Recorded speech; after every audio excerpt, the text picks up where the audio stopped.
Lordship, item 16 has been mentioned. 16. Yes. Somebody, one of the colleagues asked me to mention it for their Lordship. 16. When do you want it? Not me, Lordship. The No, it's okay. petitioner. After 2 weeks, Lordship. After this, okay. Both sides are represented on the prayer made by council for the review petitioner. Matters to adjourn to the list after 2 weeks. May please, your lordship. Yes, I would like to mention item number 5. Hmm? Item number 5. Yes. Without password the matter for the day. Okay, it goes after 2 weeks. Yes. That's the same order. Therefore, the petitioner. May I please, your lordship? I beg to mention, lordship, one matter for listing lordship. This is I. Listing give to the courtmaster. This is I lordship regarding. Give to the courtmaster. May I please, lordship? I beg to mention item number 10, lordship.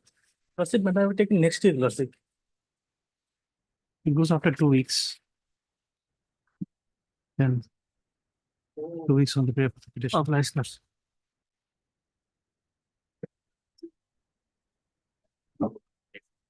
I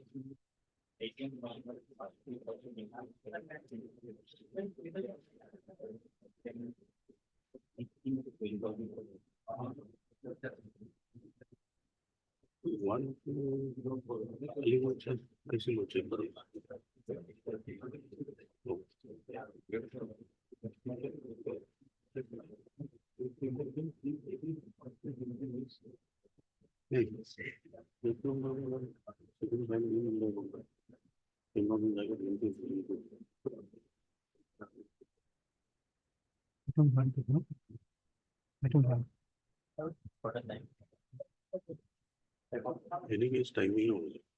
Supplementary list item 18 to 22.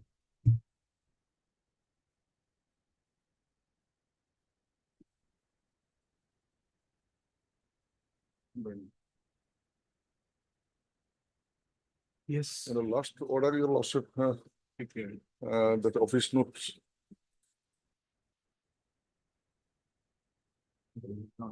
What was that, Mr. Chaudhary? What was that? Then the office of your lordship was because we have given some compilation. Oh, acha. That was Yes, to be compared or paper with it. Okay, yes, yes.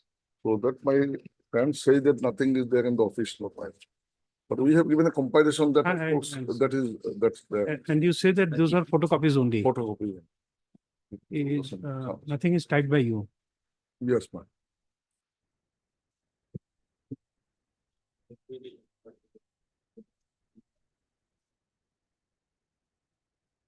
It will know.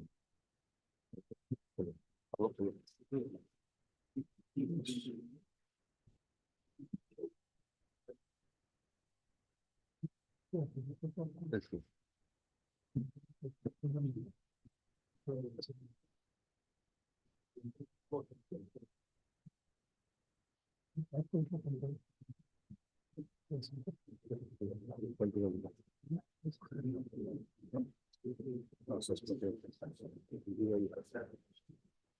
So I am for item number 18, ma'am.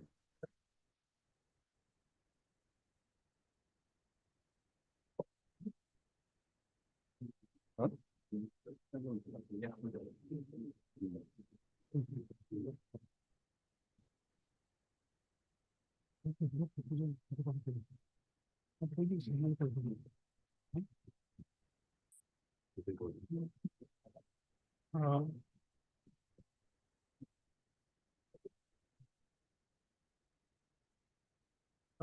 Mr. Chaudhary, My lord. we will proceed to hear the matter, and in the meantime, you can ask your junior to certify it. We'll accept that. Certified. Huh. So your lordship, other matters, my lord. So we'll take it up. In the meantime, your My lord. Constructing council can do it. Copy to give the satellite vision. Okay.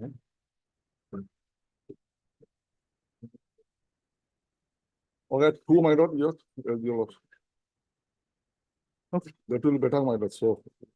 That is. Okay. We are sending this paper book. Ah. You. Certified will be. Yeah, very well. Certificate will be sent.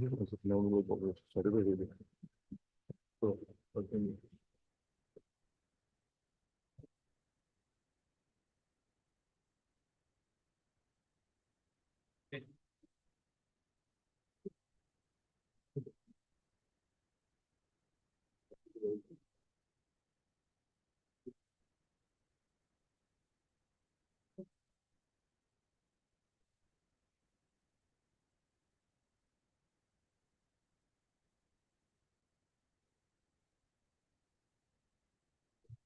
Item 2 with 3 for hearing. Mr. Boshu? Mr. Boshu? At 2 o'clock? Yes, Yes. Oh, yes. Item 4, Me too. Me too. item 2 with 3.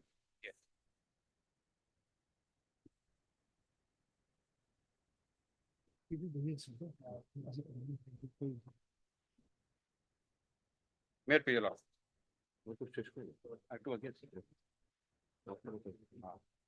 Look, I've not, look, in fact, I've not finished, Mulad, so may I just try and Mulad, conclude my portion, Mulad, of.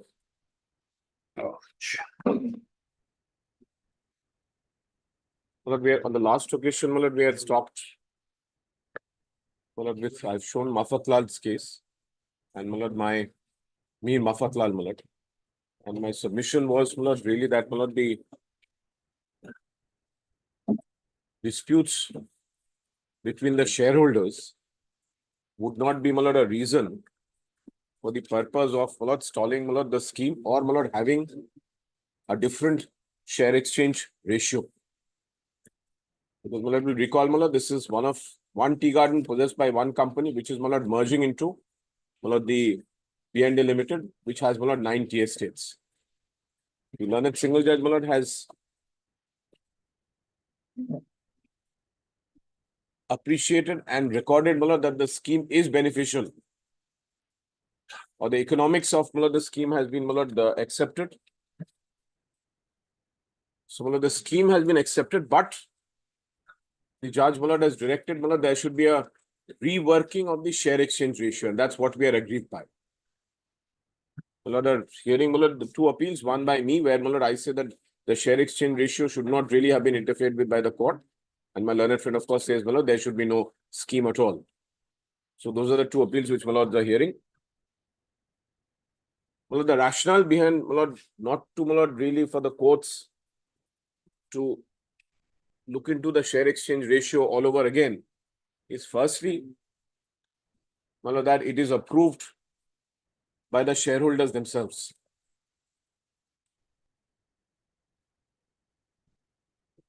Secondly, Mulad, the scheme overall, Mulad, has found favor, Mulad, with the judge and, Mulad, with the shareholders. Therefore, Mulad, not to change, Mulad, the share exchange ratio, which is the basis of the scheme as well.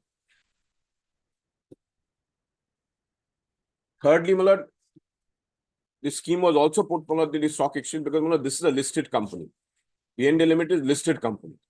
And therefore, the listed company shareholders have also accepted insofar as, Mulad, the shareholding, Mulad, the share exchange ratio is concerned. So, whether, Mulad, the court should really, and that's what the judgment says, Mulad, whether the court should really look into the commercial wisdom of the shareholders and say that, no, we want a different share exchange ratio. Therefore, you revalue the shares all over again. So, Mulad, that's one of the considerations which, Mulad, because I'll show, Mulad, some judgments, Mulad, including, Mulad, I've shown Mafatlal, there will be Hindustan Lever. And, Mulad, also, Mulad, a very interesting, Mulad, or rather, Mulad, very illustrative, Mulad, Bombay High Court Division Bench by, Mulad, the President, Mulad, Chief Justice of India, also presided over by that bench, says that it's a specialized thing. So, courts really should not get into that at all. So, Mulad, this is where, Mulad, I want to, Mulad, show. And, Mulad, just one more thing, Mulad, before I start showing. Mulad, this opposing shareholder, so to say, admittedly at that point, on her own name had 3% share in the company. And by way of a transfer from the mother, had another 7%, which is under challenge in another title suit. But at that point, yes, she had those shares. But it is under challenge because according to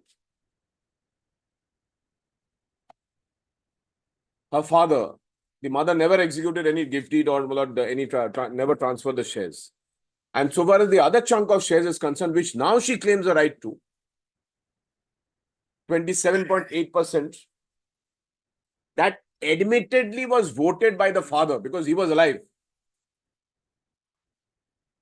Meeting was on 23rd March 2013.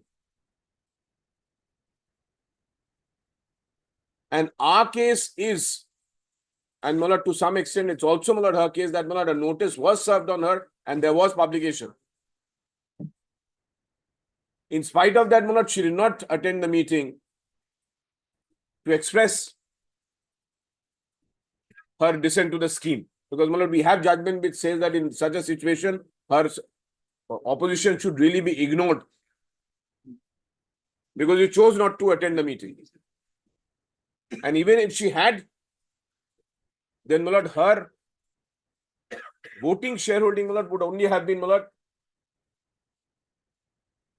10%. Yes, 47.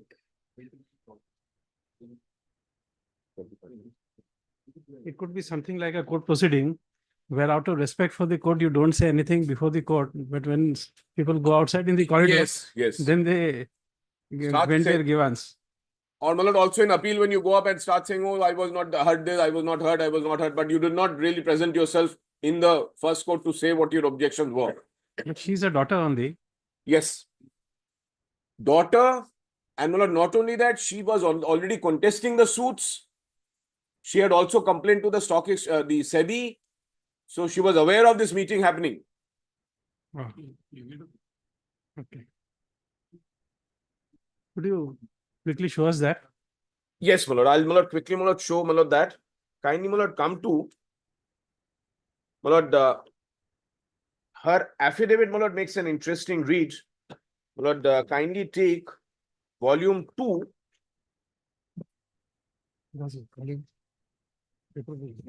Of company appeal.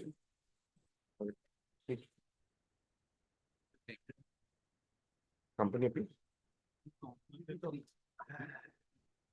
Company appeal 3, where her objection is 326.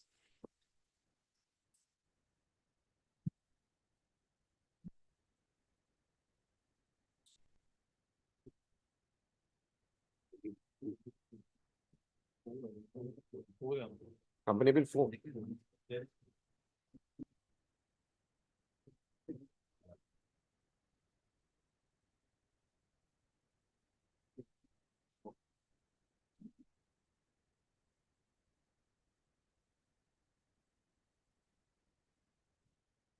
But at page 326, the objection starts. Volume 4.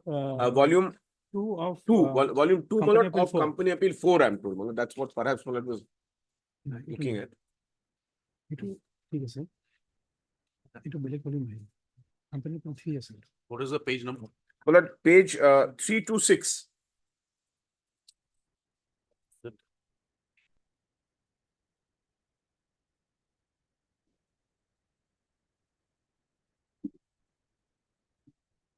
Is company appeal, company petition 3. Yes, my lord. Yes, my lord. That's the objection, my lord. It starts at 327. The next page, my lord, looks at.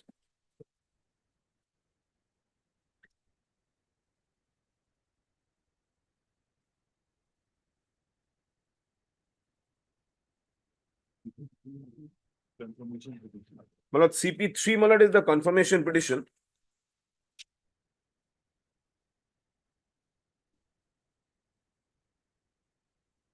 Kindly see, my lord, paragraph 3B first, page 328. This is, my lord, I'm sorry, at page 327, my lord, will find the affidavit in opposition on behalf of Sharmila Shetty. Through her, my lord, constituted attorney.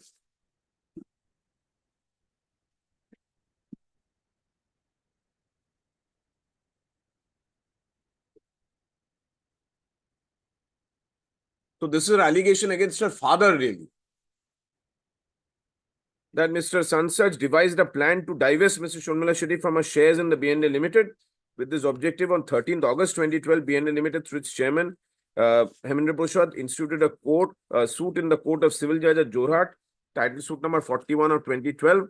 Claim of the plaintiff in the said suit that although 861,918 shares in a joint name of the plaintiff and Sharmila Vijay Shetty, plaintiff is the sole beneficial shareholder. Basic reason to introduce Sharmila Shetty, daughter, was operational convenience. Ensure after the death of the plaintiff, demand should not be frozen. Therefore, the claim of the plaintiff was that Mr. should be stopped from making any claim to right title interest 861,918. Just a moment. Sorry. Which paragraph you are? I'm sorry, Manoj, paragraph 3B, 3B. page 3 to 8. Yes, yes.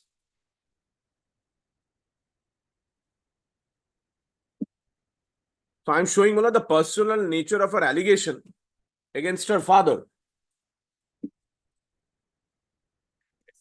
which Manoj has to Manoj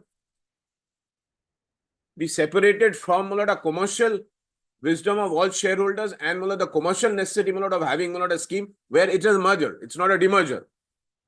This company Manoj is gaining another tea estate.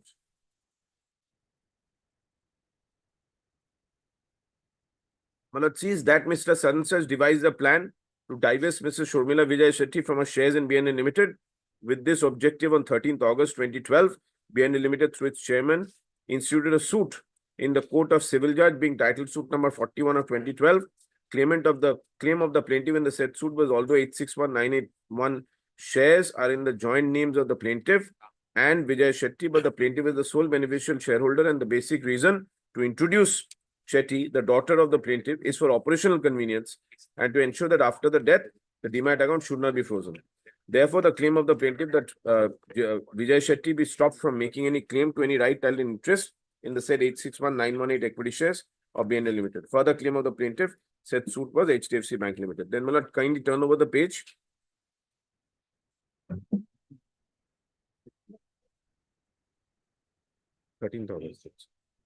And 329, Malad, will see C, 3C. That it is stated, learned civil and miscellaneous case number 27 of 2012 arising out of title suit number 41, video audited 13th August 2012, was pleased to direct parties to maintain status quo. Then, Malad, D, however, it is stated after receipt of the notice in the said suit being title suit number 41, filed an application provision section 5 and 8, that Malad is Conciliation Act not required. Then, Malad, kindly come to paragraph 4 at page 331.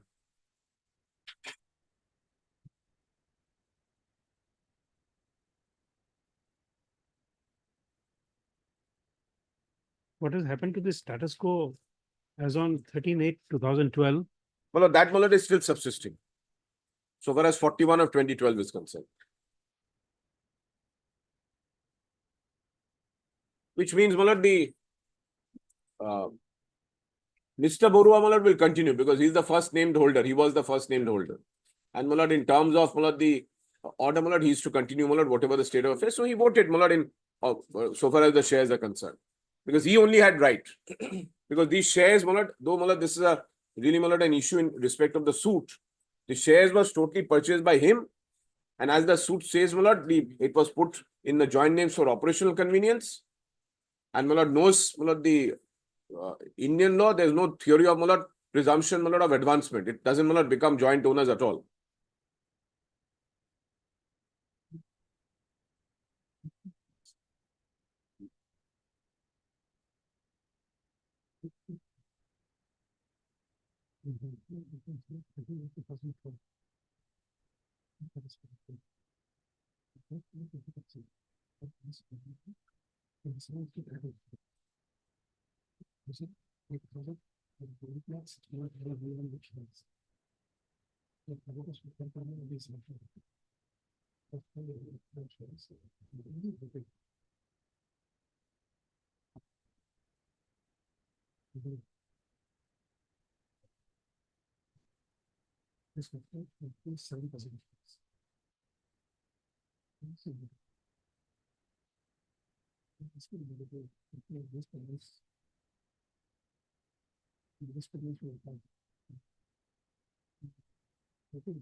Just one thing we could not follow, Yes, Mulad.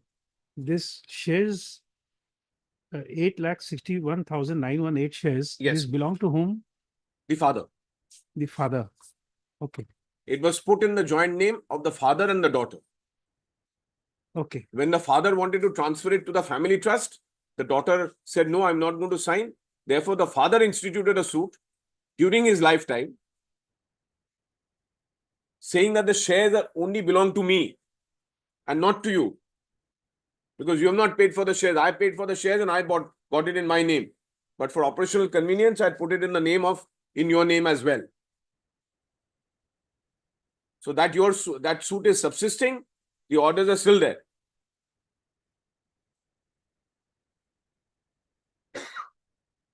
okay. So you are drawing the principle that first holder becomes is the owner. Is the Mulad votes also Mulad votes. So there's 27.8 Mulad, because now Mulad we find after the father's death, in the appeal, she's saying I have right to those shares also. But that's not a consideration Mulad in the scheme itself. Because that's a post facto. At the time when the meeting was held for the purpose of approving the scheme, which is 23rd March 2013, those shares legally and legitimately were voted upon by the father.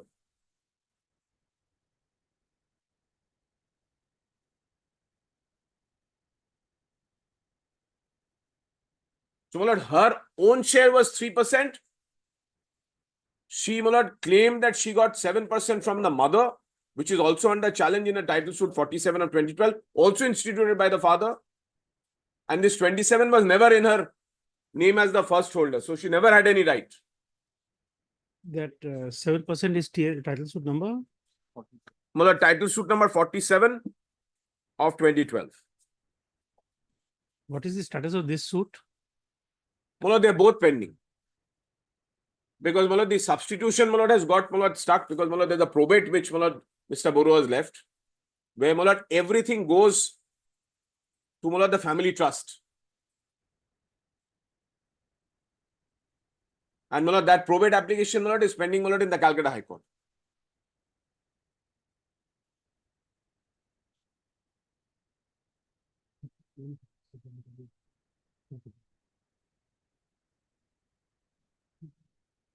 This, which provision under the Companies Act makes the first holder the owner of the share? Mulad, that's Mulad an accepted position. I'll just Mulad give that Mulad section as well. Mulad. In the articles, Mulad itself Mulad also provides. Mulad, it's always the first holder Mulad who has the right. Otherwise, Mulad, there will be a. I'll just give that Mulad. I'll just. That's Mulad the accepted. I'll just Mulad take that out. Mulad, accepted position of law. Mulad, I don't think there's any dispute with regard to the first holder. Not been sharpened for. I'm also Mulad, not Mulad. No, Mulad. I know, my lords. Both my lords, Mulad, on this branch, Mulad, I am. No, Mulad, I am Mulad, quite Mulad versed in Mulad. Just not apart. I have to agree with what my elder brother says, not sharpened for some time. Mulad, it doesn't need Mulad much time, Mulad, for that sharpening to happen. So, Mulad, my submission is, Mulad, that, and that is why Mafatlal, that these family disputes are not to come into consideration when you are considering the scheme of amalgamation. It's a commercial reason, commercial decision.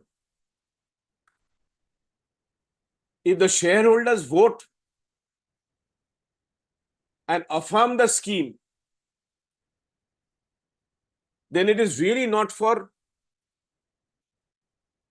one shareholder who at the highest at that point, Mulad, will have 10% right. Who at the highest. Even if we grant her, Mulad, the disputed shares, Mulad, so whereas title TS 47 is concerned, the mother's share.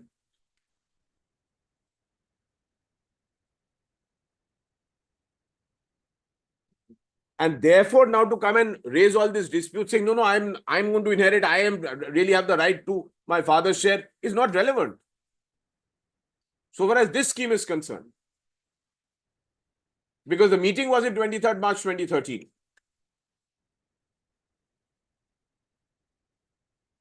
What was the specific direction of the learned single judge? We just My lord, in the impugned order. in the. Yes, my lord, kindly look at my lord, page 8. In the memorandum appeal, my lord, it's page 18. Otherwise, my lord will find it. You're given a list of dates, I think. Yes, my lord, there's a list of dates, my lord.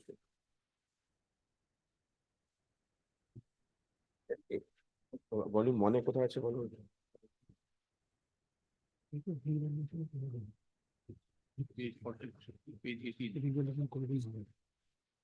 My lord, either the memorandum appeal, my lord, has that, my lord, page 17. I don't know which one my lord had marked, my lord, because I'd shown. I think,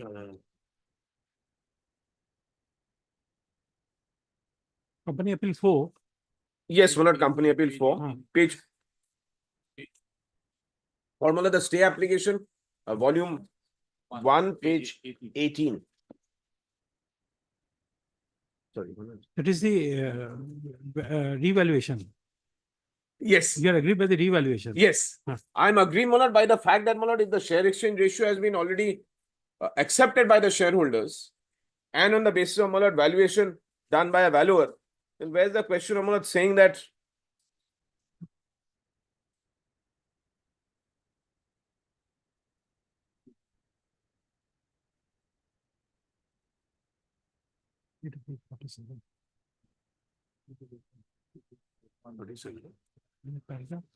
my lord, kindly in that order,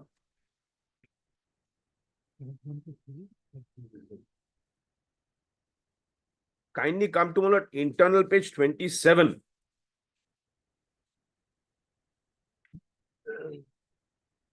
yes.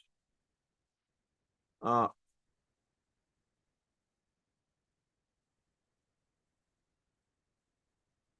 Sorry, my lord, before that, I'm sorry, just give me 1 minute. Yes, you are right in paragraph 27, last part, Yes, page 27, last part, you are right. yes, my lord, that's, my lord, where, Thus, from a careful comparison, last 5 lines. yes, my lord, yes, my lord. But I just wanted to show, my lord, where, my lord, just before that, may I just, my lord, show 24? Just, my lord, 24, and then immediately I'll show, my lord, where.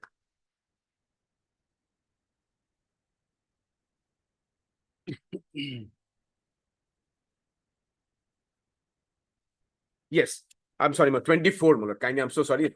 24, the scheme, my lord, in the middle of the page, the schemes provides for amalgamation of the transferor company with the transferee company.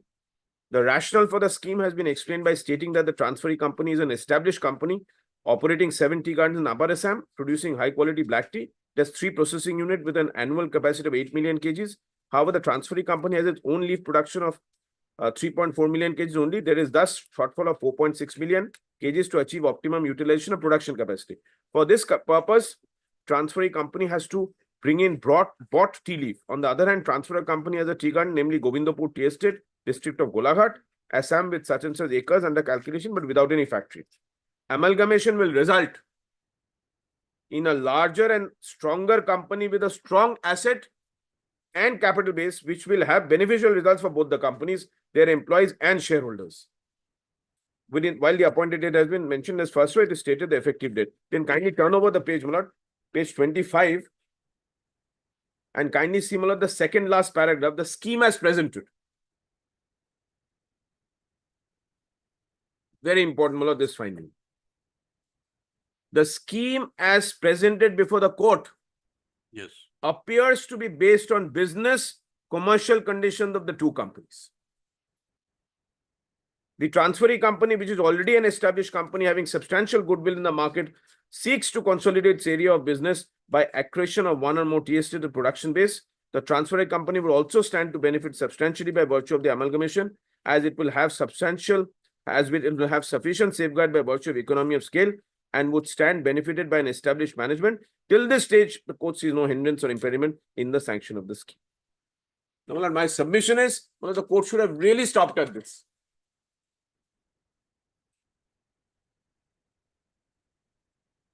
Because the rest is, my lord, a minority shareholders complaint, which, my lord, in the larger scheme of things, may not really, my lord, be a commercial consideration at all. Unless something gross was happening. And here, my lord, her claim is that, oh, eventually I shall own a substantial part of the company. That's her claim. Going along with that claim, my lord, will again, my lord, recall, my lord, Mahfatlal's case, where Mihir Mahfatlal had said, by reason of the family settlement, I will be 50% owner of the company. Court said, very well. If you are 50% owner, you will have another asset. So today, my lord, the logic of opposing doesn't, my lord, appear to be, my lord, substantiated.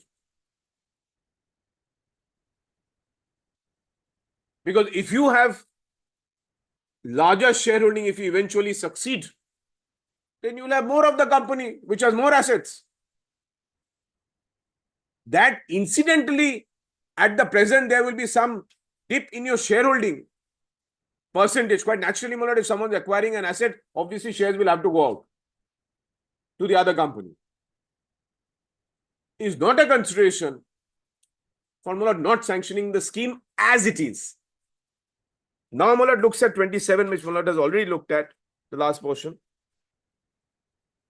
This, my lord, I say, my lord, with the greatest of respect, my lord, to the learned judge, my lord, that perhaps, my lord, learned judge got swayed with the litigation pending between the parties.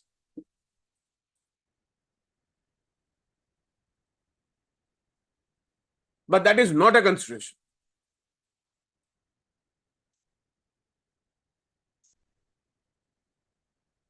And then, my lord, though, my lord, kindly see this, my lord, thus from a careful comparison of two companies in the business profile of the transfer companies vis-a-vis the transferee company, it is quite apparent that the exchange rate proposed in the scheme, which is heavily loaded in favor of shareholders of the transfer company, appears to be unrealistic and illogical. I'm sorry, my lord, the learned judge perhaps should not have, my lord, just because, my lord, there the ratio is, he thinks, my lord, is apparently, my lord, something, my lord, which is a personal opinion, my lord, should not have been imposed here. If not downright absurd. So this is what the shareholders have approved.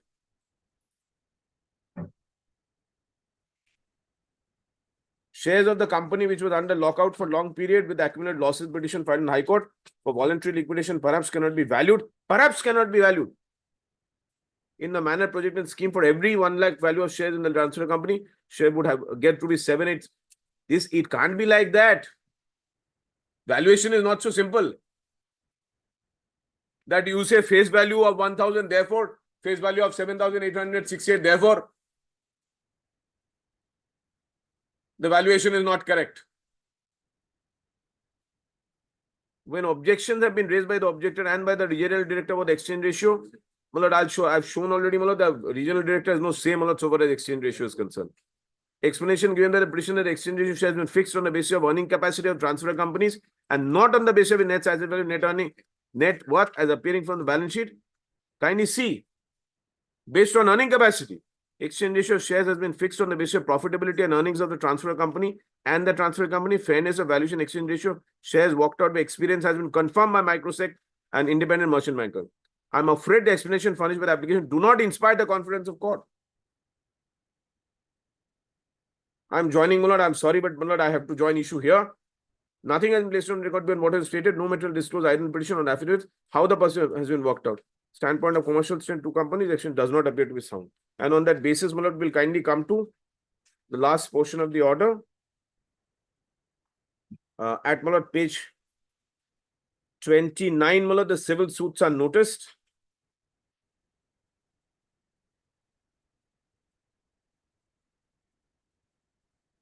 And very important, my lord, last paragraph of my lord, paragraph 20, page, internal page 29. On the other hand, objector has filed company petition number 186 of 2018. 2013 before the Company Law Board, Kolkata, under section 397 and 398 of the Act, alleging mismanagement operation by the present management of the transferee company. Company Law Board has passed order dated 24th January 2024 directing the status quo with regard to existing paid up share capital of transferee company should be maintained without any prejudice to the outcome of the two civil suits. Now, my lord, very important. This petition had allegations of my lord, mismanagement operation by us the scheme. I will show that. This alteration of the articles was put to challenge at some point. Yes, my lord. Then was dismissed. Dismissed. So, my lord, this 186 has been dismissed. My lord will recall, my lord, in the list of dates, my lord, I've shown all that. It was dismissed, recalling application dismissed, appeal dismissed. So repeatedly, my lord, it can't be that, my lord, claiming to be a minority shareholder, you can oppose in all forum or all fora to stop the commercial advancement of the company. Because we are only concerned with the commercial interest of the company, my lord, that would be my submission. Now, my lord, sees, so this is dismissed. I'll, my lord, show two paragraphs from that petition as well. In the backdrop of the above litigation history between the parties, third paragraph, on the other one hand, and the financial condition transfer companies, on the other hand, that the exchange ratio present before the court does not appear to be just. These are, my lord, the two grounds. I'm sorry, but, my lord, the learned judge, my lord, is not to take into consideration any question of litigative history between, my lord, the shareholders. Whenever you have time, Yes. whenever you have time, you may not have, but still, if you can get out some time, read about Jonathan Lee Riches. I shall, my lord. Jonathan Lee Riches. Riches is a word you may not forget. Yes, my lord, I've written down the name and I'll definitely, my lord, read about, my lord. I'm sure, my lord, it has something to, my lord, do with litigation or, my lord, I don't know, my lord. Nothing very serious, but at a leisure time, you may read it. Well, I'm grateful, my lord. I shall. I shall, my lord. No, my lord, generally, my lord, while traveling, my lord, I love books, my lord, so I managed to, my lord, read some books or the other, my lord, when I'm traveling. So, my lord, that helps. So, my lord, I'm, my lord, coming back here, my lord. So, litigation history, two reasons, my lord, why, my lord, the learned judge, my lord, doesn't want to affirm, my lord, the share exchange ratio. Litigation history and on the face of it, according to the learned judge, which should not be the case. On the question of net asset value, because it's basis on earning capacity that, my lord, so then, my lord, kindly see that same page 30 in the middle. Since the court, my lord, has that, since the court has agreed in principle to sanction the scheme.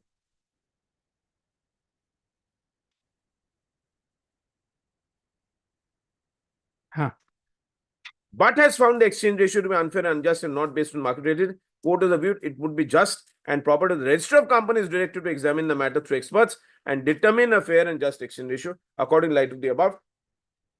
Then, my lord, says court has no objection to sanction the scheme for amalgamation of Boragoa Tea Company and B&A. However, having regard to the litigation history in the transferee company involving the object and other related developments, also having regard to the financial status of transfer company as discussed above, objection raised by the objector and the central government, the sunset between the companies cannot be brushed.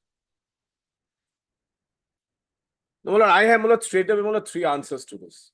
One, my lord, litigation history, my lord, is not the issue.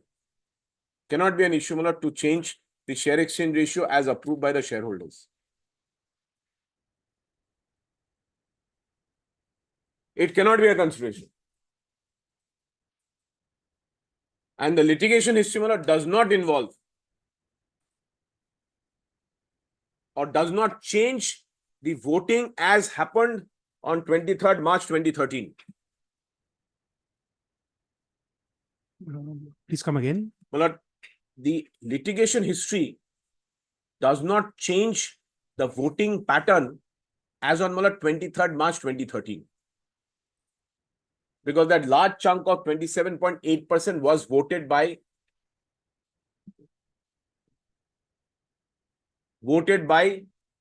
the father himself, which he was entitled to.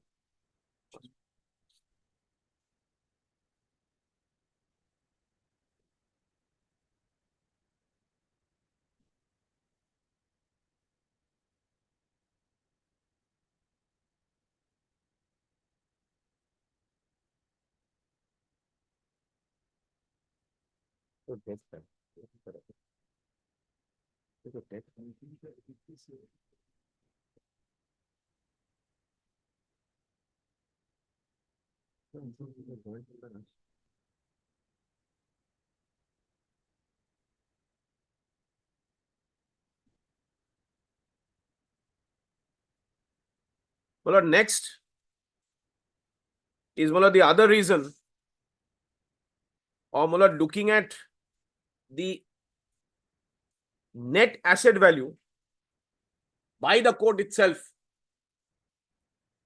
and saying that earning capacity should not be considered for the purpose of having the share exchange ratio is, Mullah, an intrusion into experts field. Because that's what, Mullah, the learned judge has said, Mullah, in page 28, which Mullah has seen. Because our justification was, Mullah, that it is based on the earning capacity of the transfer company and not on the basis of net asset value. Learned judge, Mullah, disregards that. Page 28, Mullah, the first paragraph, I've just shown that.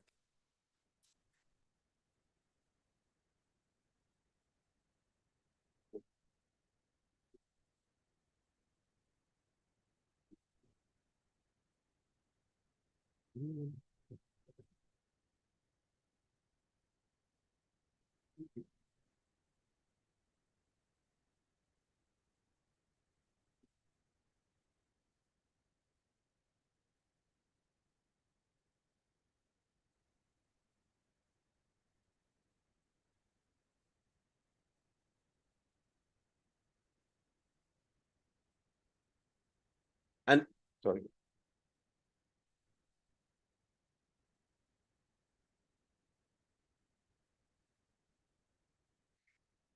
And in that context, my lord, the share exchange ratio, my lord, should not have been changed. And my lord, the register of companies now to determine. I'm sorry, my lord, if I ask a question, my lord, I put my argument in a question form. Share it, accepted by the shareholders. Why should the register of companies now revalue the shares to work out a different share exchange ratio?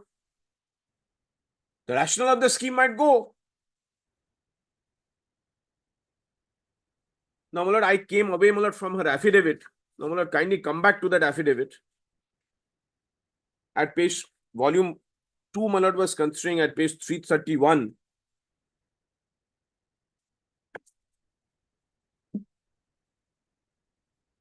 And now I want to press, my lord, whether, my lord, her objection survives or not in view of the fact that the main petition CP 186 has been dismissed. Page 331, paragraph 4, part of her affidavit.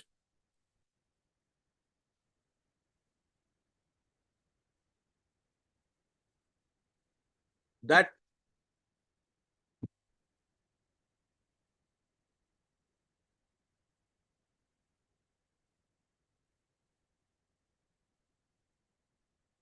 it is stated 331.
My lord, paragraph 4. Just a moment. I'm sorry, my lord.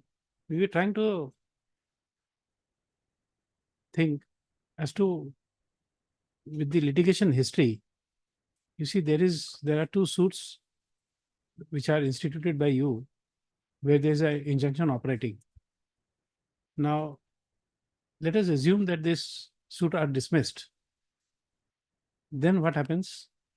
But so far as the scheme is concerned, nothing happens.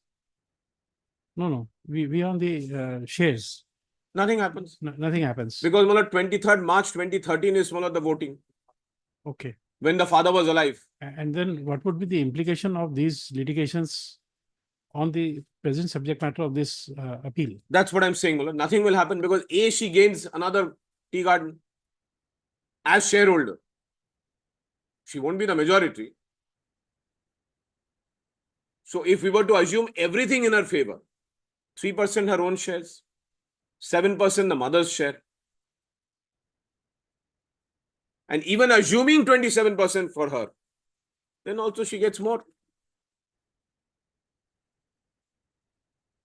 And that's exactly, my lord, in Mafatlal, my lord, will recall, that's why I showed that paragraph, my lord, when Mihir Mafatlal was claiming 50% of that company, though his existing shareholding was very little. And the court said, in any event, and logic, you will get more.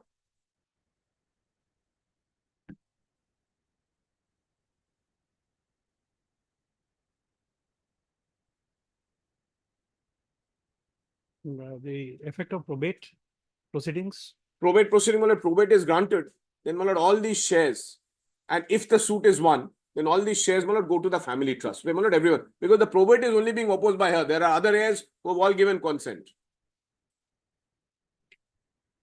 Probate is with regard to the will. Will. Which transfers the shares to the trust. Correct. To the family trust. Of course, she doesn't want that.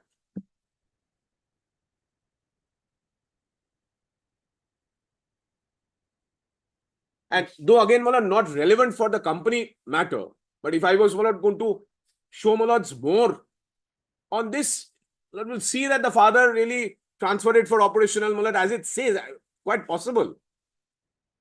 Father's old, father's share is standing in his own name, he's purchased the shares, transferred it to the both names so that there is operational convenience. Father says, now I want to put it into the trust. Daughter says, no, sorry, I'm not signing anything. Father filed the suit during lifetime saying, sorry, I am the owner. How can you say no? That's how the dispute starts. But dispute is separate.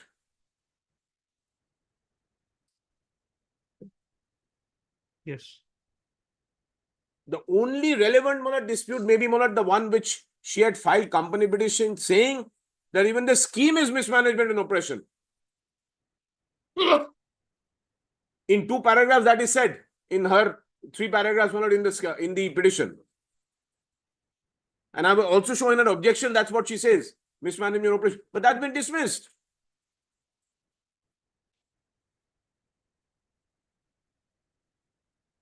So, my lord, I was just showing paragraph 4, page 331.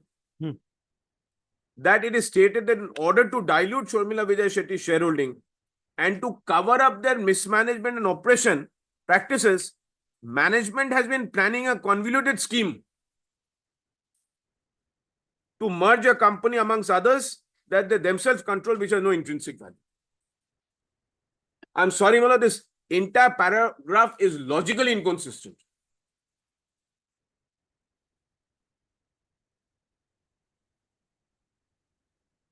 Because the scheme has been found to be, my lord, commercially just. Then kindly take, my lord, paragraph 10 at page 334.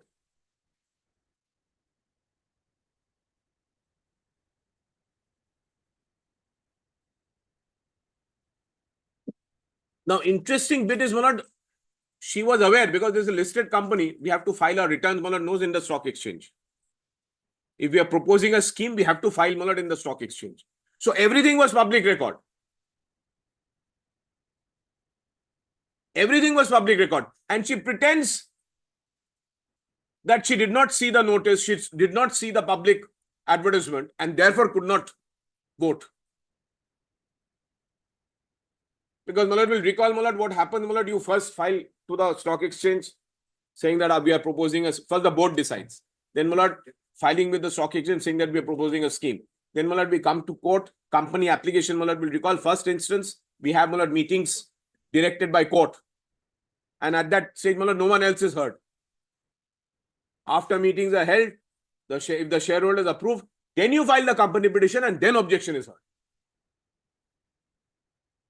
But she started, my lord, from before, paragraph 10, that it is stated that Shormila, on being made aware through the process of the disclosure procedure of Bombay Stock Exchange regarding the purported resolution dated 25th May 2012, filed a caveat on 16 November, being miscellaneous case number 1422, in respect of the said alleged resolution dated 25th May, purportedly passed in the meeting of the Board of Directors of BNL Limited at Corporate Office at 113 Park Street, wherein it was purportedly proposed to amalgamate Buragoin with Buragoin Tea Company Limited. Said caveat was lodged against BNL Limited, Anuradha, everyone, Hemendra Prasad, Baruas, everyone. Then, my lord, that it is stated that the caveator was under bona fide belief that any proposed petition is filed in this court in respect of amalgamation, caveator will be served with a notice of petition. However, when company application, no, this is always done ex parte, was filed such, no copy of the petition was served on the caveator pertinent to mention. Then, my lord, kindly see, it is pertinent to mention it that this honorable court, by order dated 11 February 2013, was pleased to admit the application and ordered to convene meeting on 23rd March 2013. At the register office at Indu Bhavan, such and such, stated honorable court also directed to give 21 days clear notice. Be done. Then, my lord, can you see 12? That it is stated that in spite of direction of the Honorable High Court to serve 21 days clear notice of meeting together with a copy of the scheme, copy of the statement under 393, and the prescribed from a proxy by post addressed to each of the said company, shareholder transfer company, no such notice was served upon Shormila Vijay Shetty. That's the case. Then, my lord, can you see next line? It is stated that one notice was delivered to the addressee not currently being occupied.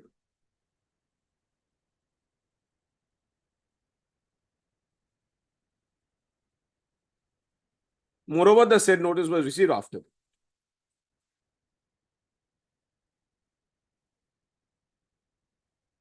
Again, my lord knows, and that's my lord heard, Bombay address which is registered with the company is, my lord, where it will be served. The company is not going to, my lord, chase everyone, my lord, at whatever address you are. So she's aware. And I will show, my lord, interestingly, all her caveats which she filed, everything has her Bombay address.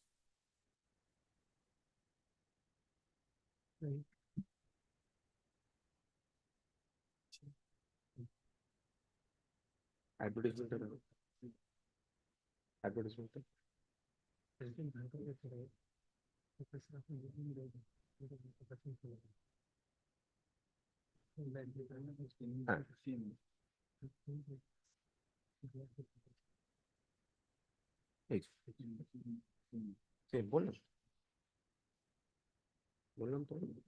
Lord, I'll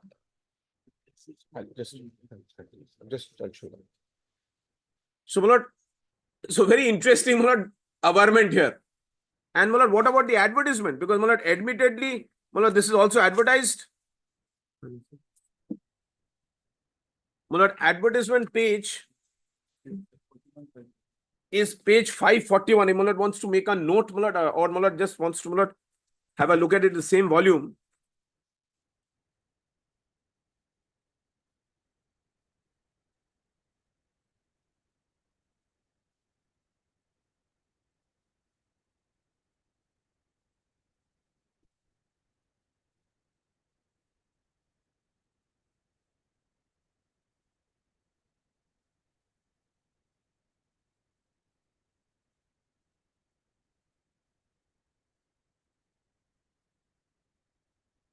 Well, the Assam Tribune, page 541. And Mullah Dainik Janambhumi as Mullah directed by the court. So no explanation as to why Mullah the advertisements Mullah were not looked at. And she's aware Mullah that we have already proposed a scheme.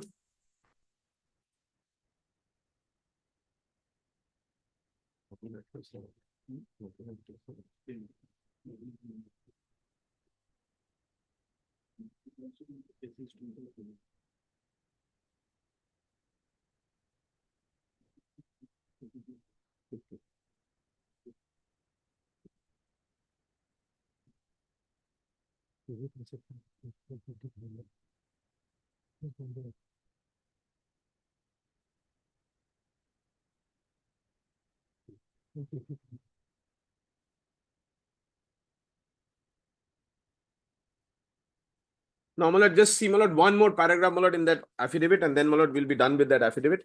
Paragraph 23 at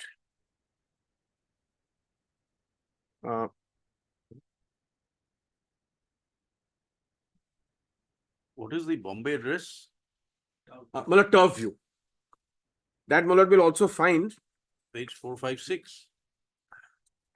4, 5.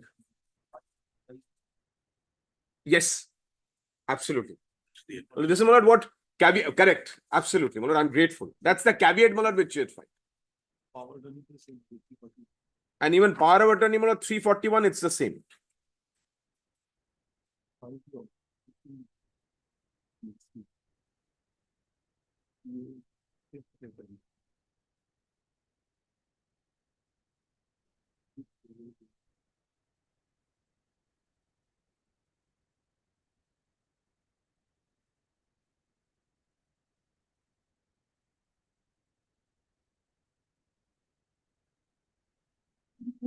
And then Mullah kindly come to paragraph 12 as shown, paragraph 23, page 339.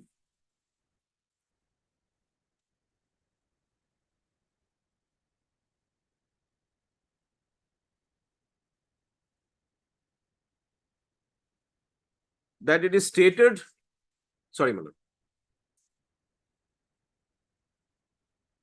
Yes. That it is stated that the scheme of arrangement caused prejudice to Mrs. Sharmila Vijay Shetty, who's holder of more than 5% equity share in the company, as the alleged amalgamation reduced the percent of shareholding below 5% while causing an increase in the indirect shareholding of Hemendra Prasad Barua through Rockland Realty, which admittedly is under the same management as the transferee company. Therefore, my lord, if you get into the transferee company, it's also yours. Then kindly see 25. This is contrary to paragraph 12, that it is stated that the equity shareholders meeting held on 23rd March 2013 was not convened as per procedure, as no notice was served.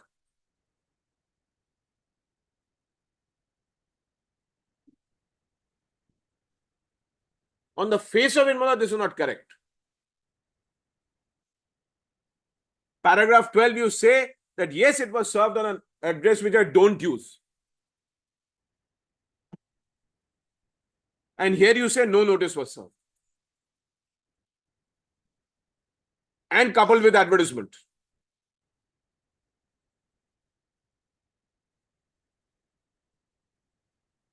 Well, there's a supplementary affidavit which is also filed by her.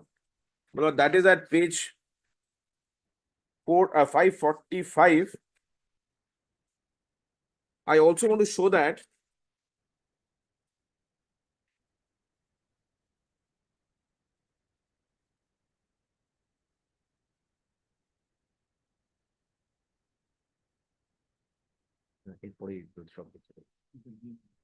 an article charging. 78 was not announced. Well, at 545 and at 546, we'll see supplementary affidavit by Sharmila Vijay Shetty. And why I am showing it, kindly come to paragraph 2 of that, 547.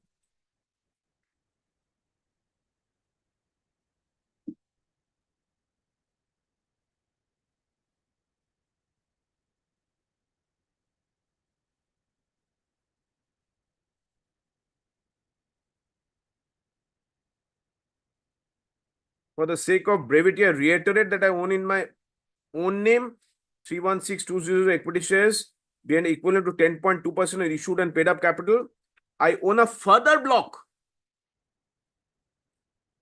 of 861,913 shares in a company which I earlier owned jointly with my deceased father, late Hemendra Prasad, in a demat account. By incidence of law, aforesaid jointly held shares have devolved exclusively upon me following the death of my father. Not correct, my lord, but anyway. Said block of Sunsach represent 27.8% of issued paid up share capital of the company. Thus, I own and hold 38% of shares in the company. This is a stand now. And I think, my lord, this is the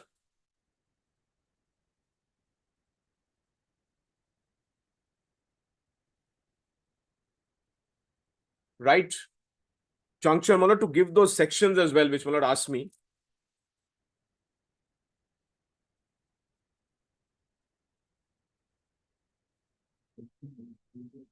My lord, with regard to, my lord, the first holder having the right, Yes. my lord, that is section 56 of the old act, 1956, section 56.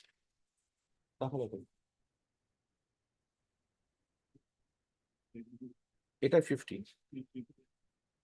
Oh, sorry. This is my lord table, table F, schedule 1, table F, and also my lord our article says so. Companies Act. Sorry, my lord, of the old Companies Act, my lord, it is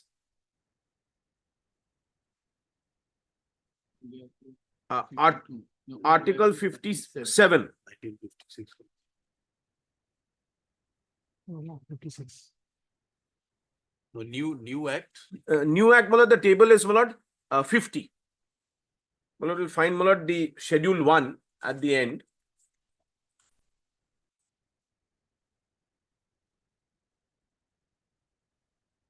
Table. My lord, table F. You have to table F.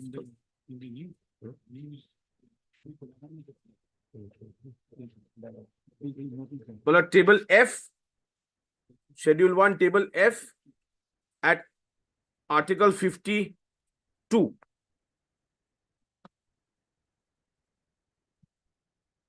My lord, has that, my lord, in the case of, Referring to schedule 1. yes, schedule 1, my lord, will find first, my lord, just kindly turn over, my lord, table A, B, C, D, E, it goes on, my lord, maybe in the middle of the pages, my lord, will find that. Then table F, my lord, is the articles of association. Yes, yes. And there, my lord, will kindly come to voting rights, article 52.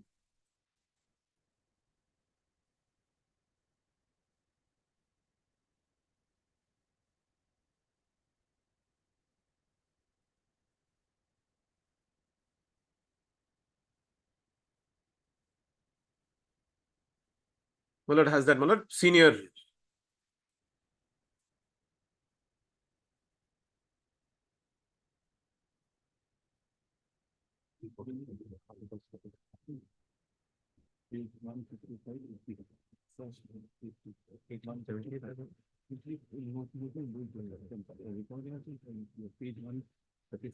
In, And In- our articles, my lord, page 155, my lord, will kindly come to, 155 of my lord, volume 1. volume 1.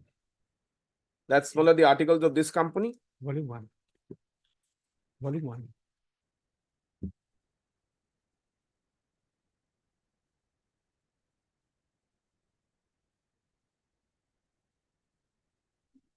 Volume 1, page number. Page number 155, my lord. Article 80.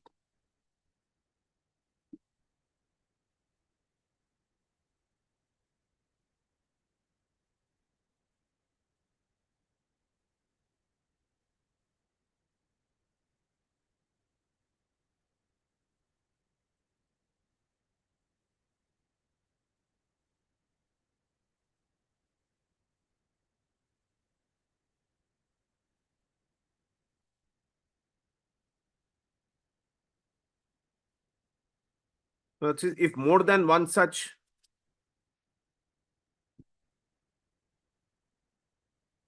in the middle, my lord, will find if more than one such joint holders be present at any meetings, either personally or by proxy, then that one of the said persons to present in whose name stands first on the register in respect of such shares shall alone be entitled to vote in respect thereof.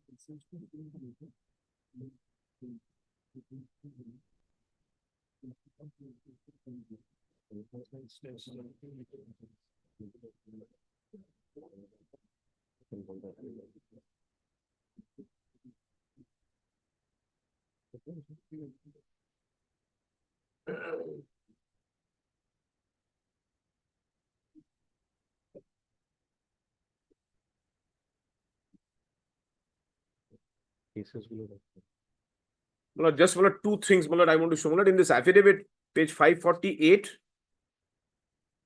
Sorry, Mullah, back to volume 2. So I've shown paragraph 2, then paragraph. Sorry, Thank you. Sultan, yeah, Sultan.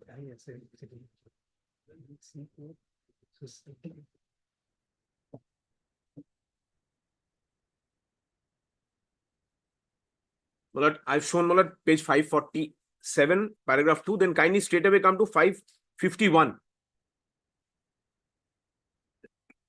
Very important, Mullah.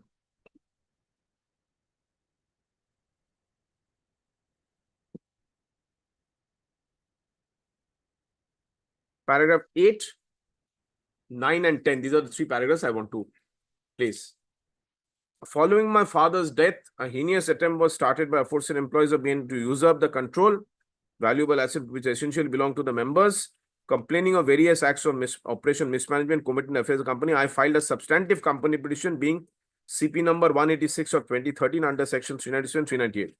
Company Law Board assumed jurisdiction of matters upon consideration interim reliefs claimed in such company proceeding. Company Law Board has been pleased to pass an order dated 22nd January directing status quo to be maintained with regard to the capital of B&A. Copy of the order. It would also appear from a plain reading of the company petition, devising of the purported scheme for amalgamation and filing of the instant company petition have been challenged as acts of oppression against me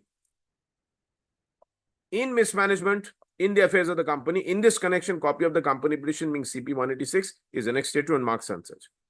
Company acting under wrongful control of Sansaj, AIDS filed an application 399, dismissal, preferred Sansaj.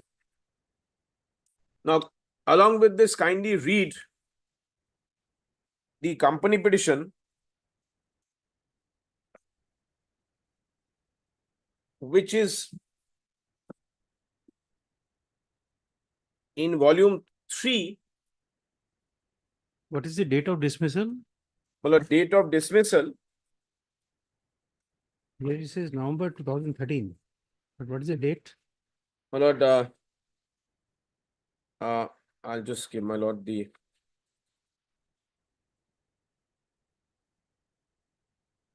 July 13th, 2017. July 13, 2017. That order, my lord, will find in that list of dates and compilation which we had given. What is this section 399 application? Referred My lord, to we had package said, my lord, she didn't have share qualification. We had also filed a 3. ten? Oh, your application was dismissed. Yes. Okay. No, no. My lord, the main company petition was finally dismissed. No, in para 10 at page 552, Yes, references of your application being dismissed. Yes, that was, my lord, my Okay. application. This CLB dismissed this company petition 186 on July 13, 2017. My lord, that is at page 12, my lord, of the list of dates. Let's see it.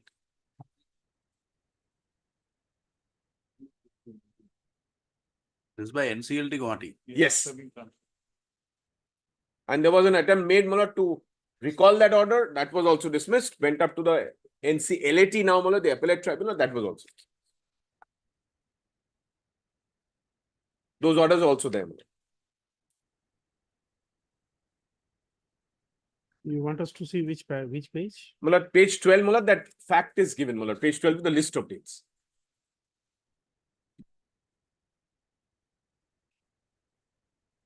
Or rather, Mulad, it's a compilation, Mulad, which we have given.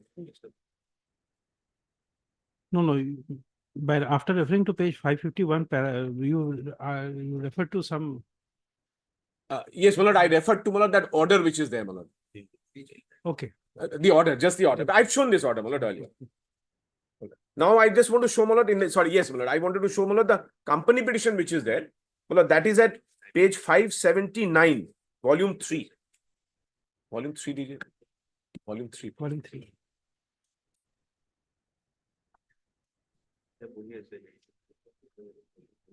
I'm just showing her objections also, Mulad, what was.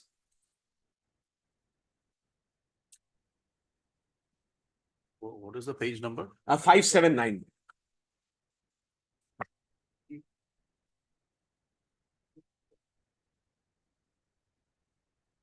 This is company petition 186 of 2013.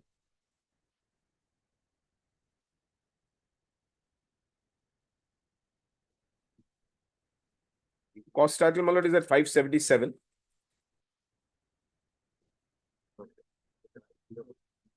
And then kindly look at just two paragraph. 584, 6.4.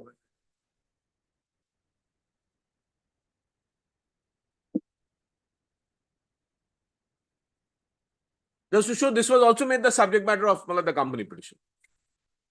Meeting of the shareholders of the company was allegedly held on February 6. Purported scheme of amalgamation between one Burogan company herein was approved. Said scheme was meant to substantially alter the shareholding pattern of the company herein to dissolve and dilute the petitioner's stake in the company.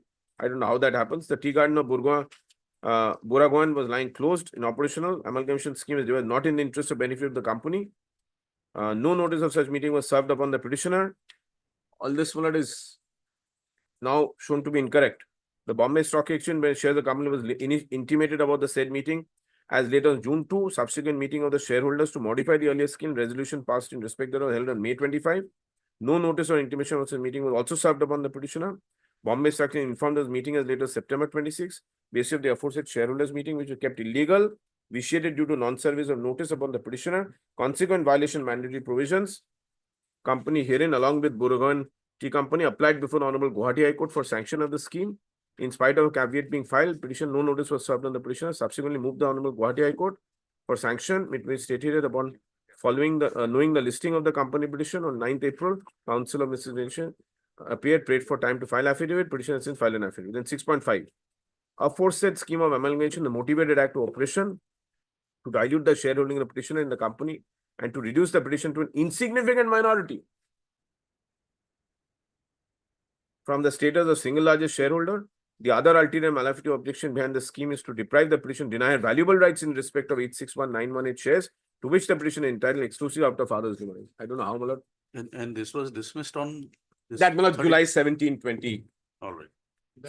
Sorry, July 13, 2017.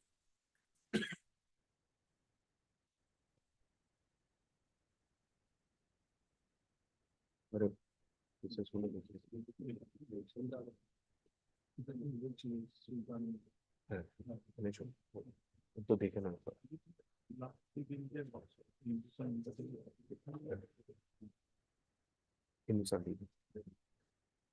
না ফার্স্টে রাখো 9-10 করলে কি Maharashtra apex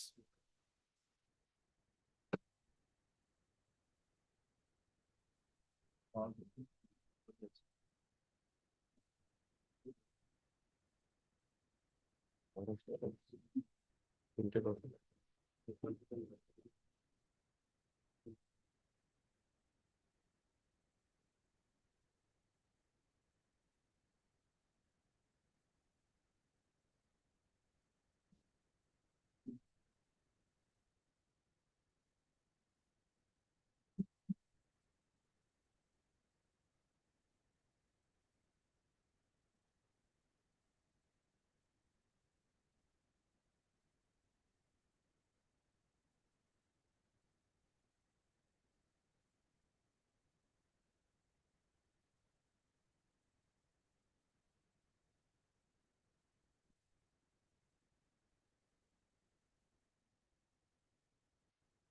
Malad, kindly look at Malad, two decisions on the issue, Malad. If you have notice and you really do not appear, then Malad, what is the effect? But last time you cited that. No, Malad, Malad, Mafadlal I have cited. Mafadlal Malad I cited. That's Malad the main Malad Supreme Court decision Malad on the Malad, this is Malad a Karnataka High. Malad, I think Malad I only cited Mihin Mafatlal Malad. You only cited Naval. Yes, Right, yes. right. Malad, this is 124 company cases 637. 2005, 124 company cases 637. 2005. 2005, volume 124 company cases 637. I've given copies, Malad. I'll give copies to my learned friend as well.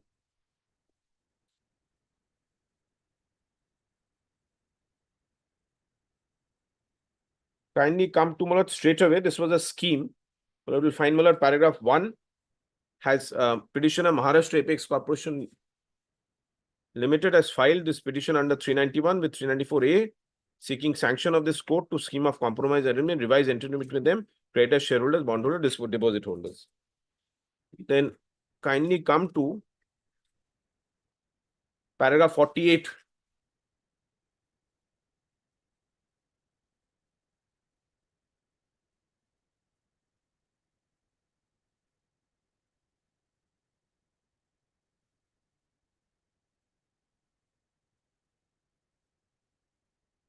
Internal page, Malad, at the top left hand 20.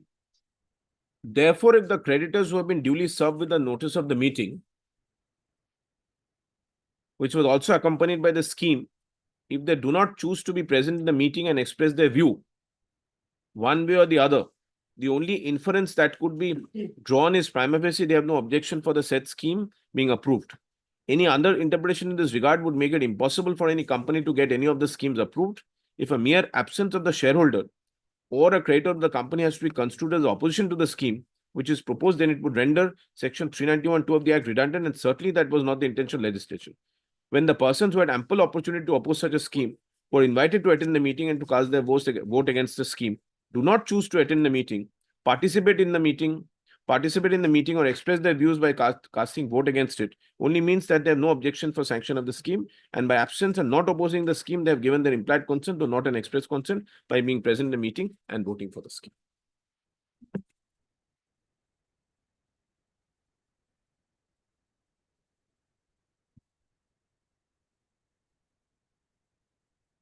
KRB Capital.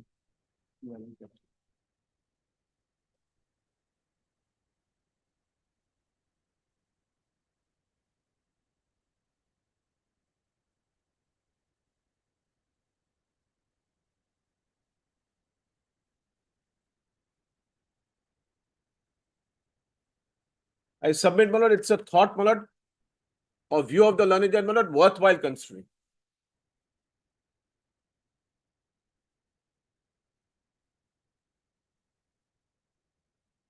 And just one more, Malad, Delhi High Court also on this same point, Malad. This is 2006, 127 Delhi Law Times, DLT 576. Also reported in Malad 2007, 135 company cases, page 86.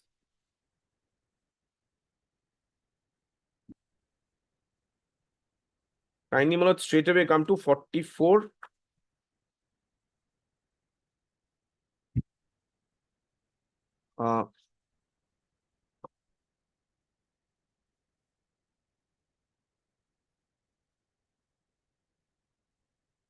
And it, Malad, looks at Maharashtra Apex, and this is Mudgal, Malad, who affirms the view. 44, Malad, will find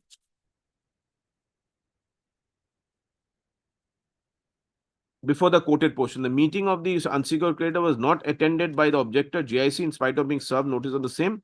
In this regard, the following position of law has been laid down by the Karnataka High Court in Maharashtra Apex Corporation's case. I just showed that, Malad. Paragraph 49 held that notice must be presumed that left to sunset. Besmar is, Malad, an English case, Malad, is considered. Then that paragraph, Malad, I have quoted, Malad, is there. And then 45. I am in agreement with the position of law laid down in the above mentioned case. Therefore, if the GIC did not attend the meeting of unsecured creditor in spite of being served notice of the same, it cannot now contend that it should be treated as secured creditor bill discounting facility of 12.5 crore. If it was of the opinion that it was secured creditor with respect to amount of 12.5 crores, ought to have attended the meeting of unsecured creditor, placed his objections on being termed as an unsecured creditor in respect to a sum of 12.5. In any event, dues of 12 will also be liquidated in favor of GIC. Its objection thus cannot be entertained and accordingly dismissed. So I'm only submitting, my lord, when my lord is considering, my lord, the scope of, my lord, the appeal and, my lord, with regard to, my lord, the confirmation of the scheme as I am praying for. My lord, will kindly keep, my lord, this proposition of law in mind to see how much credence to give to, my lord, the objections of this shareholder.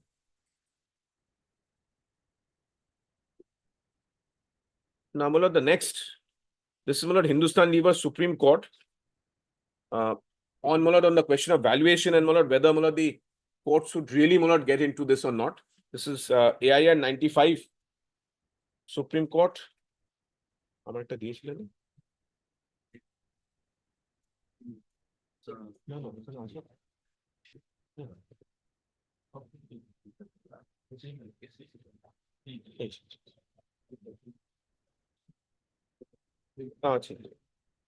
AI 95 Supreme Court 470. Kindly, my lord, first look at this is Sahai's judgment. Paragraph 3.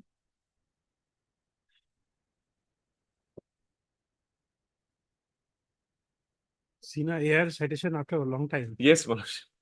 Somehow, my lord, Hindustan Lever, my lord, we always stuck, my lord, with this AII citation. I know, my lord, I don't even know, my lord, the SCC citation. This one is there in SCC also. Yes, of course, of course, of course. Re-judgment is there reported in SCC also. Yes, No, yes. no. You see, AR has been Reporting cited is after a different. long time. Yes, yes. My lord, initially, my lord, will recall, I don't know whether, my lord, I'm sure, my lord, also, we relied on AIR more than, my lord, SCC. Now, my lord, somehow we are all, my lord, everything is SCC. Not the fund report based. Yes, correct. Earlier, AIR used to have citations for all high. All courts, high other courts. Courts, so. But my lord, subject to correction, head note wise, SCC is better. No, I'm not commenting on the quality. I'm just I'm saying that commenting, my lord. For our the- lawyers, we find SCC better. no, I'm not on that. Madam. The citation of AR Madam, is madam. issued after a long time. There was a time when only AIR is to be referred. Only, No, what yeah. fell from my lord is very important because we also used to, my lord, look at other decisions of high courts as well. Some of my lord is absolutely correct. Now we only tend to, my lord, look at, my lord, the SCCs and, my lord, the I did not say that. Second part. I'm not saying, my lord, I'm not saying that the entire judgment my lord, should not be it read. is a What very I'm saying is pertinent that point, my lord. It just struck me. My lord it is makes correct. reading easy. Sorry? It makes reading easy. If you No, I have the head note of the SCC. No, that's all right. I think, my lord, the point was different, my lord, what, my lord, we Yes. were on. But there are instances where it is on a personal level, I found it was not accurate. Yes. The head note said something else, paragraph said something SCC. else. There are some judgments. Especially when you read that AR manual and come back to the judgment. Yes. AIR manual, my lord, used to be a treasure trove of, my lord, judgments. And that's Well, Is Malik's still is digest, my among lord. some. But now, my lord, everyone, my lord, all my juniors, my lord, not Mr. Sharma, because, my lord, he's still of the old, my lord, school. Everyone looks at a phone, my lord, whenever you say that, find out the latest, then someone will look at a phone and start, my lord, taking out, my lord, judgments. So, আমার তো সবকটাই AIR, my lord, That is, subsequent, that is why we call it smartphone now. my lord, AIR, today the situation is such, my lord, AIR subsequent volumes, AIR manual, it came, but it is lying in the packet in the rack. So that's because Modern the innovation, fast world. Yeah. very Modern few innovations. times, IT.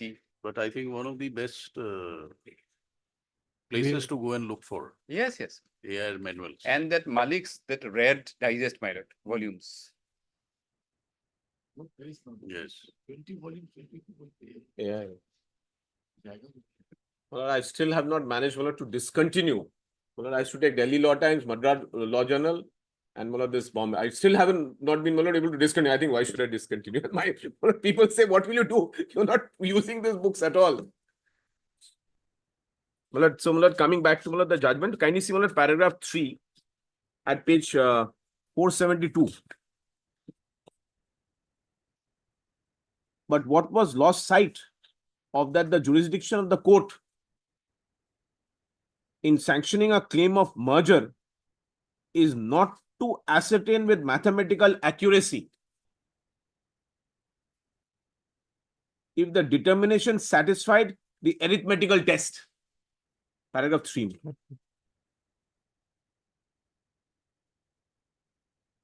A company court does not exercise an appellate jurisdiction.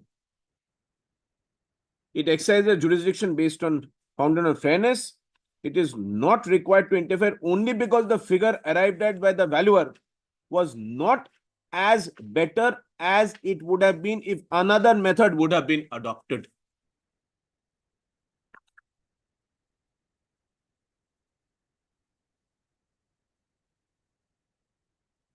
What is imperative is that such determination should not have been contrary to law and that was not unfair for the shareholder of the company which was being merged.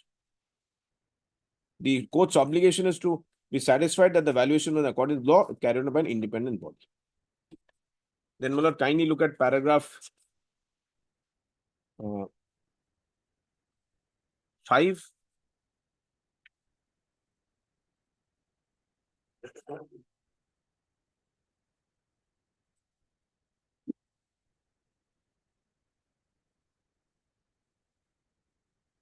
What requires at page 474? What requires, however, a thoughtful consideration whether the company code is applied in mind to the public interest involved in the merger. Then we'll at paragraph 6. Section 394 casts an obligation on the court to be satisfied that the scheme for amalgamation or merger was not contrary to public interest. Basic principle of such satisfaction none other than the broad and general principles inherent in any compromise settlement between parties that it should not be unfair or contrary to public policy, unconscionable companies. The company involve the principle of prudent business management test. Scheme should not devise to evade law. No, that is no one's case, with regard to so far as we are concerned. Then straight away kindly come to paragraph 31.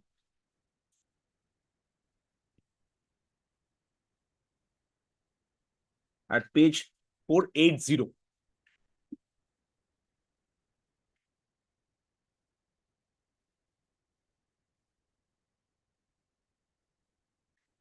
Paragraph 31.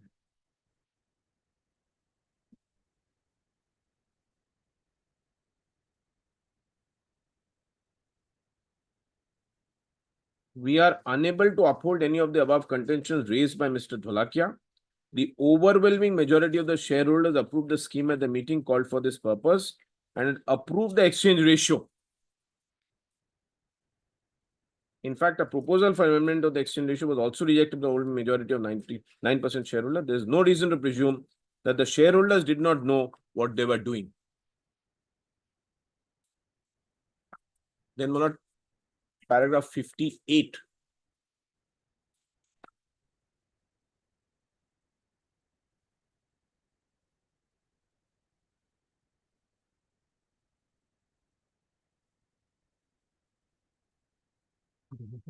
Page 480, sorry, page 485, paragraph 58.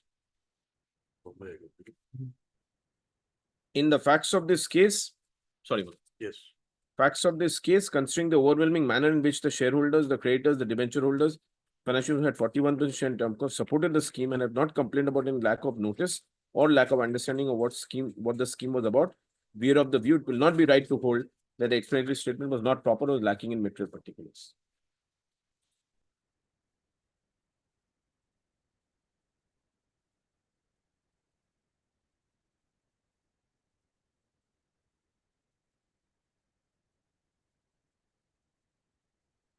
Then kindly look at paragraph 84. That's the last paragraph. I'm to down page 490.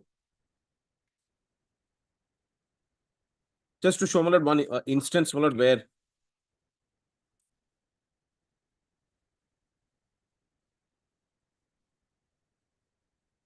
an argument was also made that as a result of the amalgamation, a large share of the market will be captured by HLL, but there is nothing unlawful or illegal about this. Court will decline to sanction a scheme of merger if any tax fraud or any other illegality is involved. But that is not the case here. Company may on its own grow up to capture a large share of the market, but unless shown there's some illegality fraud involved in the scheme, court cannot decline to sanction a scheme of amalgamation. Has to be borne in mind that this arose out of a sharp decline business. It's one of the rationale. But I have only one more judgment to Malad cite, and then Malad I'll finish Malad my submissions. No, just tell me. No, that's it. Oh, Sultania to dekhi na.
We'll take a break. Yes, Malad, just I have 5 minutes, Malad, just 5 more minutes. Malad. We'll take a break. Yes. Great. For 2005, 124 company cases, 728.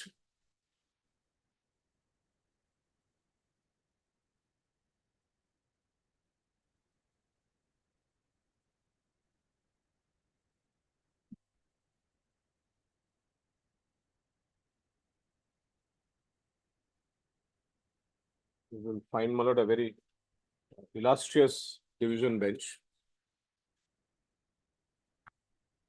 He's one of the Lanet second judge, as Malad he then was Malad is. Kindly Malad come to paragraph 5.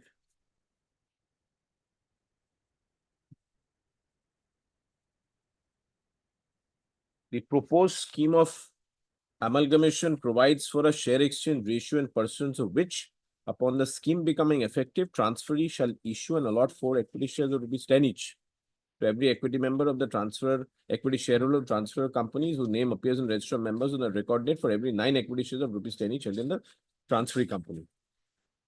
Proposed a share exchange ratio was worked out by NM Raji and Company as B. Billy Moria. Then kindly come to paragraph 12. Internal page at the top 4, 12I.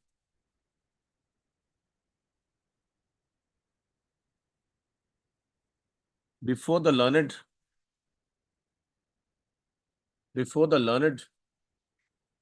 company judge, there were 16 objectors, shareholders of the transferor who opposed the scheme of amalgamation. Arguments were advanced by 2 of them, Dinesh Lakhani, Janak, Mathura Das. The objections raised by the objectors were thus. Can I look at I? The swap ratio proposed in the scheme of amalgamation was unfair to the shareholders and against the interest of a minority of shareholders of the transferor.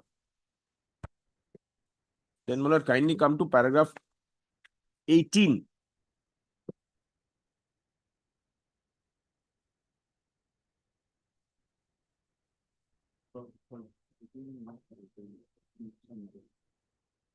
Malad, in the judgment, Malad, they have noted Malad, Hindustan Lever and Mafatlal, then 18.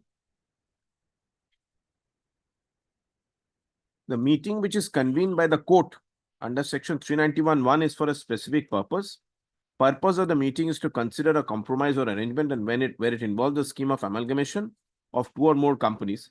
Meeting is to consider whether the proposed scheme of amalgamation should be accepted. proposal for amalgamation which is placed before the court for its sanction is one that has been agreed upon by the board of directors of the transferor and transferee. The share exchange ratio or swap ratio as it is called is an integral part of the proposed amalgamation.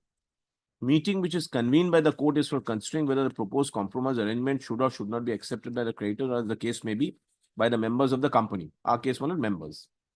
Procedural provisions contained in the company's court rules 59 give effect to the basic purpose and object, which is to secure the views of creditors and members as to whether the proposed compromise arrangement should be accepted. Notice of the meeting which is forwarded to the creditors and members is accompanied by a copy of the proposed compromise arrangement. Creditors and members are therefore put on notice. It is this compromise arrangement which is reflected in notice that will be the subject matter of consideration. Swap ratio or exchange ratio that forms the basic of the compromise arrangement is a matter of expert determination. Judgments of the Honorable Supreme Court in Hindustan Lever and Mafatlal, Malad has shown both, hold that the swap ratio is an expert determination often made by chartered accountants of repute, by which the valuation which is adopted is reflected in exchange ratio. Then 19. At the meeting which is convened by the court of the members of the company, it is entirely for the members in the commercial wisdom to determine whether the scheme of amalgamation as proposed should be accepted or rejected. The members are entitled to determine as to whether the swap or exchange ratio ought to be accepted or rejected. Members have to decide whether the exchange ratio which forms the basis of the scheme of amalgamation is or not in their interest. That is a matter of their commercial wisdom. However, at the meeting which is convened by the court for considering whether the proposed amalgamation is acceptable to the members, thus cannot obviously be an amendment of the swap ratio. Swap or exchange ratio constitute a determination of valuers who, as in the present case, are chartered accountant of repute. Swap ratio is matter of not only of acceptance for the transfer and its members, but for the transferee and its members as well. Transferee has to allot shares upon amalgamation of the shareholders of the transferor. Obviously, even if the shareholders of the transferor consider that a more favorable swap ratio should have been adopted, that cannot be foisted on the transferee, since the terms of the proposed compromise are matters of mutual acceptance between the transferor and transferee. Swap ratio is an integral part of the proposal which is before the meeting. Amendment to the swap ratio, which will operate to nullify the basis of the scheme of amalgamation. And whether the scheme of amalgamation should or should not be accepted is for the members of the company to decide. But there can be no gainsaying that an amendment to the swap ratio would nullify base and foundation of the scheme of amalgamation. Just a moment. This judgment proposes that the only purpose of the meeting is whether the proposal should be accepted. Yes. It does not contemplate whether the swap ratio is fair or not. Because Mullah, that swap ratio is an integral part of the scheme itself. The scheme has Mullah, the swap ratio. The scheme itself Mullah says so. If Mullah looks at Mullah, just since Mullah this question has Mullah, if the scheme, that's what the scheme does. If you look at volume 1, page 71. Just a moment. Sorry, Mullah.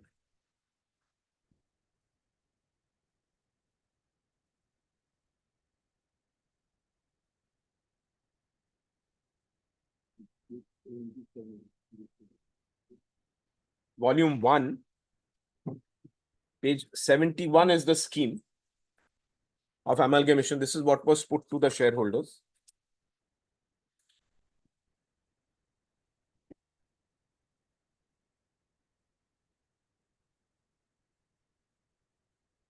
Scheme of amalgamation of Burago and Tea Company.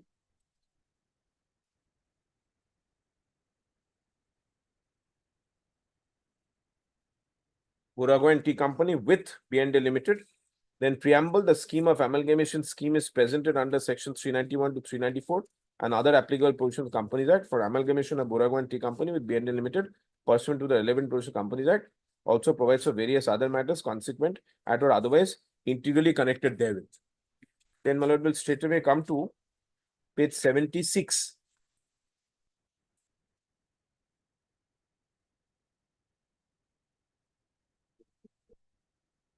Four.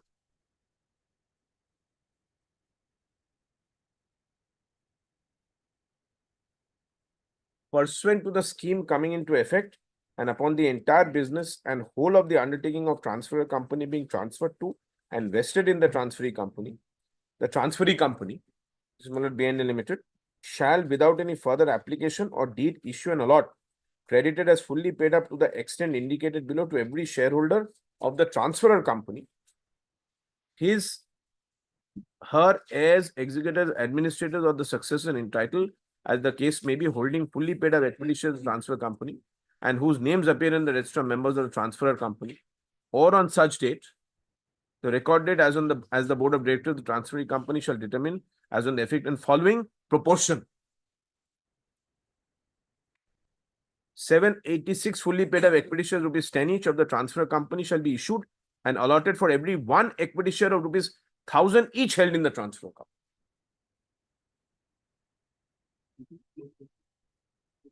So, my lord, what the learned, my lord, greatest of respect, my lord, to the learned, my lord, single judge. Learned judge multiplied, my lord, 786 with 10 and said that's 7860 and 1000. Therefore, it is not. And the explanation which was given, that is recorded, my lord, will recall, my lord, in the order itself, page, I think, 24 or 26. That the explanation why the share exchange ratio is this is based on earning capacity was ignored and said that, sorry, I'm just looking at the net asset value. But that is not how, my lord, shares are valued, with the greatest respect. It is really not so simplistic that you look at 786 into 10 is 7,860, whereas, my lord, shares are of 1000 each.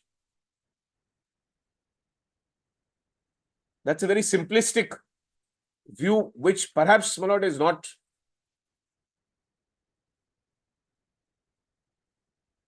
So I think, my lord, what the division bench of Bombay High Court is saying, that the share exchange ratios are also an integral part of the scheme itself. Now, if the learned judge, the single judge, my lord, thought or came to a finding that the scheme is commercially justified, then whatever consequences follow, whether the Shormila Shetty, her ultimate shareholding gets reduced or increased, is really, my lord, an incident which will happen.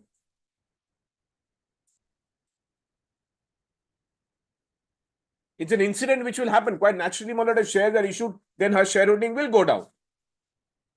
But that is not an excuse or a reason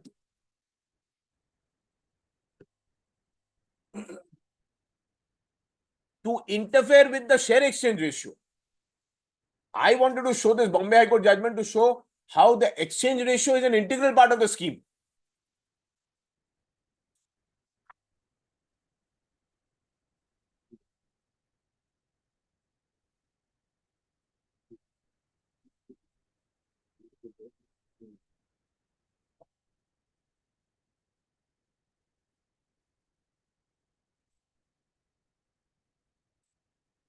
And Manoj, just kindly similar in that judgment, coming back to the division bench, just one more paragraph 40.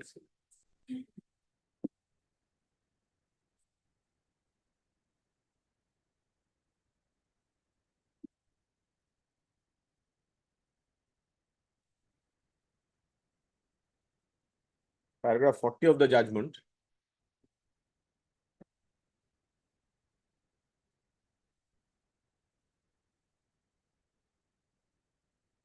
Judgment. Well, this same judgment, the division bench, this is that Bombay. 124 company. This is yes. Malad, I've shown Malad 18 and 19. Now, can you see paragraph 40? Internal page, small 16 at the top left hand corner of the print. Yes. The scheme of amalgamation received an overwhelming support of 99.94% of the shareholders. The shareholders in the commercial wisdom have thought it fit that the scheme should be approved. Consistent with the well-settled principle of law, this court would be slow to interfere with the decision of the shareholders. The jurisdiction of the court in such matters is not appellate in nature, but is founded on fairness. Court will not, for instance, interfere only because the valuation adopted by the valuer may have been improved upon had another method been adopted. The court is neither a valuer nor an appellate forum to reappreciate the merits of the valuation.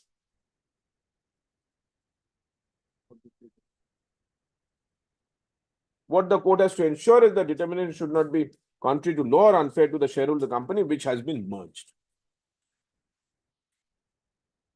And my lord, Hindustan Lever and my lord,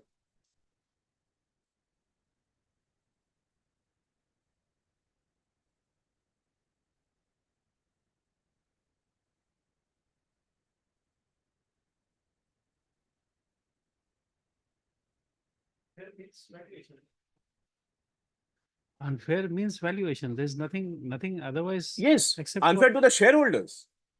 The shareholders approve this. Here also, my lord, unanimously.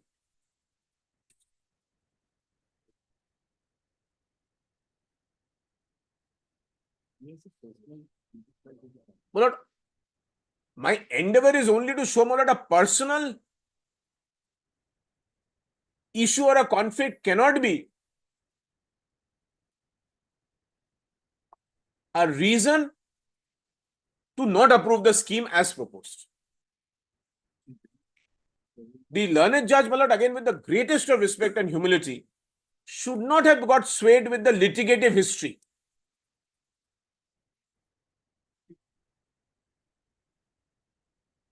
Two errors the learned judge, my lord, according to us, my lord, fell into is one, my lord, looking at the litigative history. Secondly, only looking at the face value. And ignoring valuer's report or earning capacity of the company as to why this valuation was proposed.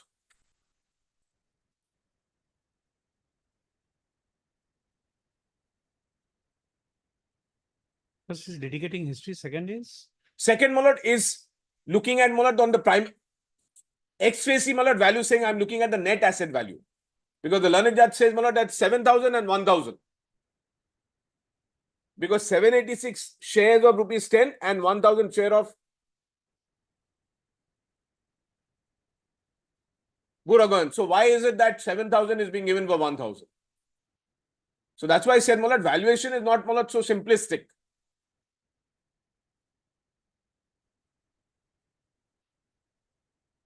And I'm only citing this, relying on this judgment to show that the court is really, the courts seem to be saying that we will be very slow to interfere with this. We are not experts.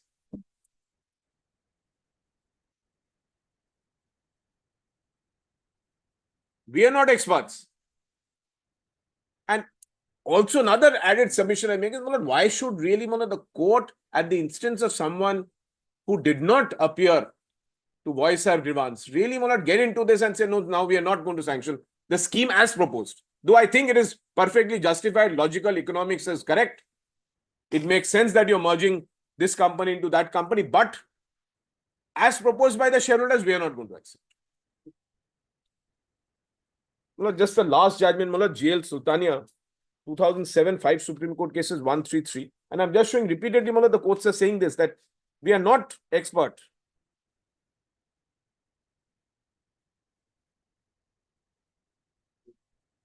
Two 2007, 5 Supreme Court cases 133.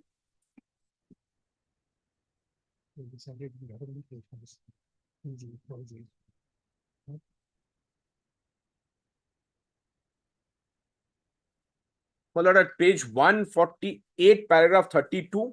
just I'm using just a question which always comes to my mind when these submissions are made. You see, not us, is not this bench, but the courts have interpreted and examined 3G, 4G. They have also examined so many interesting issues. And then when it comes to calculation, we say that we are not experts. When public interests are involved, but I don't think the courts would say that this is what the valuation should be. Courts have looked at the larger fraud picture. And public interest. Public largest, public interest. Where now knows every public offer or whatever is given has to be through tender. Because when this Delhi pollution matters came before the Green Bench, then a lot of UN cry was the courts are not expert. Why should I interfere? But the decision was right. Now history has shown us that the decision in Delhi for having these CNG buses to phase away these Correct? old vehicles and all, they have changed Yes. life in Delhi. Well, that's one of the common sense approach, Malad, which the courts have to have. But here, Malad, it's the shareholders. It's really, Malad, a little private dispute. And the principle is totally different. There, Malad is protecting our interest, not all the public. But here, the shareholders are only concerned. So the difference, Malad, really, Malad, if I will, Malad, was to, Malad, argue on that, I would say, Malad, that's the difference also. Malad, it's absolutely correct. As courts, Malad, will also have to look at, Malad, in 3G, 4G, or, Malad, a pollution case, our interest as in public, because, Malad, is guardian of, Malad, that in that. But here, Malad, the private shareholders have decided this is what is going to, and private and public shareholders, because one is a listed company. Here, Malad, just 3 paragraphs, paragraph 32, page 148. These decisions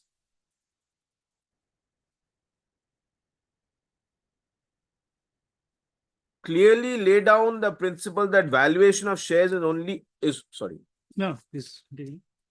Please continue. 32. These decisions clearly lay down the principle that valuation of shares is only a question of fact. Is not only a question of fact, but also raises technical and complex issues which may be appropriately left to the wisdom of the experts, having regard to many imponderables which enter into the process of valuation of shares. If the valuer adopts the method of valuation prescribed, or in absence of any prescribed method, adopts any recognized method of valuation, his valuation cannot be assailed unless it is shown valuation was made on a fundamentally erroneous basis, or the patent mistake has been committed, or the valuer adopted a demonstrably wrong approach, fundamentally going to the root of the matter. Well, this has not been done, Malad, in this case. And then kindly look at, Malad, paragraphs 84.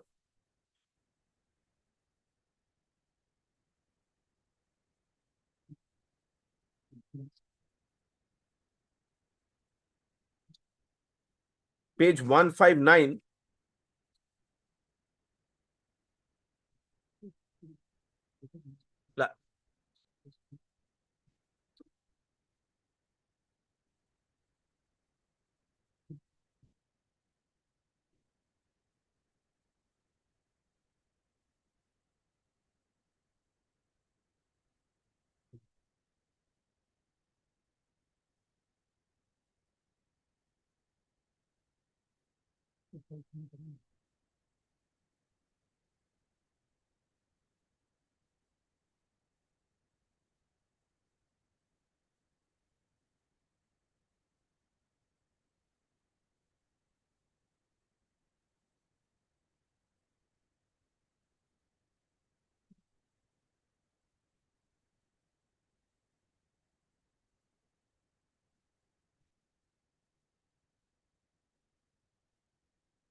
Malad, 32, then, Malad, 84 at page 159. Actually, page 184, it starts 159. Then kindly turn over the page and see 160.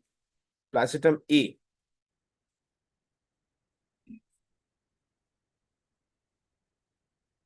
From overly, Malad, it says error going to this court should not interfere with the valuation of expert as noticed in Mir Mafatlal. valuation shares a technical complex problem which can be appropriate left to the constituent experts field of accountancy. Then 85, having considered all aspects of matter, we are satisfied. Valuer party have not committed any answer which may justify interference.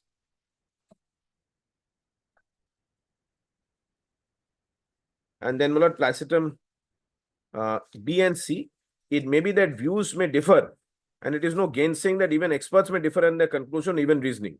Court must take notice of this fact that must not interfere unless there are compelling reasons to upset the finding of the expert valuer on grounds such as the enumerated in the earlier part of the judgment or others.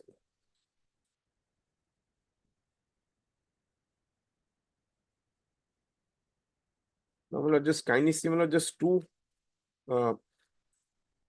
pages.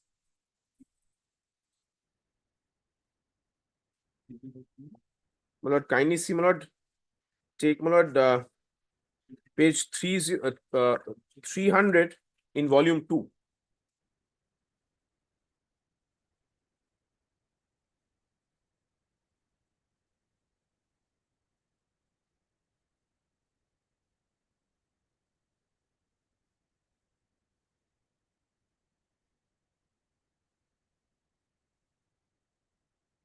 Report of the chairman, Malad.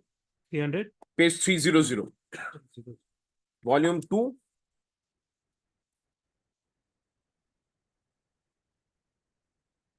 Such, Malad will see advocate present appointed by the court, summoned by notice, sunset, then 302.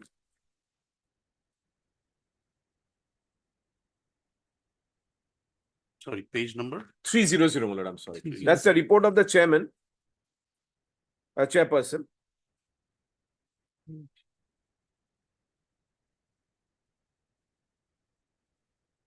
And at 303, Malad will find the voting. Reporting of the chairman, 303 at the bottom.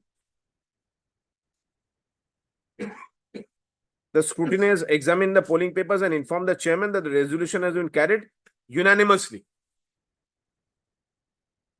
This is so far as the transferor is concerned.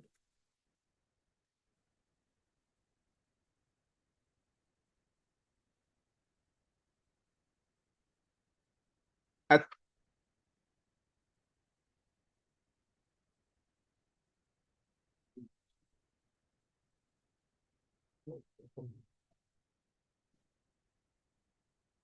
so 302 and next is Malad 308. Two reports, Malad, two companies.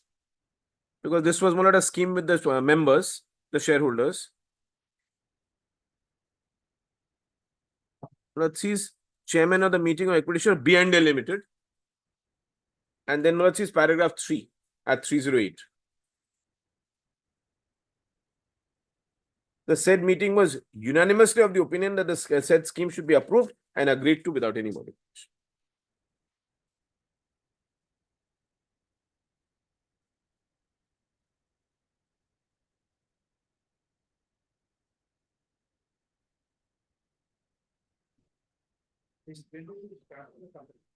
Yes, Malad. Yes. Page 300 is transfer account.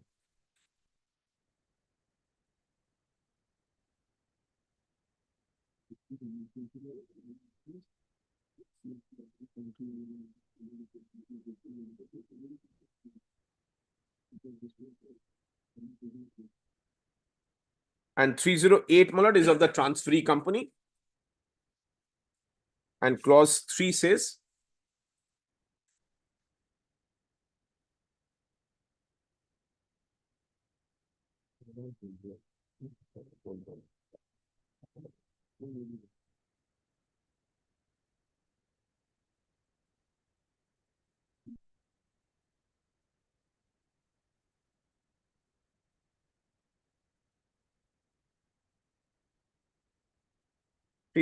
Malad, paragraph 3.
In view of that, Manoj, therefore my submission is that Manoj, the scheme as proposed and as accepted by the shareholder should be Manoj, accepted by this only.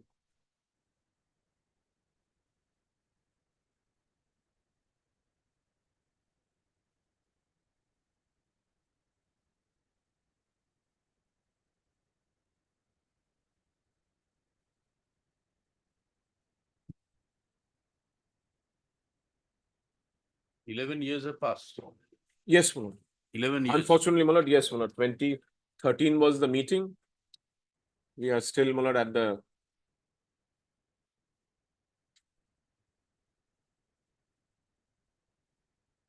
Well, nothing, Manoj, has changed, Manoj. The tea gardens, Manoj, still exist. We still have 7, Manoj, B&A, and we still have 1 Govindpur. Sorry, Manoj. Yug.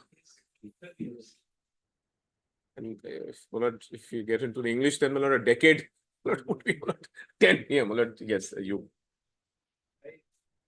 It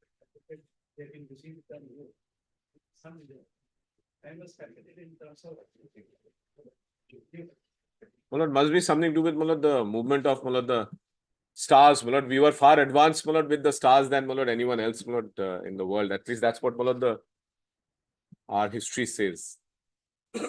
So I submit because the appeal has been pending. That's the reason it's been it's got stuck.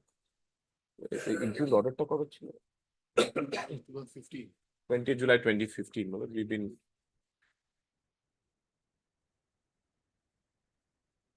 I submit the scheme should be sanctioned as it stands. Those are my submissions. I'm extremely grateful for an extremely patient hearing and bearing with me. We had also had an opportunity to revisit company law after a long time. Our pleasure and privilege, our pleasure.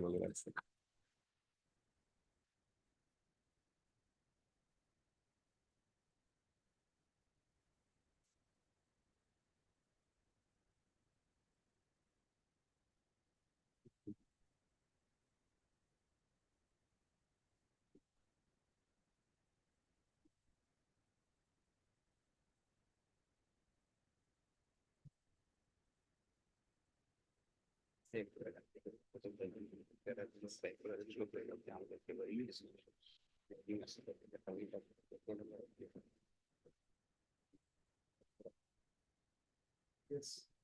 Yes.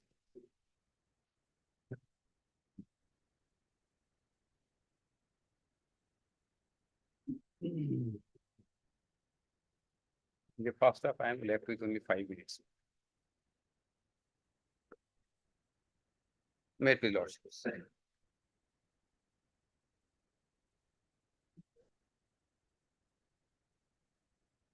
Have you you have heard of a short submission, the praise showered by William Wordsworth on short submissions? No. No. I'll show you. It's by William Wordsworth. Right. Man of few words Man, are the best men. It's not by me. I would like to be man of few words so that I become best man. That is William Wordsworth's My lord, man of few words man of few words. are the best men.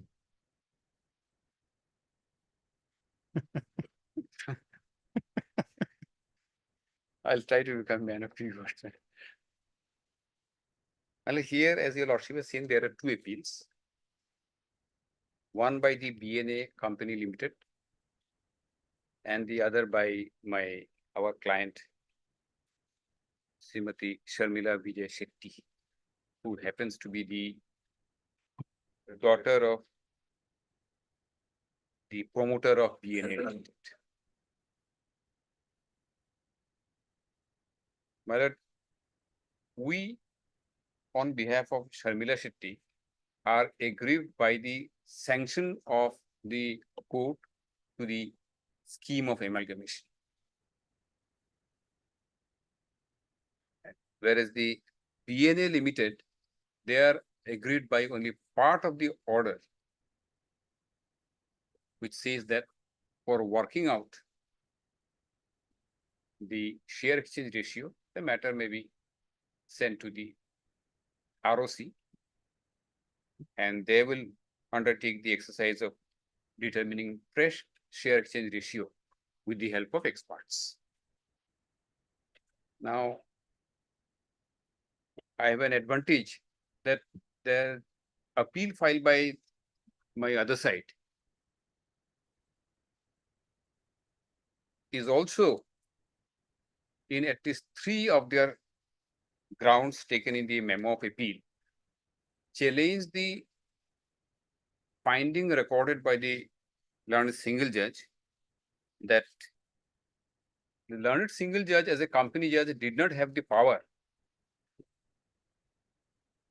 to send it to the ROC for working out the share exchange ratio afresh.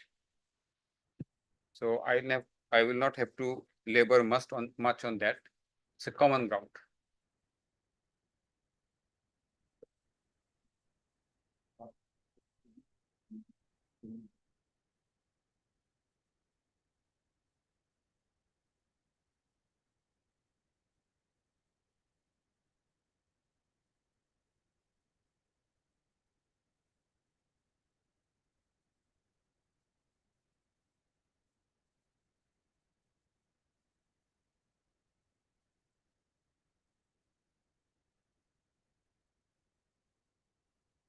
And the basic intention of the management, Just now. my lord.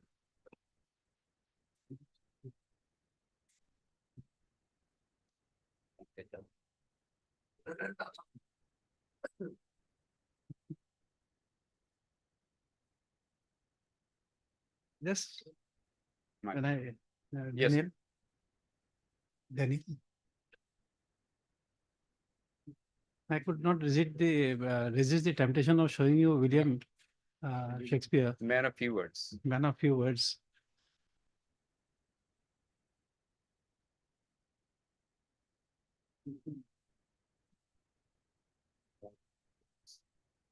Are the best.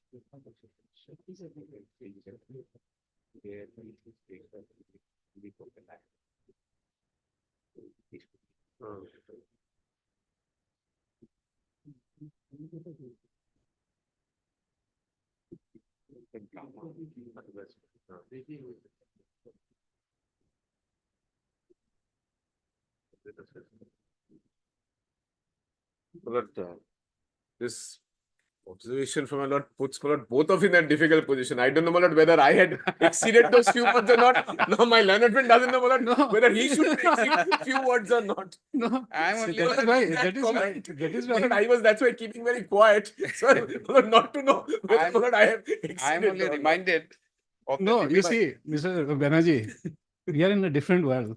I went to a marriage My lord. where after we came out of the marriage, the friend next to me, he was saying, "Ah, there are no people in this marriage, all lawyers and judges."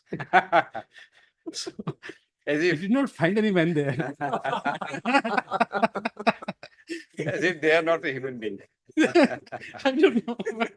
So, my lord has put us, my lord, in, at least me, my lord, in a very difficult position. My lord, so far as I'm concerned. My your learned friend can still make amends. Yes. But And I cannot. difficulty is more on my part because Lordship has given in the beginning of my submission. That's So right. far as my learned friend is concerned, he has completed his part. So I don't know whether I'm still a good man Except- or not. Except for repenting, he doesn't have to suffer in terms of his argument.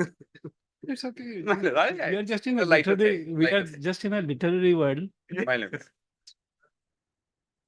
My lord, before we depart, my lord, I'm just indicating the basic intention, my submission is, my lord, the basic intention of the management respondent, that is the BNA Company Limited, is to dilute our clients' shareholding and to cover up their mismanagement and oppressive practices.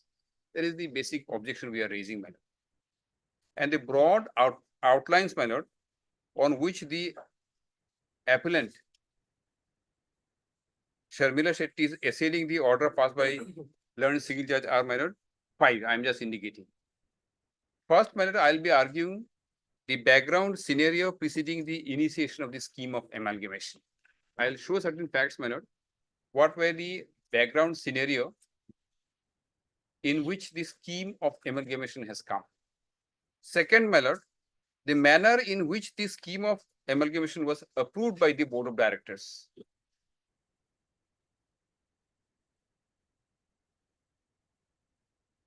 Third, my lord, what is the basic object behind the scheme of amalgamation? Fourth, my lord, the unfairness and the illegality in the determination of share exchange ratio.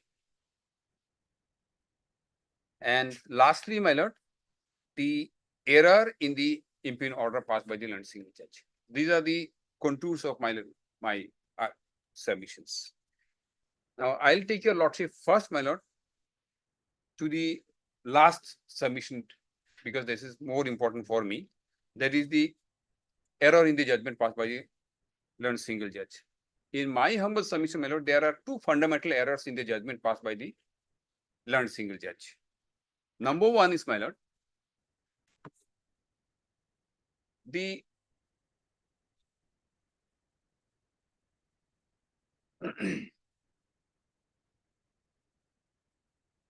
learned single judge has at least devoted 3 pages to record a finding based on materials placed by us as well as the central government in the form of, my lord, regional director, Ministry of Company Affairs, Government of India, to record a finding as to why the learned single judge has held that the share exchange ratio was unfair.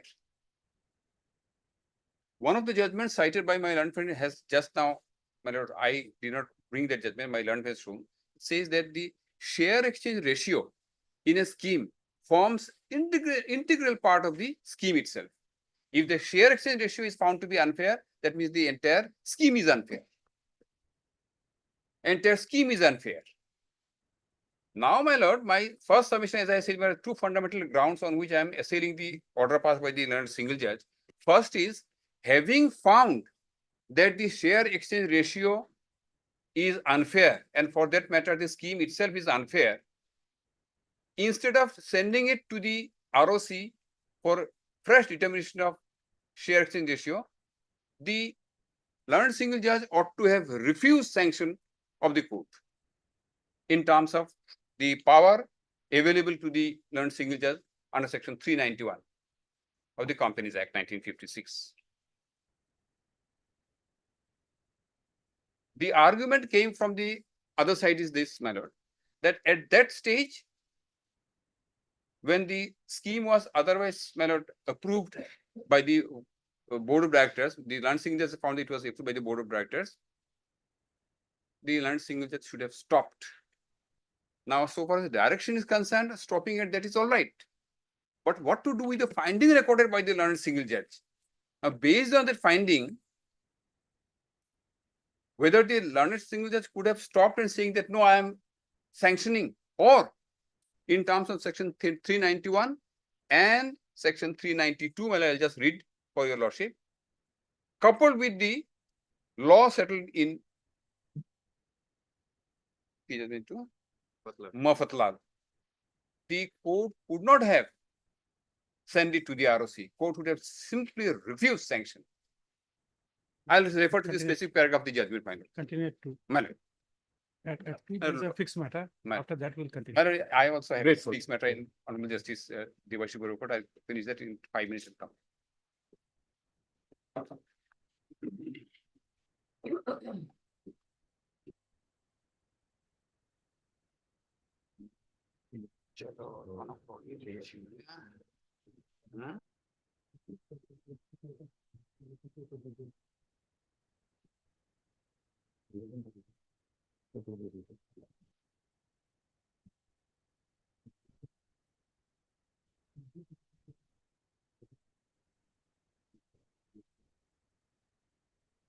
Yes, Yes, madam.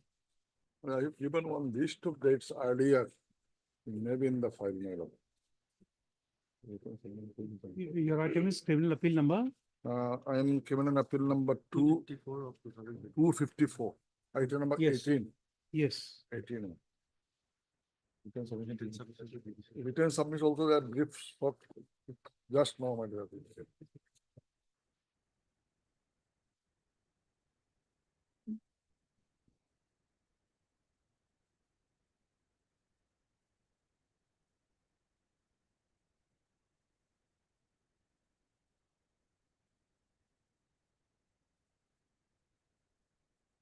My lord, your loss will find, basically, my lord, in the FIR total, initially 12% name in the FIR.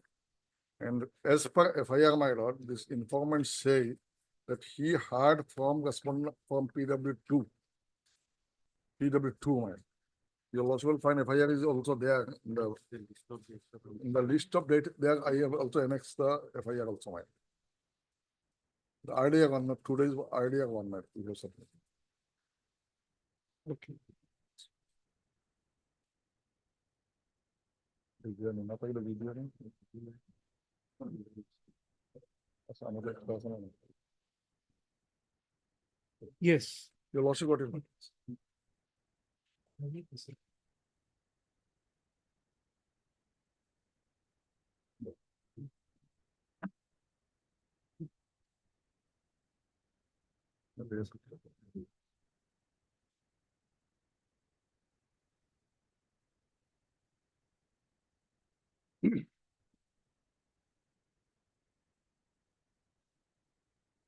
extra copy also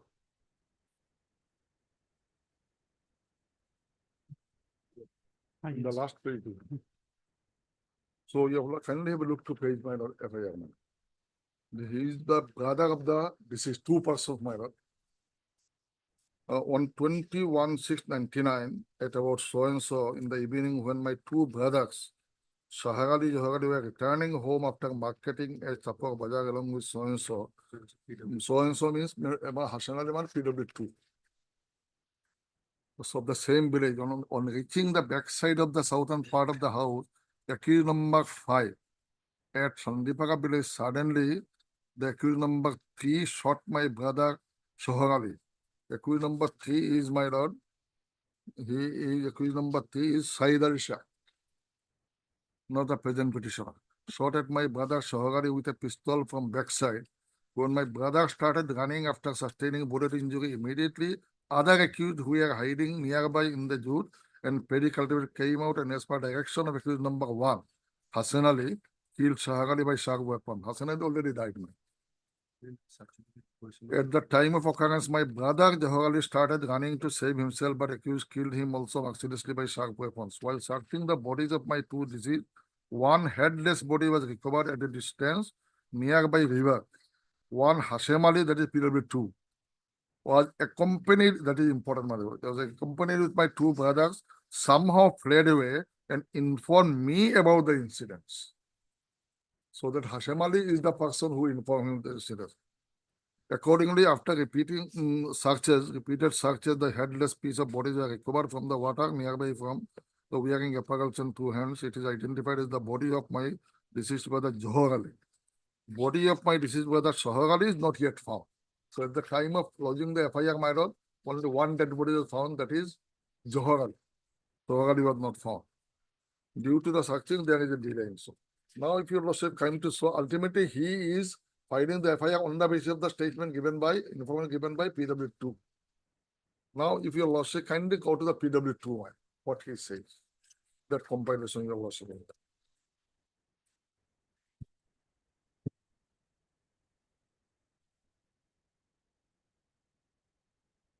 Page 3, my lord.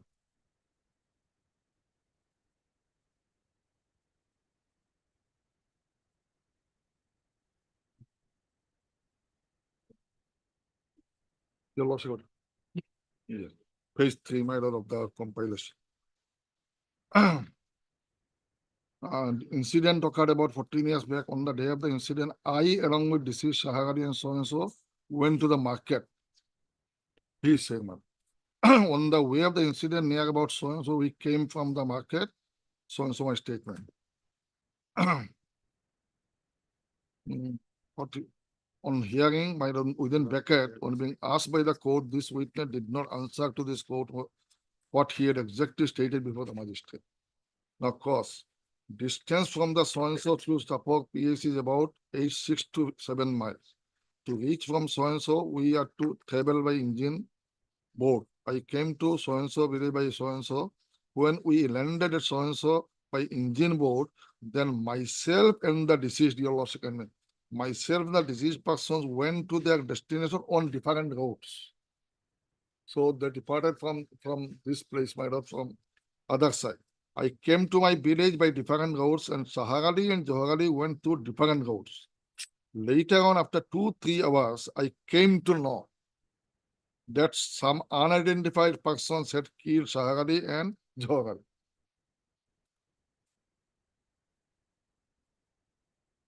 At the relevant time of incidents, there was a riot between Santal and Bodas. And for the said riot, your lordship can note, several bodies were found dead near the Champa River. After the incident, I did not meet the complainant Mohali.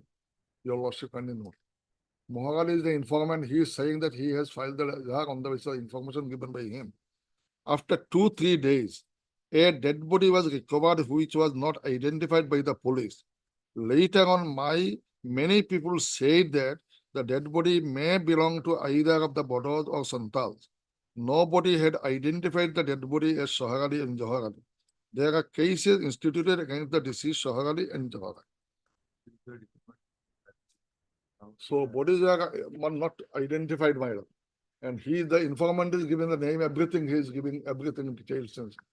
He knew from the PW2. PW2 is saying it remains unidentified. He also said, my lord, the riot took place. It may belong to anybody, my lord, who have been killed in the riots, my lord. Then the deceased Johari and Soharali were having enmity, your worship. There is a case connection, my lord. One of the person of the accused party was killed by them. And ultimately they were in PW 5 and 6 were in the jail. And from jail they have deposed. So the deceased Johari and Soharali were having enmity to lots of people of our village. Yeah. Several cases were filed against them. After 10 to 12 days from the date of the incident, police took me to the magistrate for recording my statement under section 164. I did not state with the magistrate as per the instruction of the police. The statement recorded under section 164 was not read over and explained to me. I cannot say or understand the Assamese language properly. Police had threatened me to depose as per their instruction, otherwise I was threatened by one of the accused along with them. Oh, sorry, to be one of the accused along with them. The magistrate did not explain me that he was judicial magistrate and he is going to record my statement. In the place of occurrence, there was only house which belongs to Makbul. He is one of the accused, my lord. And there was jute field up to 3-4 kilometers from the house of Makbul. The house of Iman Ali is located near about 3 kilometers away from the place of occurrence. The house of Jabed Ali, Abu Ahmad, Jahuruddin, so kilometer 3 kilometers away from the place of occurrence. I heard that Jahuruddin was involved in an offense for which he was convicted. Jahuruddin PW 6. I heard that Jahuruddin was involved in an offense for which he was convicted. The house of Rahimuddin and Shah Alam are also 3 kilometers away from the place of occurrence. I also heard that Rahimuddin and Shah Alam are also convicted in an offense. Now, if you also kindly see, so far PW2 is concerned, whatever stated by PW1, it gone. It is belied by the statement of PW2, my lord. Nothing remains. Now, if you kindly see, there are 20 witnesses. So, number 2, one informant, my lord, number 2 is that Hashim Ali. Number 3, my lord, he is, number 3, he was declared hostile. He did not support the case. Number 4, also, my lord, he also did not support it. He said that some assailant, he has seen some assailant has killed the deceased. Then Rahimuddin and my lord, PW 5 and 6. Landed trial court, my lord, based conviction on the basis of the PW 5 and 6, as well as 11, 12, 15. 5, 6, 11, 12, and 15. Now, 5 and 6, my lord, those two persons, they were convicted in connection with the murder of the one of the accused father, my lord. And they came from the jail and the deposed, 5 and 6. Now, if you will kindly see PW8, I'll come to later on, my lord. PW8, Manwaga Khatun is the wife of one of the deceased. Kindly have a look to that. Then thereafter, I will take to your lordship 5 and 6, my lord. Wife is the PW8, my lord. Wife of? Wife of Shahar Ali. Oh, sorry, Joher Ali, one of the deceased.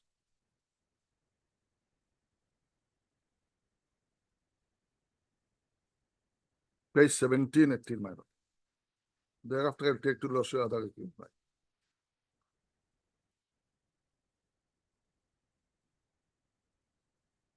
Wife of deceased Joher Ali.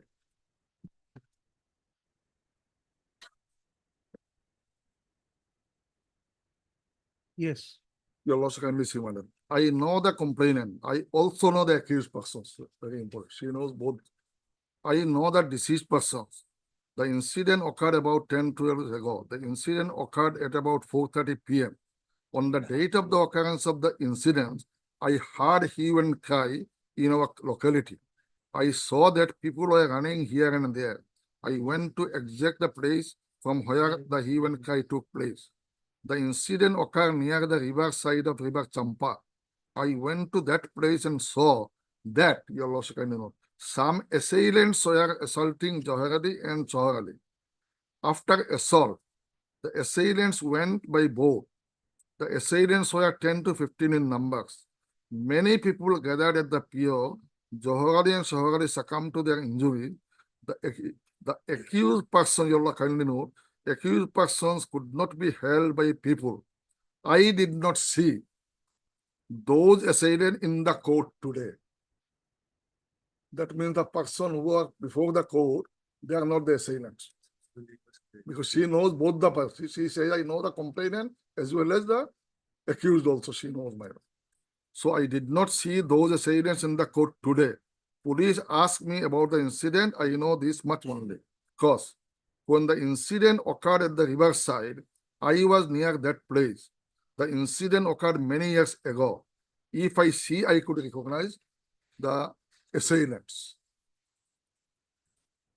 So accused persons are before her, my lord. The accused persons who are present in the court or are not present at the PO on that day.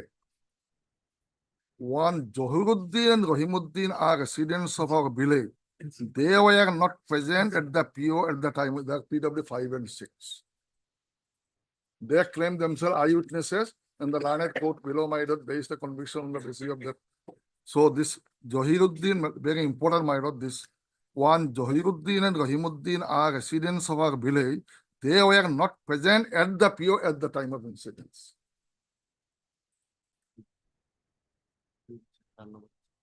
Yes. Did not get it, please repeat again. Madam?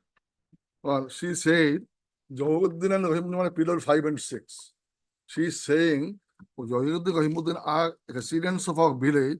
They were not present at the PO at the time of You are reading incidents. where, which page? Madam, I am reading page 18.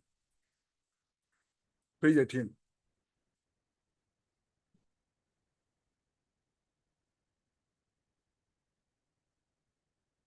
Your lordship, what is last two lines, madam, the cause.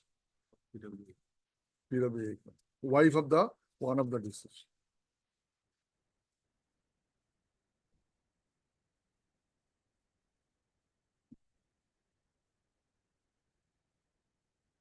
Yes. Then I take the PW9, my lord. Then I will come on 9.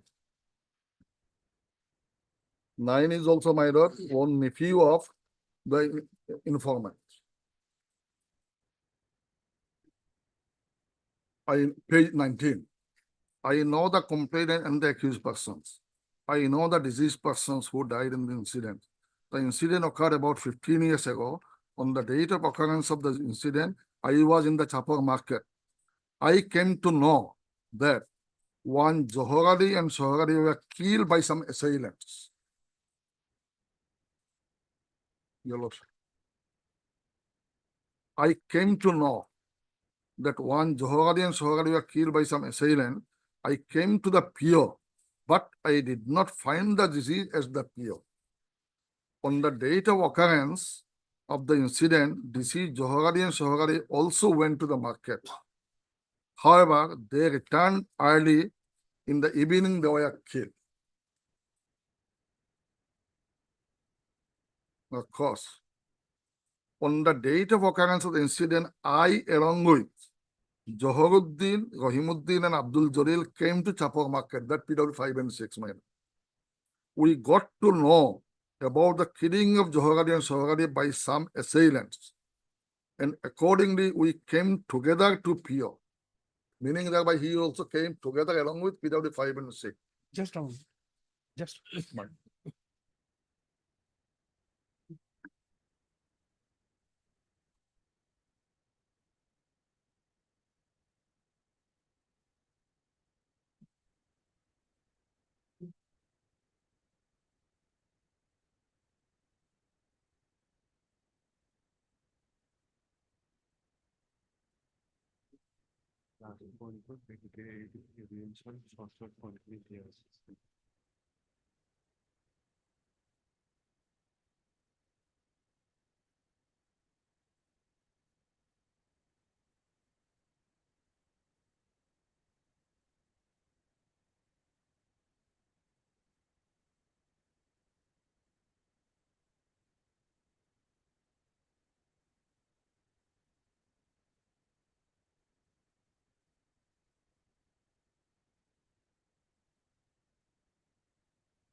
Yes.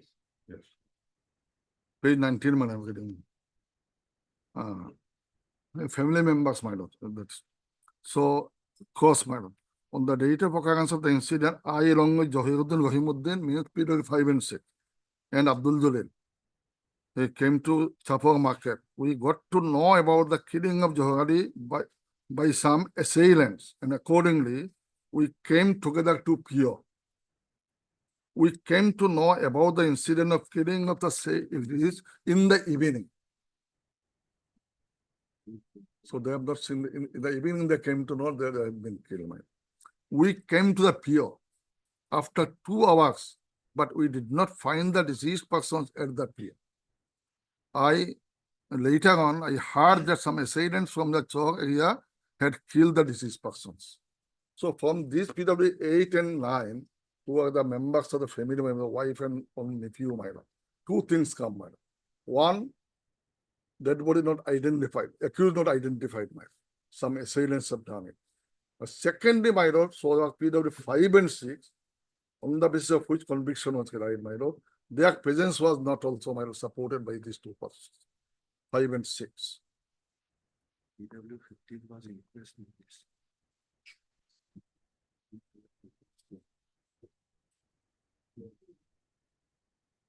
Mr. Chaudhary, you know the limitations of the court in 389, the scope of That's true. my lord. examining the evidence to find out whether there was, or there could have been excess of. I understand. I know you want to see whether they are fair chance of acquittal or not.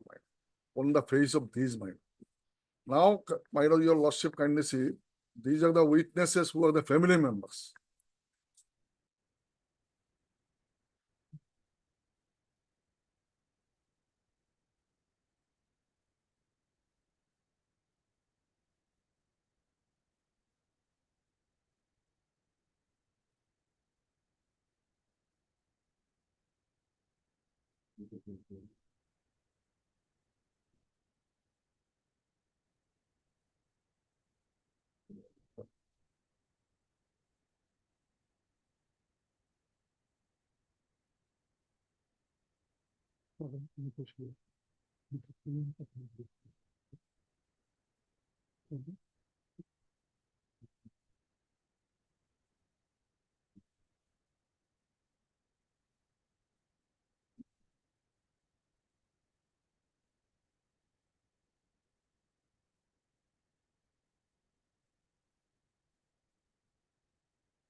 Mr. Chaudhary, My lord.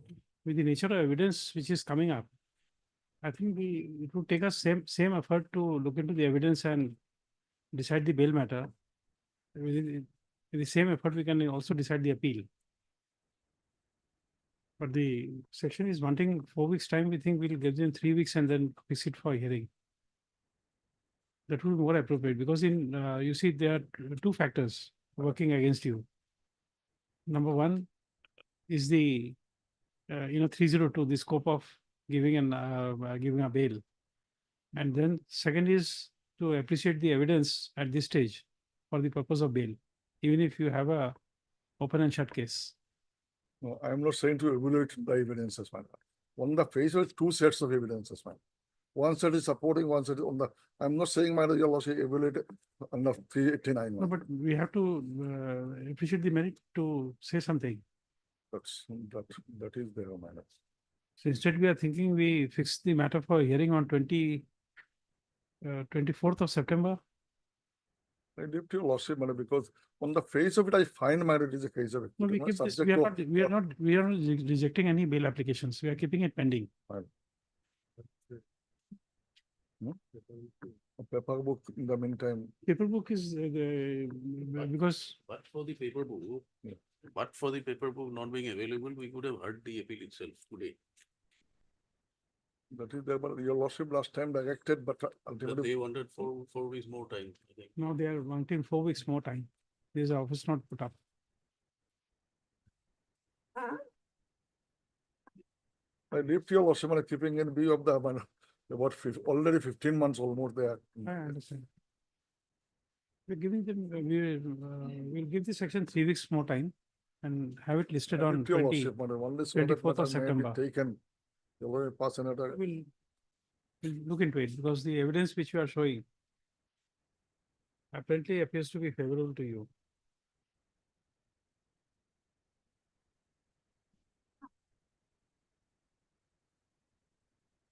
For 389, my lord, I am also not saying your lordship is to evaluate the evidences. In the face of it, what I also find, my lord, two sets, the person on whose basis conviction was made, they were not present at all. It is belied by their own family members. But that's what my esteemed Then brother what- said. Anyway, I leave to your lordship. Because but Leave for to the your paper lordship. book, Your Lordship, But for the paperwork, we would have heard the matter. I understand what that is time constraint also there. and That is. Oh,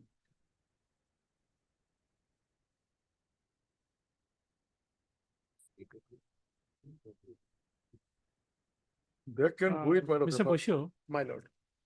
uh, if you can agree to this, that the nature of evidence which Mr. Chaudhary has shown, My lord.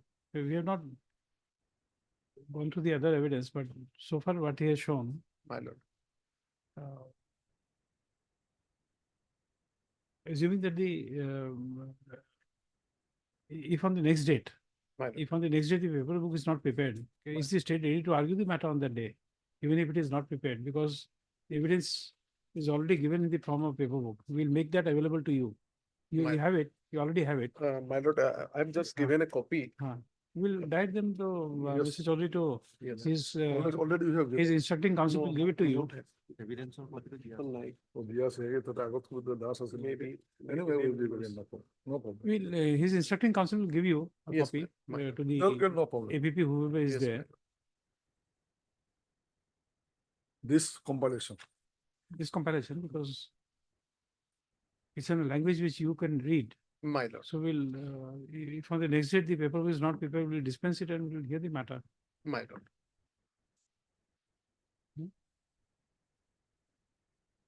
But we'll try to see that the paper book is prepared, but still, My lord. The public, they can also might do it expeditiously if your worship direct them. no, we'll try to do it. I leave to worship. We'll pass an order. Mr. Kotoki, your matter is also there. We was the same thing. PW15, mate. Huh? Only one person has implicated. No, I understand, but still to appreciate evidence, it But takes that to the is a- same effort. But that statement was not before, for first time in the court here. Let me see it. Problem is Whatever that- Mr. Chaudhary has shown, Yeah, I understand. now we can get the picture. Actually, SLS were not identified. They have prepared it later on. Make up story.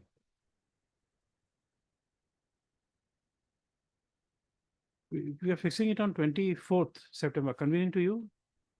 I hope so. I provided some other things. Huh? first. I hope so, my lord. Before keep up. 20? Fever হয়েছে, you know? 24th is a Tuesday. That's all. Tuesday, 24th September, Tuesday.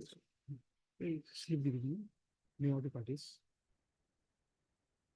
We are circulating a slip is, Mr. Chaudhary may not be mentioned, but record. Yes, they are news. Heard so and so. And Mr. K. Bushel on APP for the state. Next one.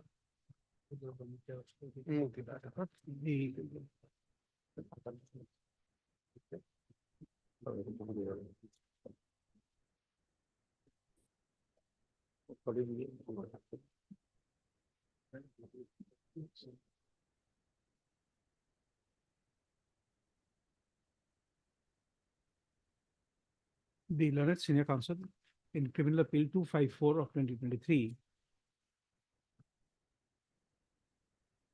So his learned instructing counsel has handed over a copy of compilation of the deposition of the witnesses,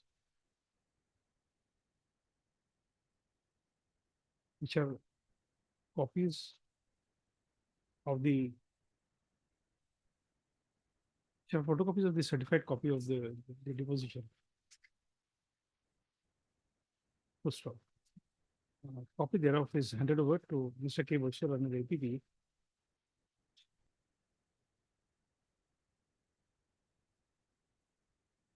Full stop.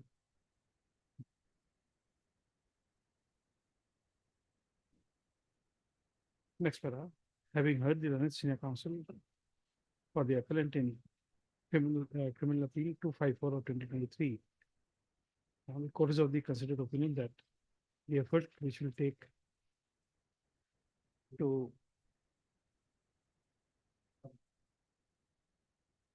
decide the interlocutory application for suspension of sentence, comma, within the with the same effort, the appeal can also be heard and disposed of. Next paragraph. Pursuant to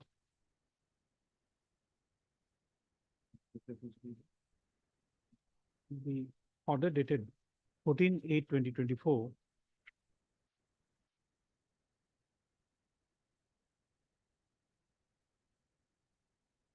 the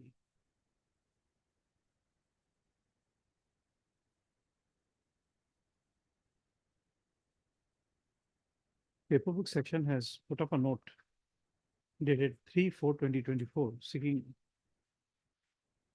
3 weeks, sorry, seeking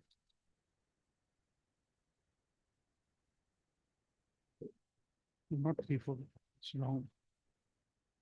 Office note 27/8/2024.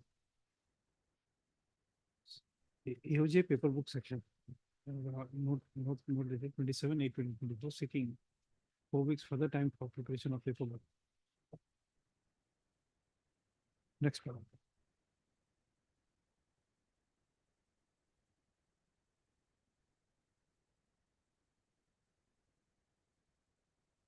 Let the paperwork section prepare the paperwork within 3 weeks.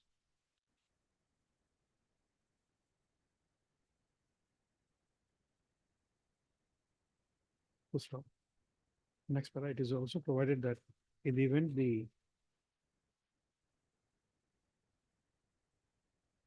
paperwork is not prepared, the learned APP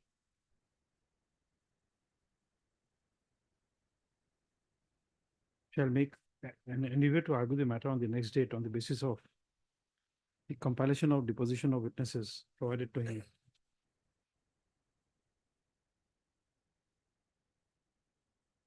Next para, list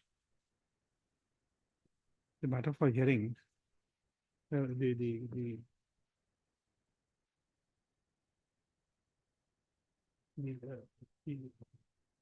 all the appeals for hearing on 24/9/2024.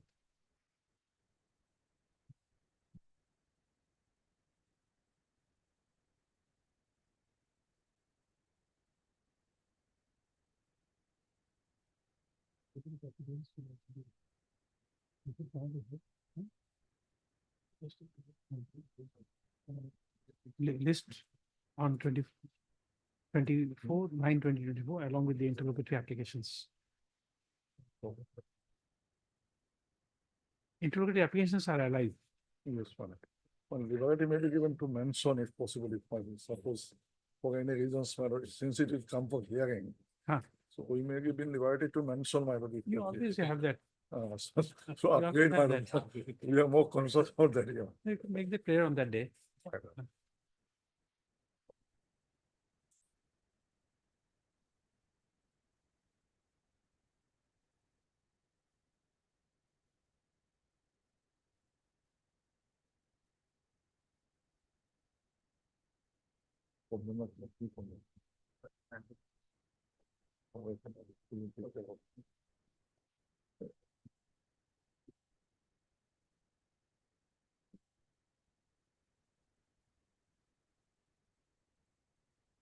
Indeed, obliged.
Item 2 with 3.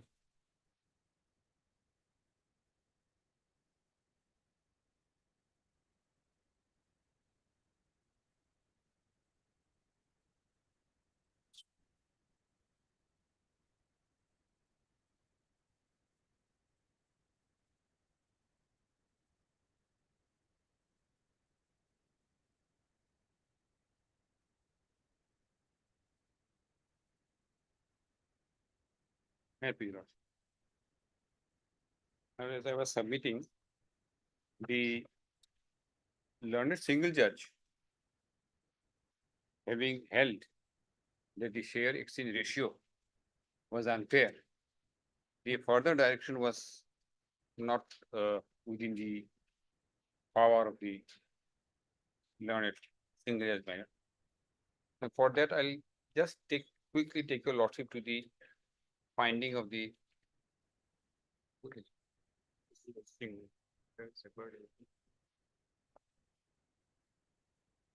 and I'll be referring to some of the pages of the two volumes submitted by us, volume 1 and volume 2,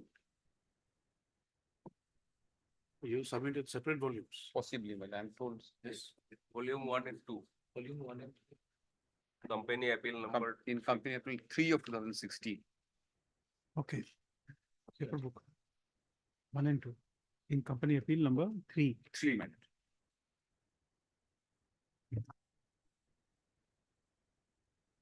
Oh, you're there. In that, in the earlier matter, criminal matter, there are defense witnesses. Please translate those. We're not finding readable, huh? Now, whatever we just, we have to have more clarity on that. Please get it typed.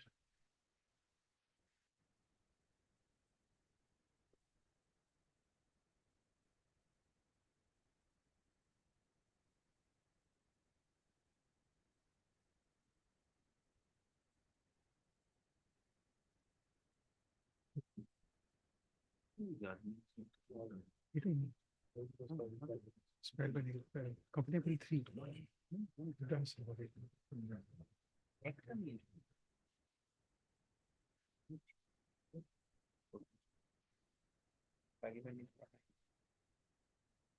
I think we will not have time for other matters because this will take some time, then there's a single bench.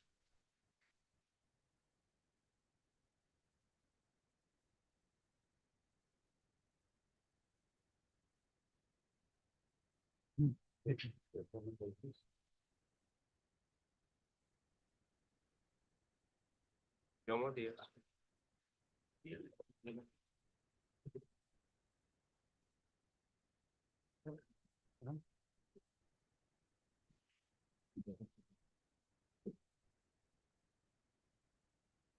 Submitted.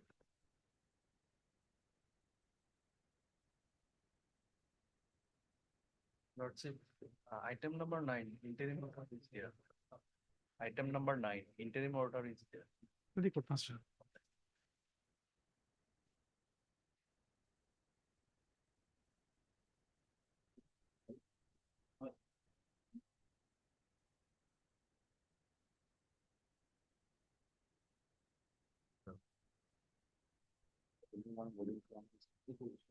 You did not spend for court. I was told that in similar fashion it was submitted before the court. No, that's okay. I always try to make the moment lighter. It's such a heavy weight. Yes. Make some moment light. Mine. Lordship will kindly take up volume 2 from Volume there. 2. I'll show the operative part of the judgment, which your lordship will find.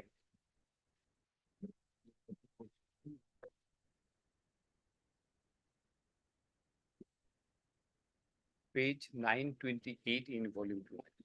928.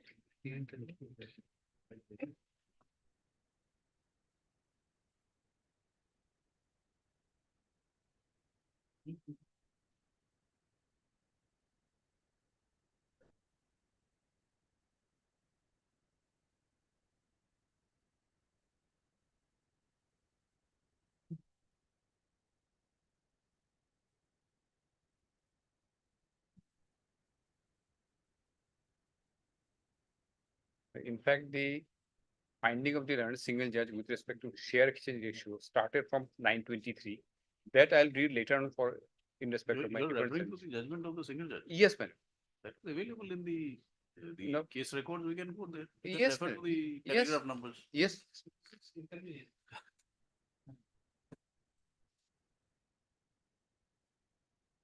Only thing is, my lord, the page, the paragraphs are not numbered. The internal pages will be there. Yes, internal page again. Yes, it's there. ma'am. Lordship, may kindly turn to internal page 30, madam.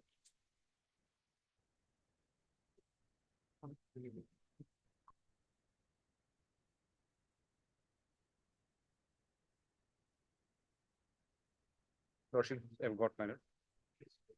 The third paragraph from top, my lord. A conjoint and careful reading of section 391 and 394A of the Act would indicate that the Registrar of Companies as well as central government have a role to play in case of amalgamation or merger of two companies. More so when one of the companies to the amalgamation or merger had earlier sought for voluntary liquidation. Since it's a case of valuation of shares of the two companies and the determination of exchange ratio, keeping in mind that the transferee company is a public limited company and a listed company before the Bombay Stock Exchange, there cannot be any doubt that substantial public interest is involved in the above exercise. Since the court has agreed in principle to sanction the scheme, but has found the exchange ratio to be unfair and unjust and not based on the market realities, court is of the view that it would be just and proper if the Registrar of Companies is directed to examine the matter. My lord, this part is very important. Examine the matter through experts and determine a fair and just exchange ratio. Accordingly, and in the light of the above, following orders are passed. 1. Court has no objection to sanction the scheme for amalgamation of the two companies, my lord. Then company involving the objector and other related developments and also having regard to the financial status of the transfer company as discussed above. Objection raised by the objector and by the central government through the regional director regarding the exchange ratio of the status between the two companies cannot be brushed aside. 2, 3, the exchange ratio of 786 fully paid up equity shares of ₹10 each of the transferee company to be issued and allotted for every one equity share of 1,000 held in the transfer company does not appear to be fair and just. Then, my lord, the direction. Accordingly, court directs the Registrar of Companies, Shillong, to work out the exchange ratio in a fair manner through independent experts, keeping in view the discussions made above, and submit the same to the court in 2 months.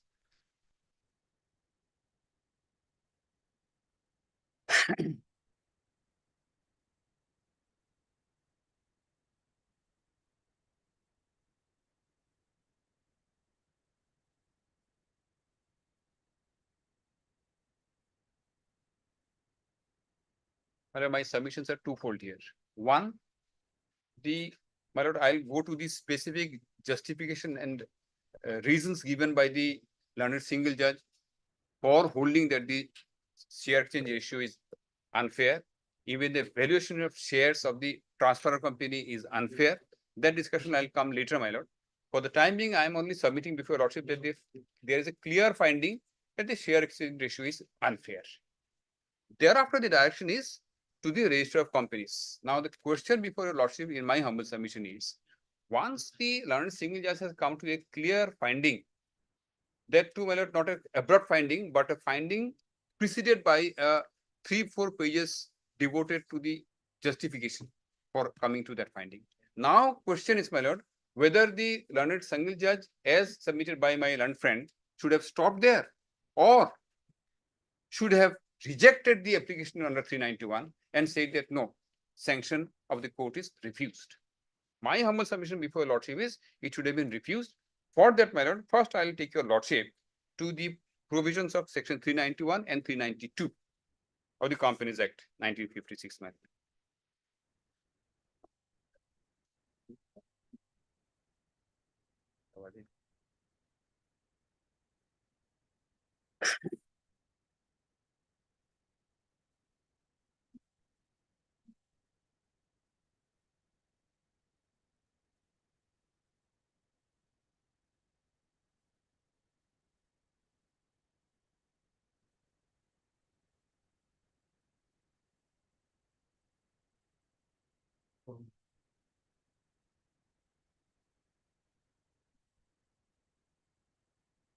I'm sorry, my lord, I thought that 1956 companies act will be here. It's definitely here, but somewhere. We have a copy, my lord, should we just send up?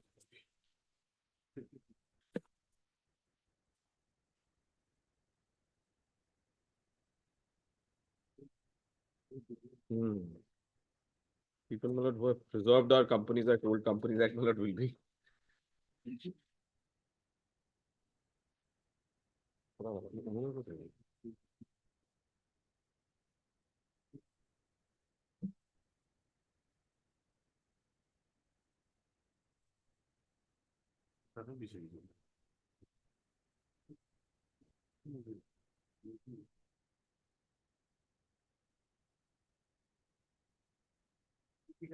My lord,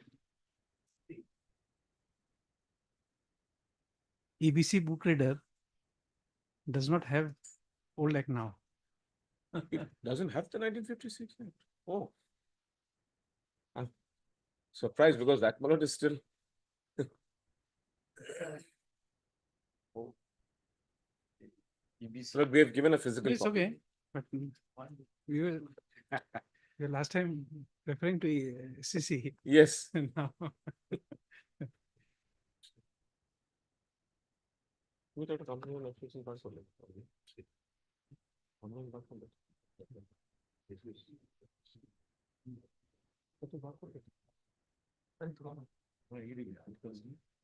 You're referring to which section? my lord, section 391 and 392. Because the application for sanction of the court was under 391. May I read 391 first, madam? The lordships have got the copy. of it. Power to compromise or make arrangements with creditors and members. Where a compromise or arrangement is proposed, A, between a company and its creditors or any class of them, or B, between a company and its members or any class of them. The tribunal may, on the application of the company or of any creditor or member of the company, or in the case of a company which is being wound up of the liquidator, order a meeting of the creditors or class of creditors or of the members of the class of members, as the case may be, to be called, held, and conducted in such manner as the tribunal directs. If a majority in number representing 3/4 in the value of the creditors or class of creditors or members or class of members, as the case may be, present and voting either in person or where proxies are allowed by proxy at the meeting, agree, these words are important now. Agree to any compromise or arrangement. The compromise or arrangement shall, if sanctioned by the tribunal, be binding on all the creditors of the class, all the members, or all the members of the class, as the case may be, and also on the company, or in the case of a company which is being wound up, on the liquidator and contributories of the company. The rest we can skip, my lordship will see that the agreement, Yes. the agree to the member, that means the creditors or the members, they have to agree. None else can be a part of that matter. Only these persons are given the right to agree to a compromise scheme. Now, lordship, may kindly see 392, my lord. Yes. Power of tribunal to enforce compromise and arrangement. Where the tribunal makes an order under section 391, sanctioning a compromise or an arrangement in respect of a company, it shall have power to supervise the carrying out of the compromise or an arrangement, and B, may at the time of making such order or at any time thereafter give such directions in this regard to any matter or make such modifications in the compromise or arrangement as it may consider necessary for the proper working of the compromise. 18 to or arrangement. 307. 2, if the tribunal affords it is satisfied that a compromise or an arrangement sanctioned under section 391 cannot be worked satisfactorily with or without modifications, it may either on its own motion or on the application of any person interested in the affairs of the company, make an order winding up the company, and such an order shall be deemed to be an order made under section 433 of the Act. I am emphasizing on the wordings used in section 392 subsection 1B. I am reading it again, my lord, before I make my submissions. May at any time of making such order, that is order under 391, or at any time thereafter, even thereafter, my lord, give such directions in regard to any matter or make such modifications in the compromise or arrangement as it may consider necessary for the proper working of the compromise arrangement. That means, my lord, the power to give directions or the power to make modifications in the compromise is in respect of proper working of the compromise, my lord. Proper working of the compromise and not the compromise itself. Modifications, etc., can be made by the court for the purpose of proper working of the compromise, but not the compromise. Compromise cannot be touched. Am I clear, my lord? What I am saying is, my lord, there is one thing to say that the compromise itself is modified or any directions is given in respect of the compromise. And the other thing is, my lord, for the proper working of the compromise. So the compromise remains same. And I can give an example. Supposing company A says now after the amalgamation takes place, company A will give ₹10 to company B. This 10 rupees is the integral part of the compromise. There cannot be any question of modification of the payment of 10 rupees from company A to company B, but the mode of payment, either in installment or in one installment or in 10 installments or the amount of installment, there can be some modification by the company court after the order under section 391 is passed sanctioning the scheme with regard to working of the compromise. That's why its words are there, proper working of the compromise, but not the compromise. Compromise cannot be touched because I have read 391, my lord. 391 says that the members or the shareholders who approach the court for sanctioning of a scheme, they will have to agree. Only they are given the right to agree. Nobody else can do it. Now, here is a case, my lord, where the honorable single judge has given the power to the ROC first to, my lord, rearrange, to modify the scheme of arrangement and then suggest it to the court. After the court, if the court sanctions it, that means the court has given the seal of modification. That means the court has modified the order, which has not been given under the Companies Act 1956. And therefore, my submission, my lord, I'll go through the judgment relevant part of that Mihir Mofathlal. At that stage, it was incumbent upon the court to refuse sanction. For that, my lord, I'll take your lordship to 2 paragraphs of Mihir Mofathlal.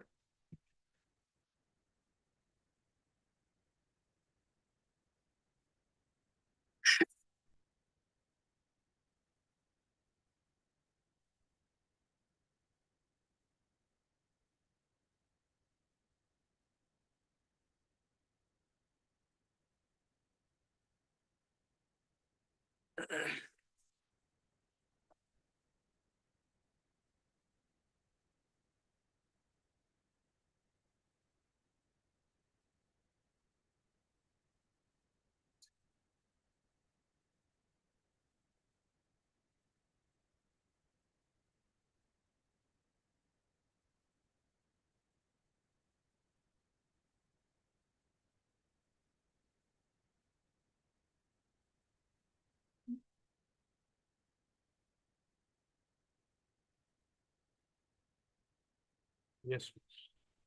Now, I'll take first your lordship to page 520 of AIR version of my lord Mihir Mofathlal. I think a copy was given by my lord to your lordship. I think you gave AIR. Yes.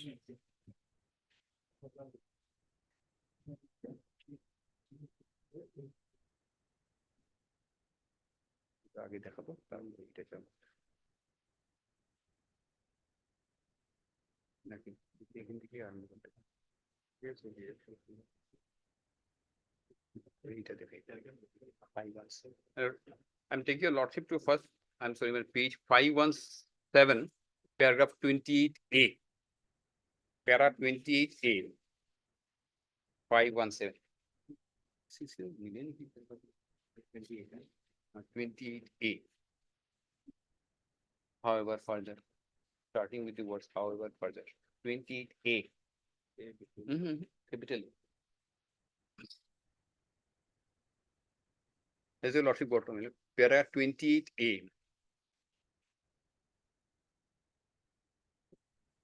Page number Page 517, my lord, in the AIR. 517, My, 28, capital A. my lord, my.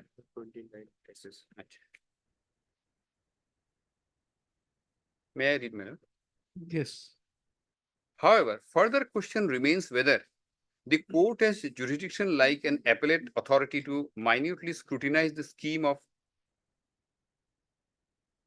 and to arrive at an independent conclusion whether the scheme should be permitted to go through or not when the majority of the creditors or members or their respective classes have approved the scheme as required by section 391 subsection 2. On this aspect, the nature of compromise or arrangement between the company and the creditors and members has to be kept in view. It is the commercial wisdom of the parties to the scheme who have taken an informed decision about the usefulness and propriety of the scheme by supporting it by the requisite majority vote. That has to be kept in view by the court. The court certainly would not act as a court of appeal and sit in judgment over the informed view of the concerned parties to the compromise, as the same would be in the realm of corporate and commercial wisdom of the concerned parties.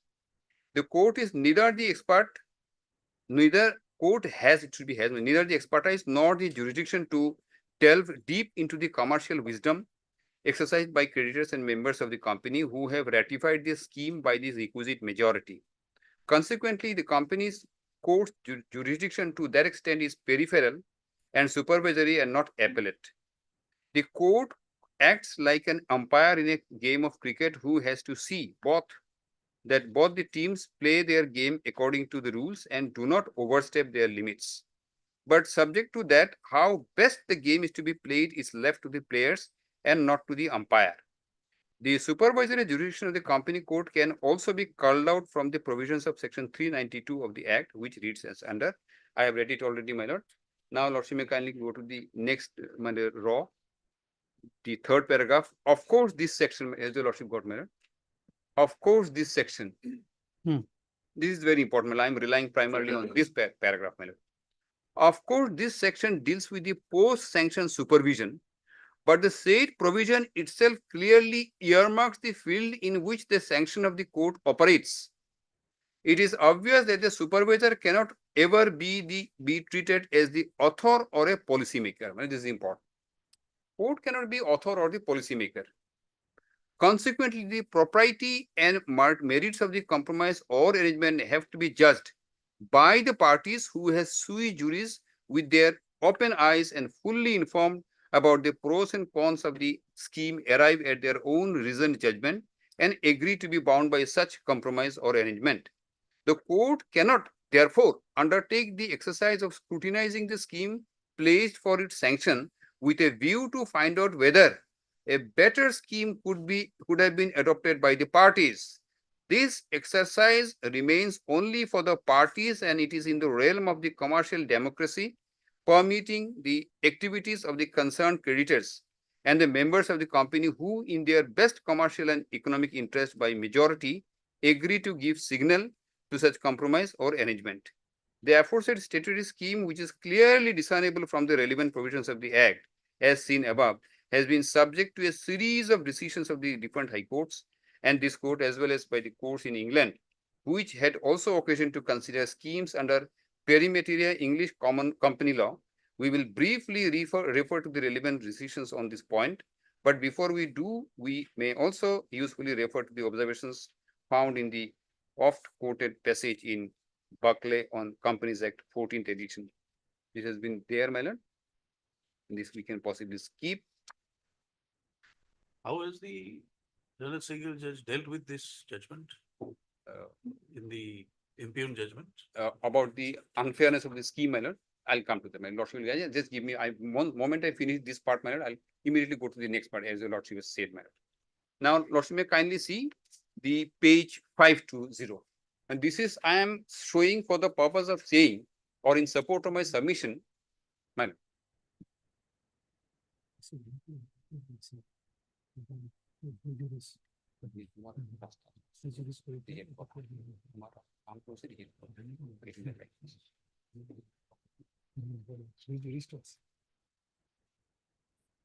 Madam. Well, page 520, lordship may kindly see 520 left hand side column, madam. Lordships have got, madam, 520. In view of the aforesaid settled legal position, therefore, the scope and ambit of the jurisdiction of the company court has clearly got earmarked. The following broad contours of such jurisdiction have emerged. 1. The sanctioning court has to see to it that all requisite statutory procedure for supporting such a scheme has been complied with, and that the requisite meetings as contemplated by section 391(1)(a) have been held. 2. That the scheme put up for sanction of the court is backed up by requisite majority vote as required by section 391 subsection 2. 3. That the concerned meetings of the creditors or members or any class of them had the relevant material to enable the voters to arrive at an informed decision for approving the scheme in question. That the majority decision of the concerned class of voters is just and fair to the class as a whole, so as to legitimately bind even the dissenting members of that class. Well, this is very important. Next, that all necessary material indicated by section 393(1)(a) is placed before the voters at the concerned meetings as contemplated by section 391 subsection 1. 5. That all the requisite material contemplated by the proviso to subsection 2 of section 391 of the Act is placed before the court by concerned applicants seeking sanction for such a scheme, and the court gets satisfied about the scheme.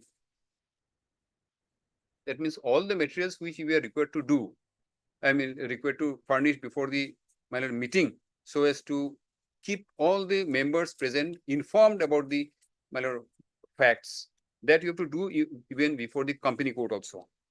6. That the proposed scheme of compromise and arrangement is not found to be violative of any provision of law and is not contrary to public policy. For ascertaining the real purpose of underlying the scheme, with a view to be satisfied on this aspect, the court, if necessary, can pierce the veil of apparent corporate purpose underlying the scheme and can judiciously x-ray the same. This is what I'll ask your lordships, pray for before your lordships to do. 7.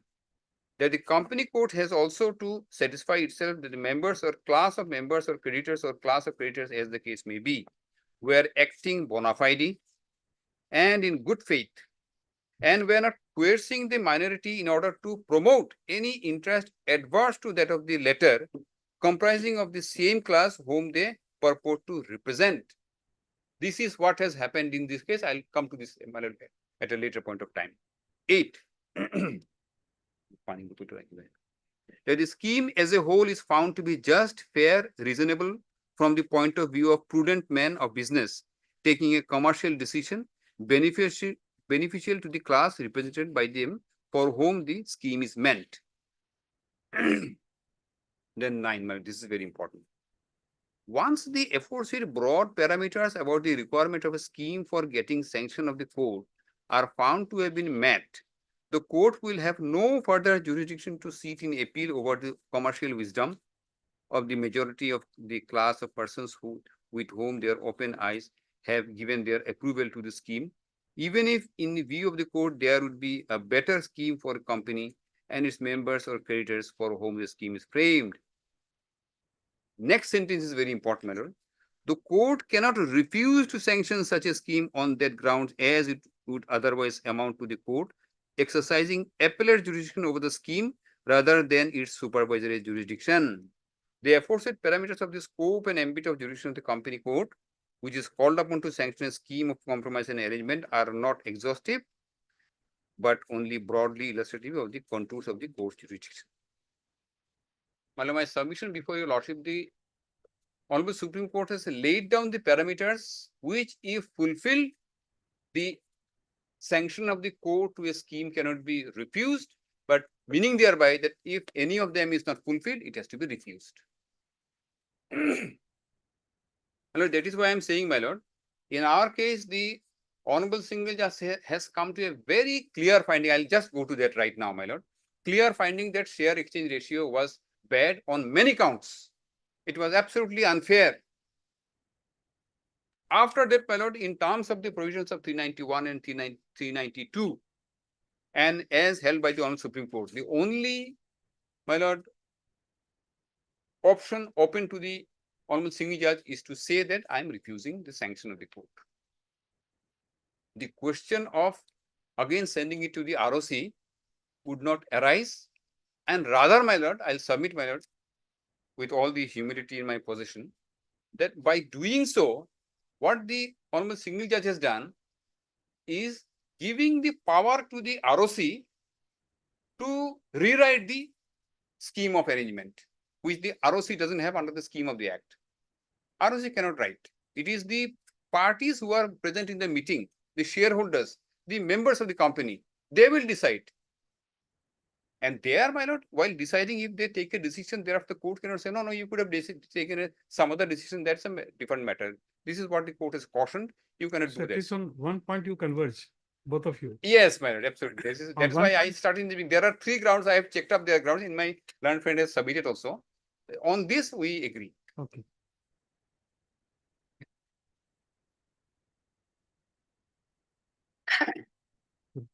This is my first submission, my lord. So therefore, my lord, my submission on this count alone, the judgment in order passed by the learned single judge should go, and the sanction of the court under section 391 has to be refused. Now I'll take your lordship to my second submission, my lord. That is,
now I'll take a lordship to the that part of the judgment of these and single judge where the share exchange ratio has been discussed. Just a moment.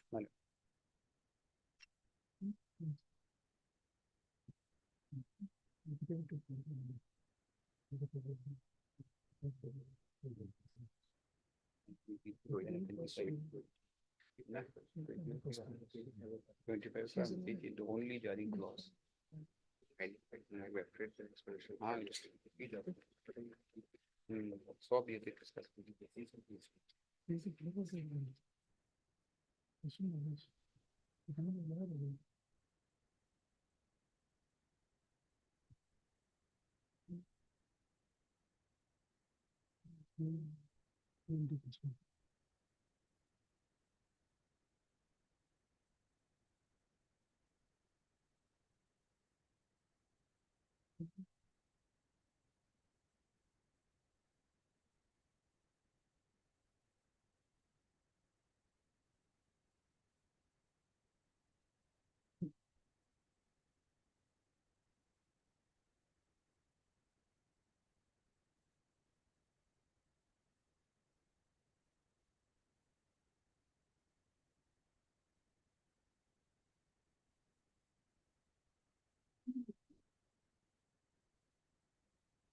What putting about the whole view?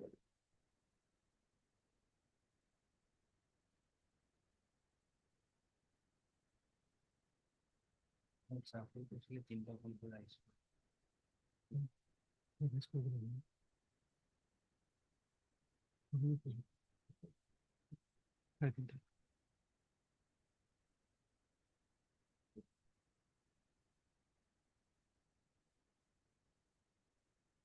Yes.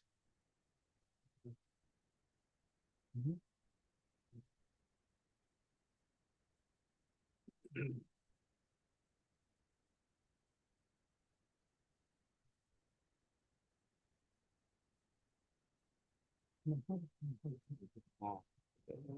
Your print, getting into the Raji,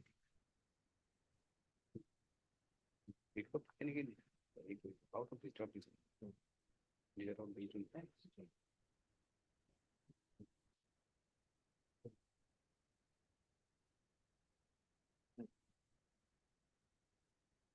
yes. Madam. And now I'm referring to page, internal page 25 of the impugned order, madam.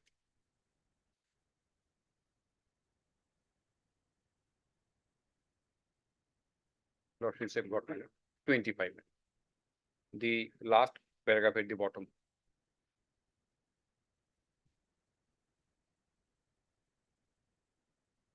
Yes. Yes. The only jarring clause of the scheme pertains to the issue of allotment of shares by the transferring company. As per clause 4.1 and part 2 of the scheme, 786 fully paid equity share of 10 each of the transferring company shall be issued and allotted for every one equity share of rupees 1000 each held in the transferor company. In other words, for every 1000 rupees value of shares in the transferor company, the shareholders of the transferor company would be entitled to rupees 7860 value of shares of the transferring company. This means almost 1:8, my lord. Almost.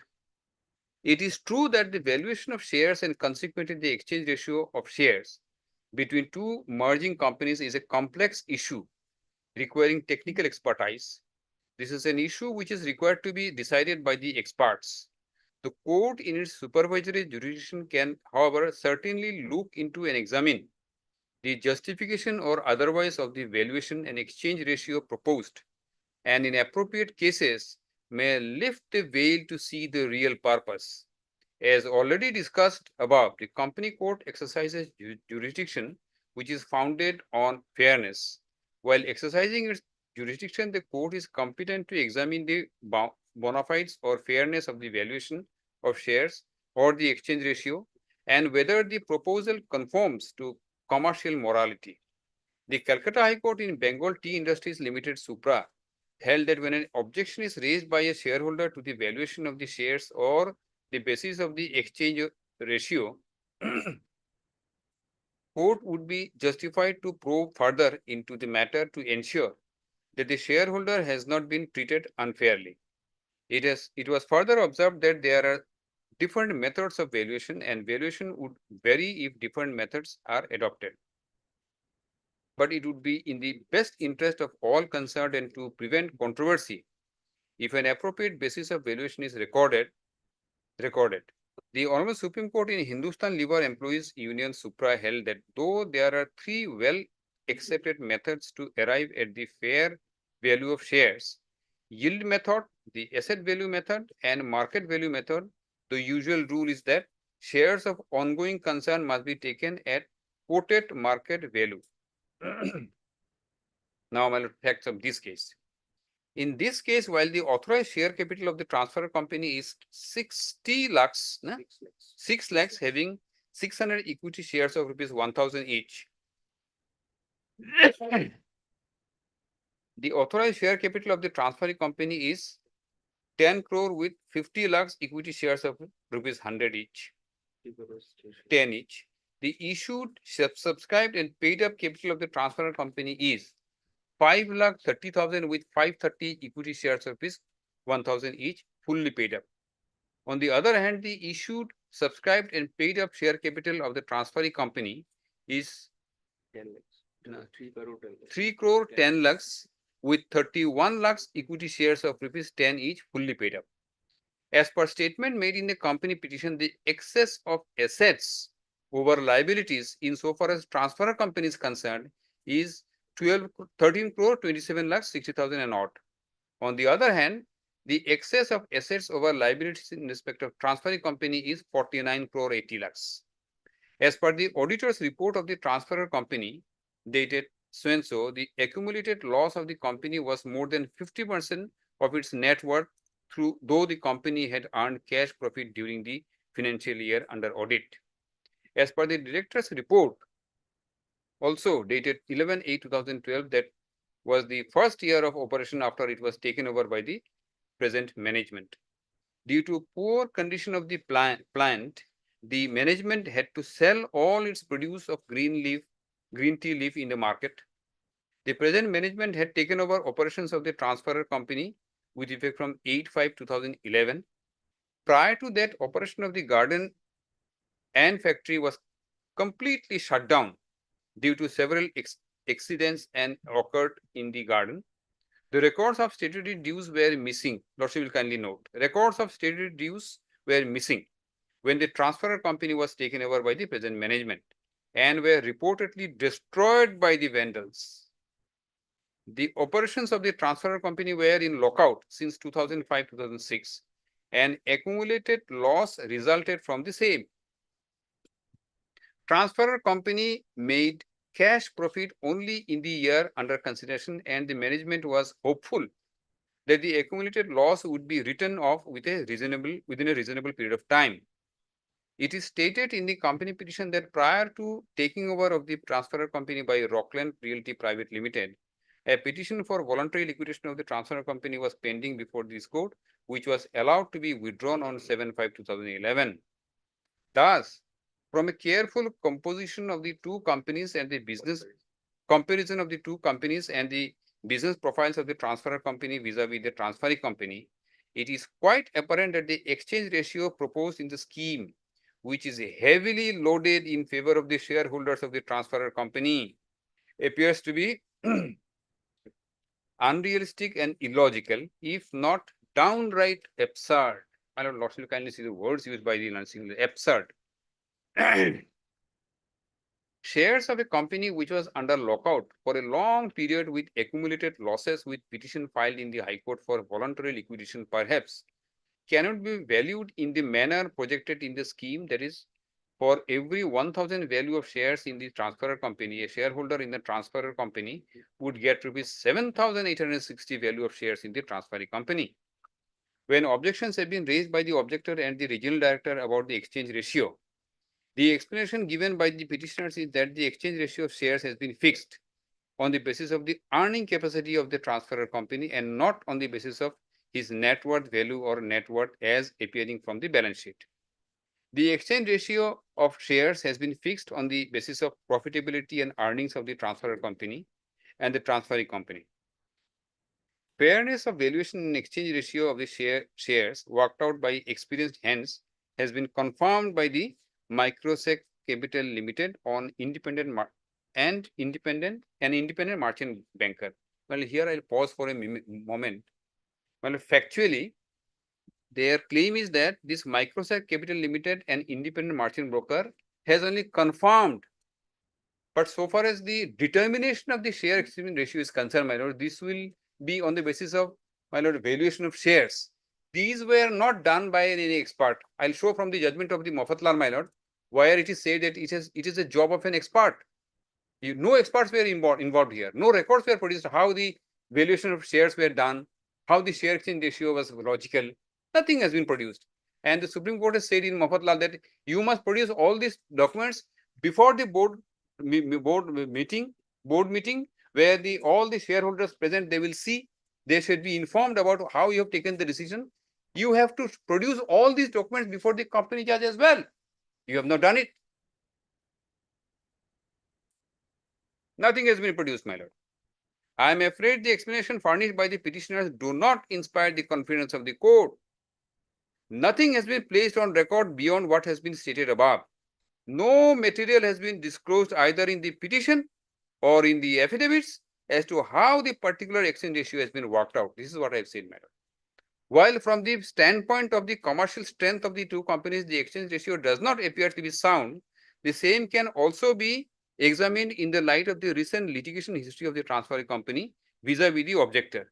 Before dwelling further on this aspect, it will be useful to keep in mind that both the transferor company and the transferring company are now under the same management with whom the objector is locked in a series of legal battles. As per the pleaded case of the petitioners themselves, 87% of the shares of the transferor company are now owned by persons who are connected with the transferring company one way or the other, whom the objector is at loggerheads. My lord, what is happening here is, my lord, the Rockland has taken over, my lord, Buragohai Tea Company in 2011, after it remained closed for 5-6 years. Now, Rockland is a company which is the transferring company itself. The shareholders and employees of the BNA company are the managers of the Rockland. Rockland has taken over.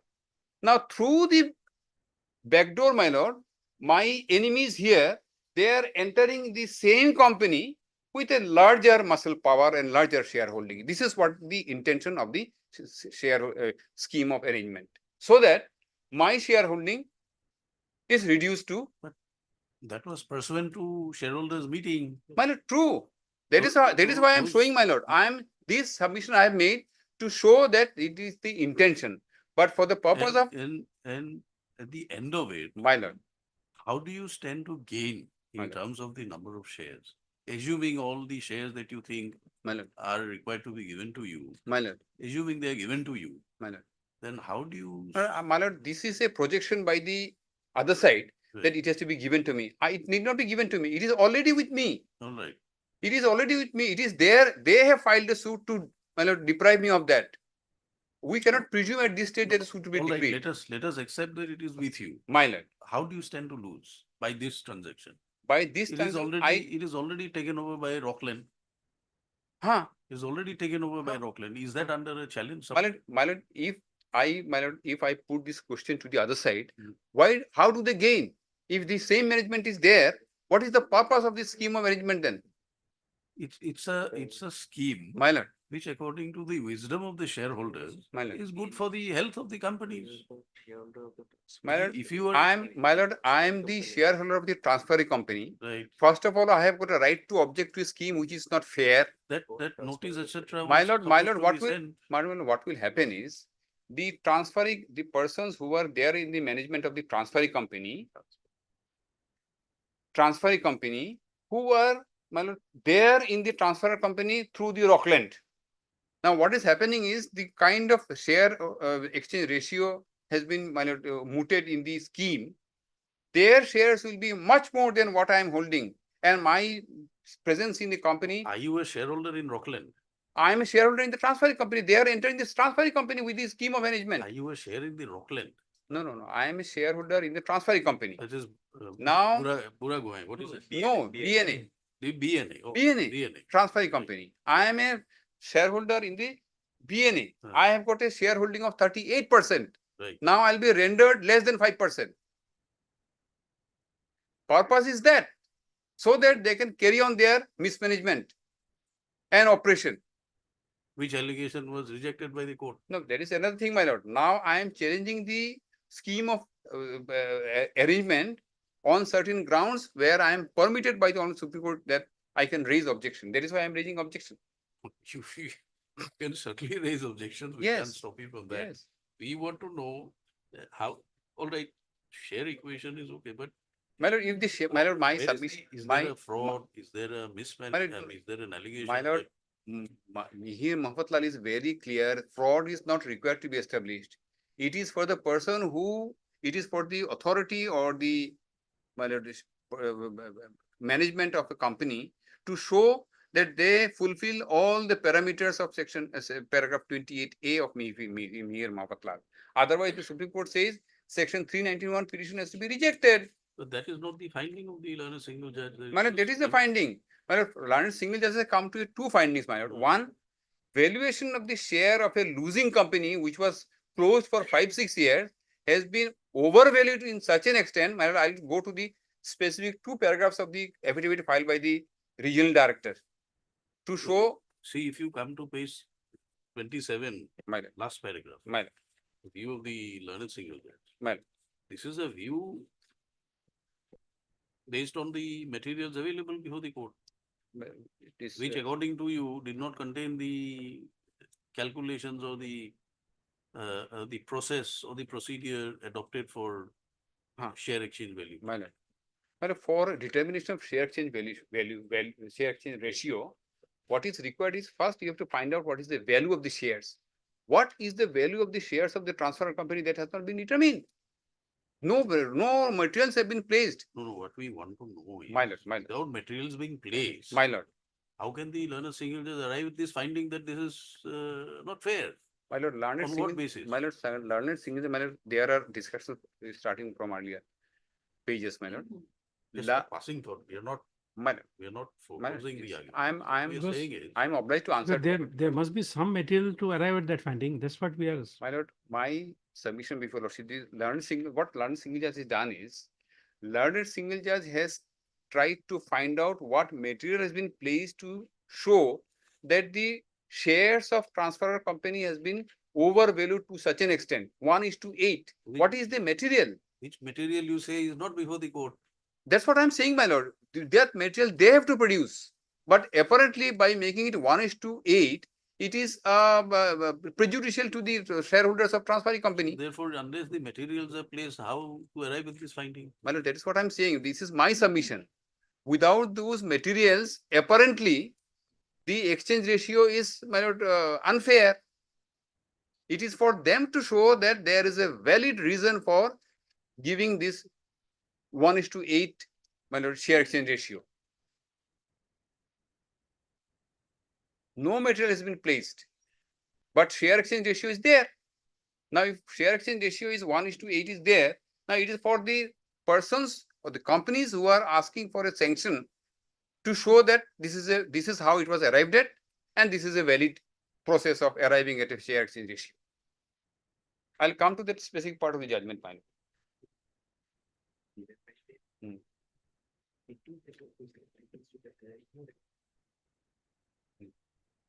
My lord, the learned single judge has recorded finding that there is no record.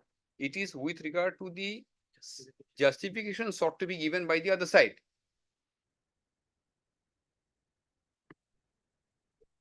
We are only asking you questions, is it? Absolutely, to us. absolutely. Your lordships are entitled to ask, and I am bound to answer the questions.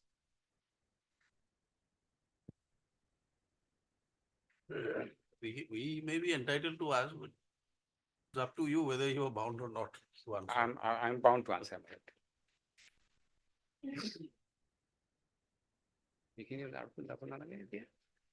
Now, my lord, at this stage, it will be quite relevant to refer to 2 paragraphs of the objections raised by the regional director in their affidavit.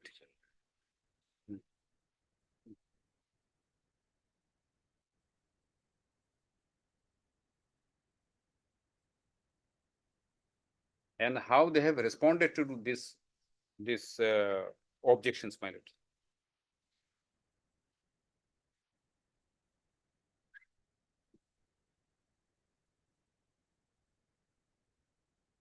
Again,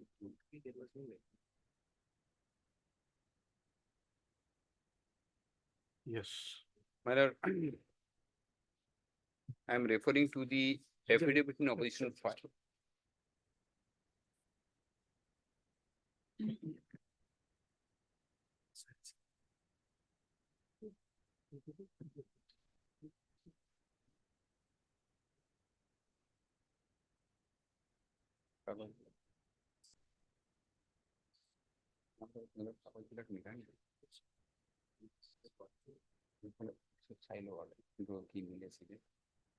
Probably need enough time for photo frame, but low goes file by the thereby not even doing a file by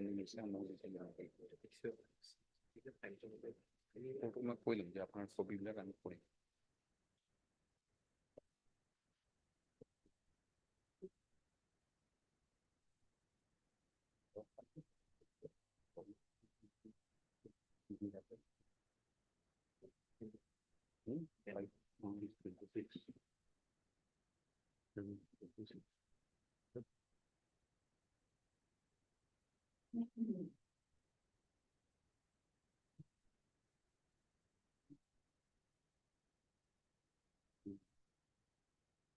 तो winding और finishing जैसे आगे winding allows in allows in recall করলে winding litigation position বলে আপনি withdraw করলে ওকে modify করলে হ্যাঁ একবার দেখুন লিটিগেশন অর্ডার তো হয়ে গেছে রিকল করলে order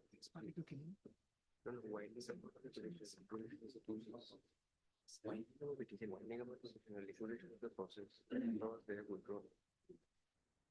Or winding out petition to take liquidation process.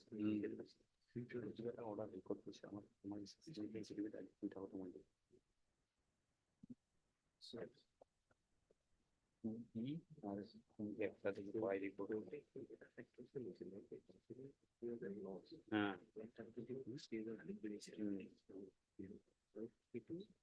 That's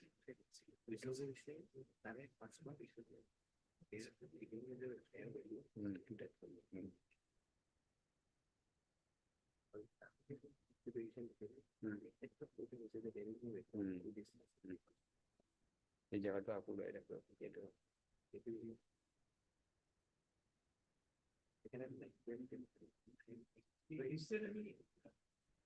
Is there any document available as to the laid down principles of share exchange value?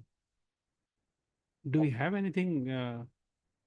Because like, for example, for a charter accountant to have audit done, there are certain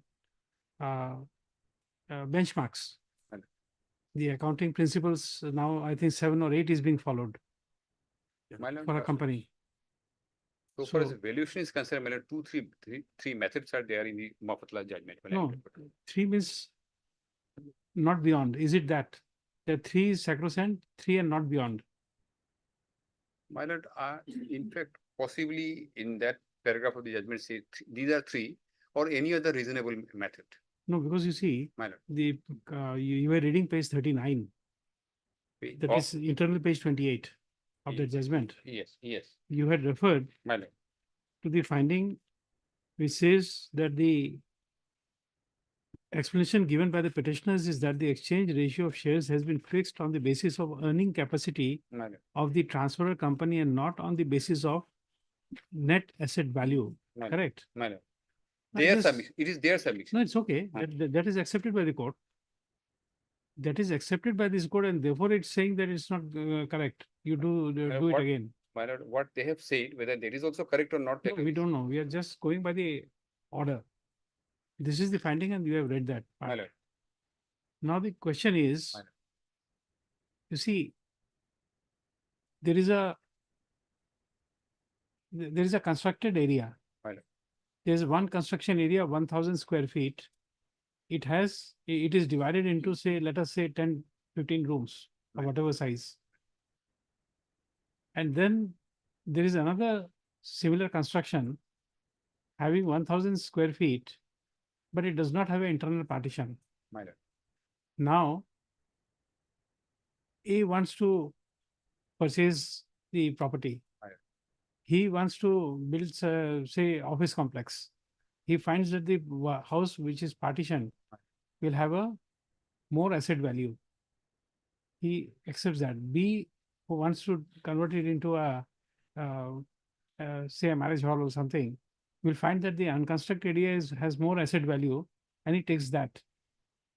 So it's a commercial decision based on Absolutely, my lord. the future earning capacity. But future earning for observing or for claiming that a company has a future earning capacity, there must be something. Otherwise, ABC will say that I have got a future earning capacity without any basis.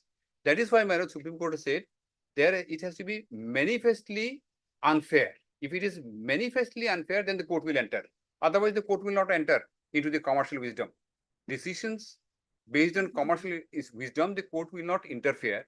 But if it is manifestly unjust, this is what I'm saying, my lord. A company which was going for winding up, a company which was closed for 5-6 years, and it was taken over by another company, says that I have got a future earning capacity. That's quite possible. Possible, absolutely, my lord. But what is the basis? And in the scheme, it is not disclosed anywhere.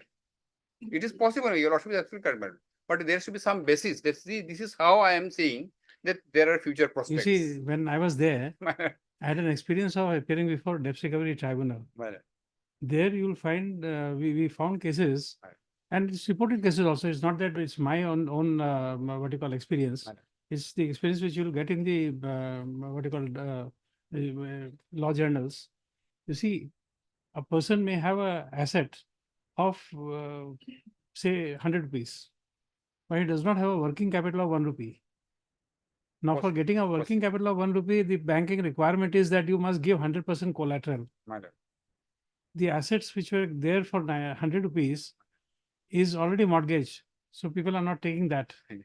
So therefore, what is happening is that for 1 rupee, there's the industry is closing down because of the fact that the 1 rupee working capital is not there. For that, a 100 rupee asset is going to waste. But the bank will not give 1 rupee, Because and then the person, and that's why you see when the bank gives loan, it Right. bifurcates into a working capital, bifurcates into a what do you call capital asset. capitalist. It, those things are there. So it is quite possible. I'm not saying in this case what has No, happened. But But in a I'm not general saying that it's proposition- not possible. It is possible provided you show materials. These are the materials based on which that I say that there are future prospects of earning. But here there is nothing except for a few words mentioned. Nothing. Court will have to presume that yes, they have said there are future prospects, so there are future prospects. So another example, you see, my examples are always horrible, worse than the other. You see, second, a child goes and takes up medical. Right. He thinks that the future prospects would be better. Another child goes and takes up engineering, thinks that the future prospects would be better. Now, this is when we, in a commercial terms or in the social terms, when we try to evaluate, then we find that these questions are, it can't be answered. What Correct. would be a future prospect for someone? Nobody knows. Absolutely, madam. He will have to take risk. He will You have to take go a ahead. risk. But he cannot, on the basis of this future prospects, which he is presuming, he cannot ask someone to buy something from him. You have heard a joke. With you. There's a girl who calls up the most rich person in the earth and says they want to marry his son. You say, why? Why would I give you my son? I am the most richest man in the world. He said, no, I am going to be the CEO of the World Bank. That's my future prospect, and therefore marry. So he says that, well, okay. Then he calls up World Bank and says that, well, I want to be your CEO. Girl says, I want to be your CEO. Well, management says, how? Well, then I'm going to get married to a richest man in the world. And so he gets that post. So that's the story. So future prospects, you don't know what happens. It's there can't be an accounting principle. That is why we are asking you that when there is an accounting principle for audit, they take into consideration those features which are available, and it's what you call issued from time to time by the Chartered Accountants Institute of India, and it's adopted by the country. Now, if there is a In our case, my lord, the scheme was, and that's what I made this submission in the beginning. The scheme was not claimed to have been prepared by any expert, number one. Number two, they say that it was confirmed by some chartered accountant. That's a different thing. But scheme, before preparing the scheme, and the Supreme Court says it is a job of an expert. Which expert has done it and how it is done? It's placed. That's what I'm saying, man.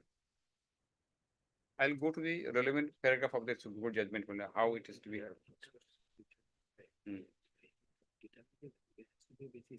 Your lordship will permit me to take your lordship to a few paragraphs from the affidavit in opposition filed by the regional director. It is of great relevance, my lord.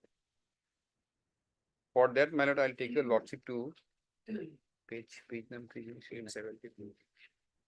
Regional director, 874, Sharmila Shetty. 874.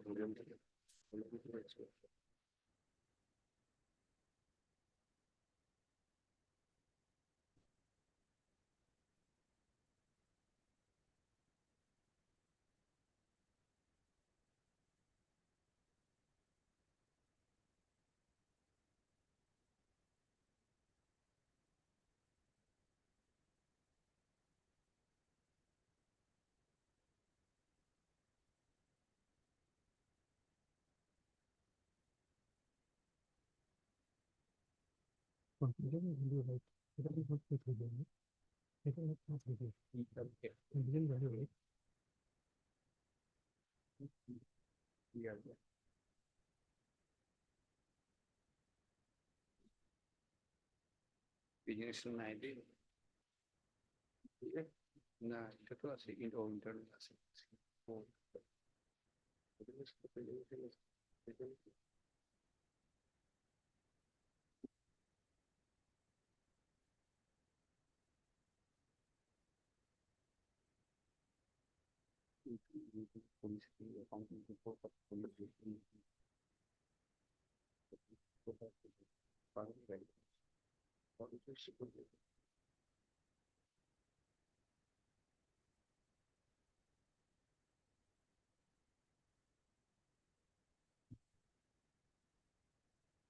Do you have the paperwork of one submitted by petitioner, I think in page 319 or 317.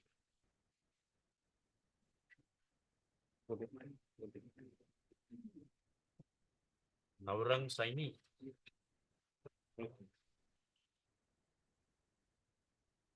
Yes, my lord. So, yes. Lordship, we can see from there also. Internal page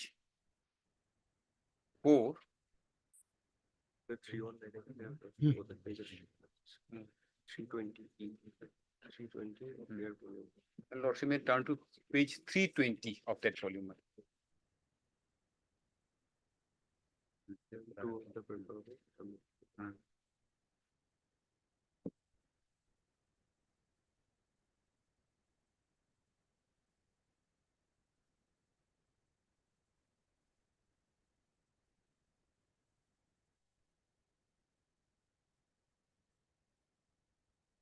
Yes.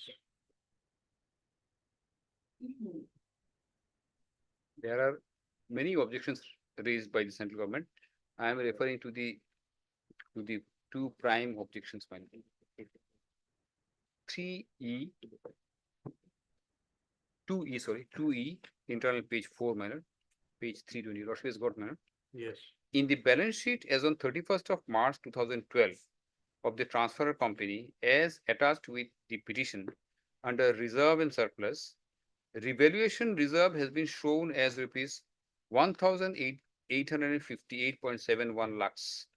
In the previous year balance sheet as on 31st March 2011, the said revaluation reserve has been shown as rupees 175.77 lakhs. What's your seen, my lord? 177.577 lakhs becomes 1,858.71 lakhs in 1 year.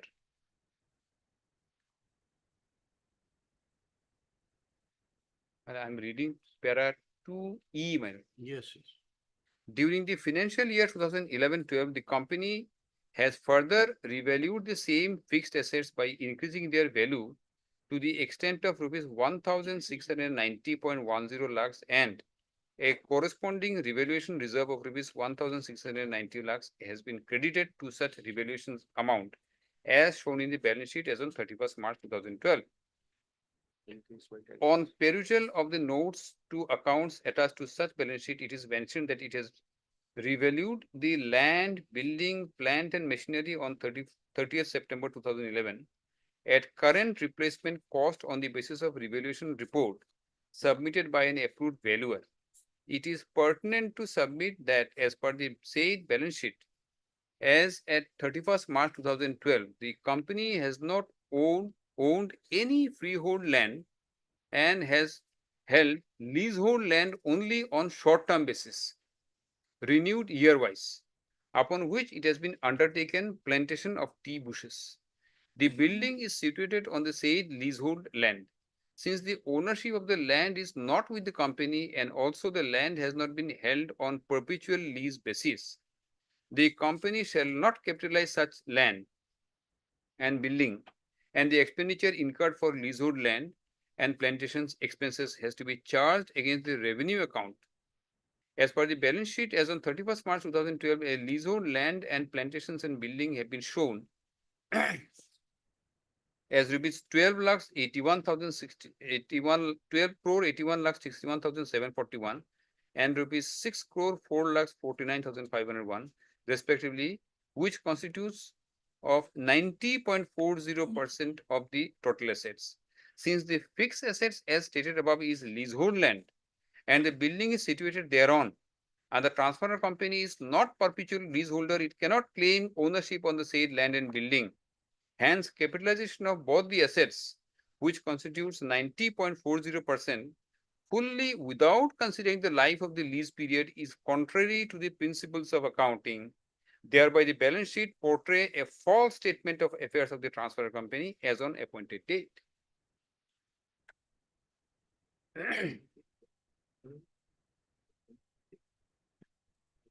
Right, we continue. Now,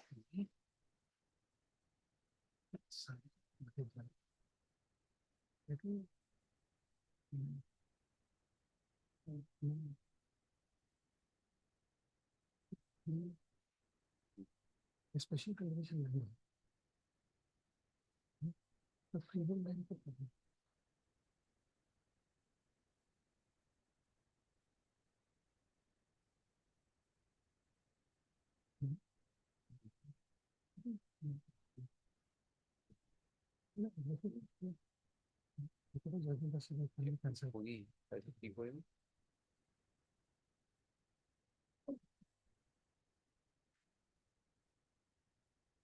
We'll resume some other day. Malik, take some more time. You will understand more better under the circumstances of the Assam land laws than Mr. Banerjee. I hope so. My lord. But I'm not saying anything Against. here. But you see, what happens is that in the tea garden areas, Malad. you have land which is called a special cultivation Special land. cultivation, that's what, yes. In the special cultivation land, Right. you get a freehold land. I don't know. I'm not aware of that concept My lord. for a tea garden. Malad. I'm not aware. So you'll have to show us that also, that under the land revenue I'll show, regulations of I'll show. the. It's a special, your lordship are aware, it's a special cultivation. So So once- long as you cultivate, it remains with you. Yes, all leasehold Moment land. cultivation, yes. Ah. Cultivation ends, so it's not your property. No, No, maybe. but the no tea garden will have any asset value. No, that's a different thing. But then on the basis of this land, Because the settled law is, there are many authorities, Right. even there's, I'll one go to authored that. by, I'll look into that when I by take my this, submission. by me, Right. saying that the, even an annual pata land cannot be cancelled just like that. You have to give notice and then have a proceeding drawn up and then cancel it. So My lord, once, here we are concerned with capitalization. They are showing their net worth on the basis of those land, those buildings. This is what has been observed by the central government, saying that you cannot value. no, but the concept of the ROC is that there should be a land which should be a freehold land, but it's not permissible under the special cultivation. Freehold land would not be available. So that's why we are, By that formula, there can be no valuation. there can be no valuation at all. Then you stand to lose, what do you call, even if we come down to that scale of 1,000 rupees, let us say value My of lord, 7,861. I is- don't, is I reduced don't to- have so much of knowledge about the company affairs, but one thing I can submit, my lord. The worth of a company, the profitability of the company will not depend only on the land it is No, holding. no, we are or not on that. any- We are on a different concept altogether. My lord, Let us say that the asset value of this 7,861 my lord. is due to 786. We say that it is excessively high and it is reduced to 100 rupees or whatever you want. Right. We reduce it to that. How does it materially affect? That was the first question my brother asked. How would it materially affect it? That is the reason. So if we, even if those valuations are there, My lord. let us reduce it to rupees 100, but how does it materially affect you? That's the question. So we stop it there because we have to, I'll respond to that. my that lord. is, we have another determination. My lord.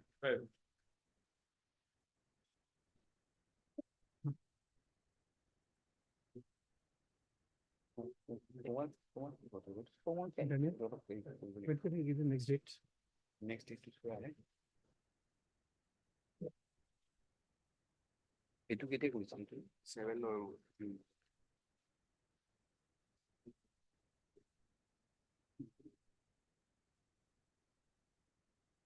Let's put those special bench days. Let's put special bench. নৱেম্বৰৰ এই ক্যালেন্ডারে নাই।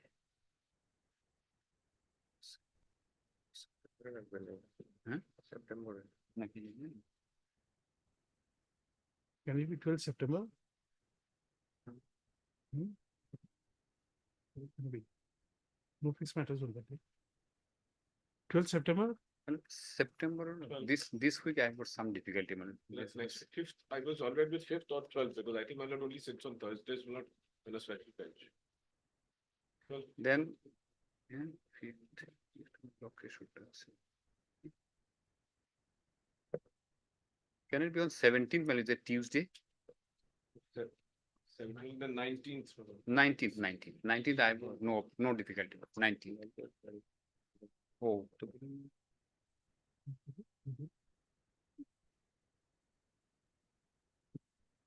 12th, I'm all right. I don't know whether my. lord- 12th. The submissions of 12th দি করি তো। ওর কি difficulty আছে? 12th. Mr. Ratanko Banerjee, Learned Senior Counsel, assisted by Mr. DN, Oh, 12th, no, sorry, 12th, Sharma. 17th? Counsel for the 17th? Oh, 12th or appellant 12th? 12th, I have got 19th, I have got no difficulty. in Company Appeal number 4 of এই 2016 Tuesday করা না যায় নি? 18th? is concluded, comma, reserving right to reply. So the submissions of Mr.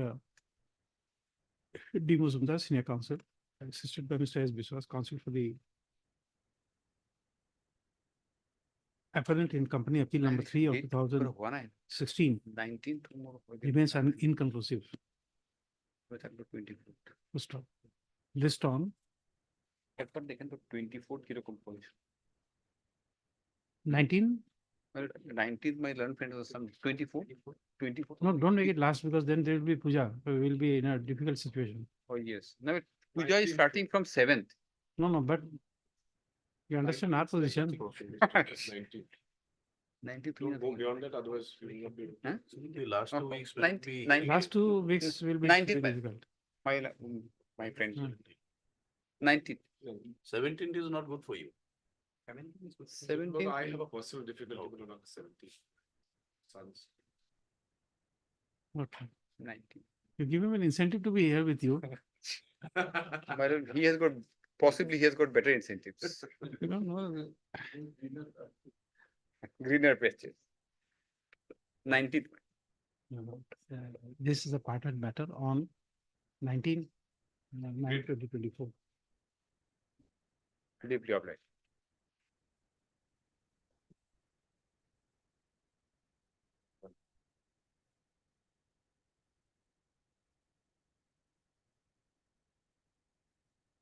Now it's good that I have got some questions to prepare and answer on the next from my lord.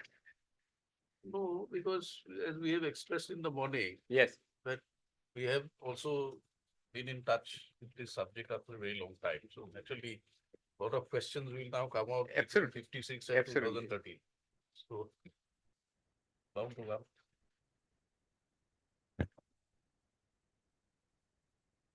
Unless you say you don't ask questions, that I cannot, my lord. we are ready to. I don't take have your- power, my lord.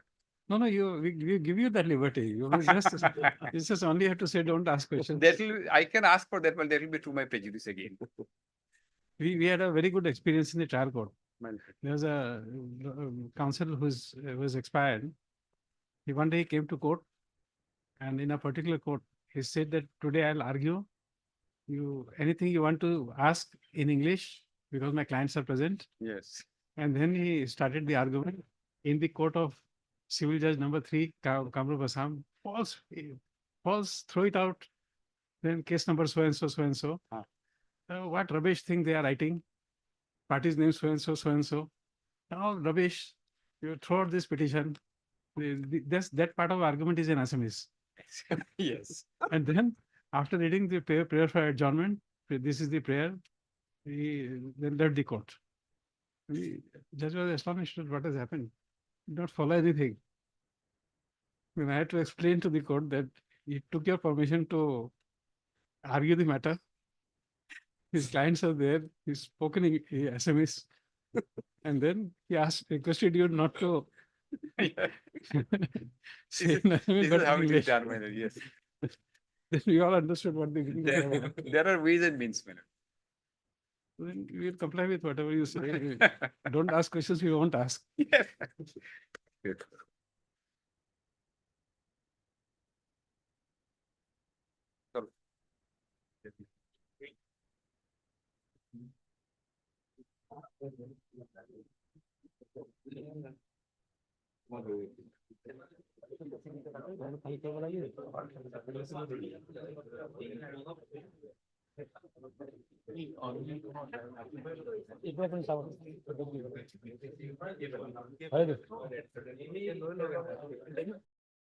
Single bench, item 2 with 3, pronouncement of judgment oblique order.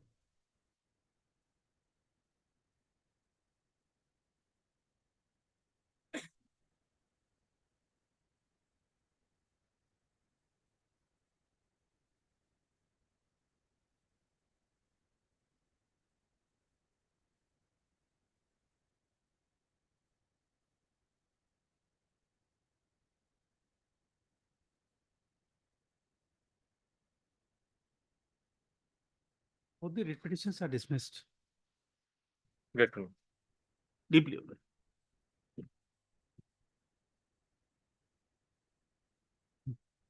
To be spoken to, item 1, RSA 11/11. You celebrated a adjournment, Yes, madam. I also informed the others. Ah, yes. Okay. Both sides are represented. The matter has been listed. At the instance of the court as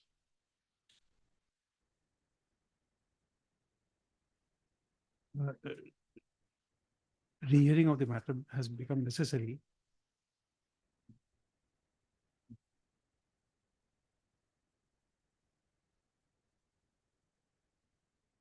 Next para.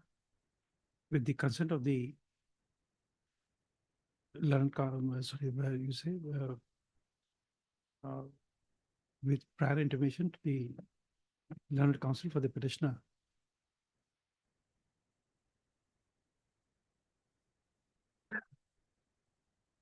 Edekal and counsel for the respondent, place for adjournment. Prayer is allowed. List on when. Maybe next week will be.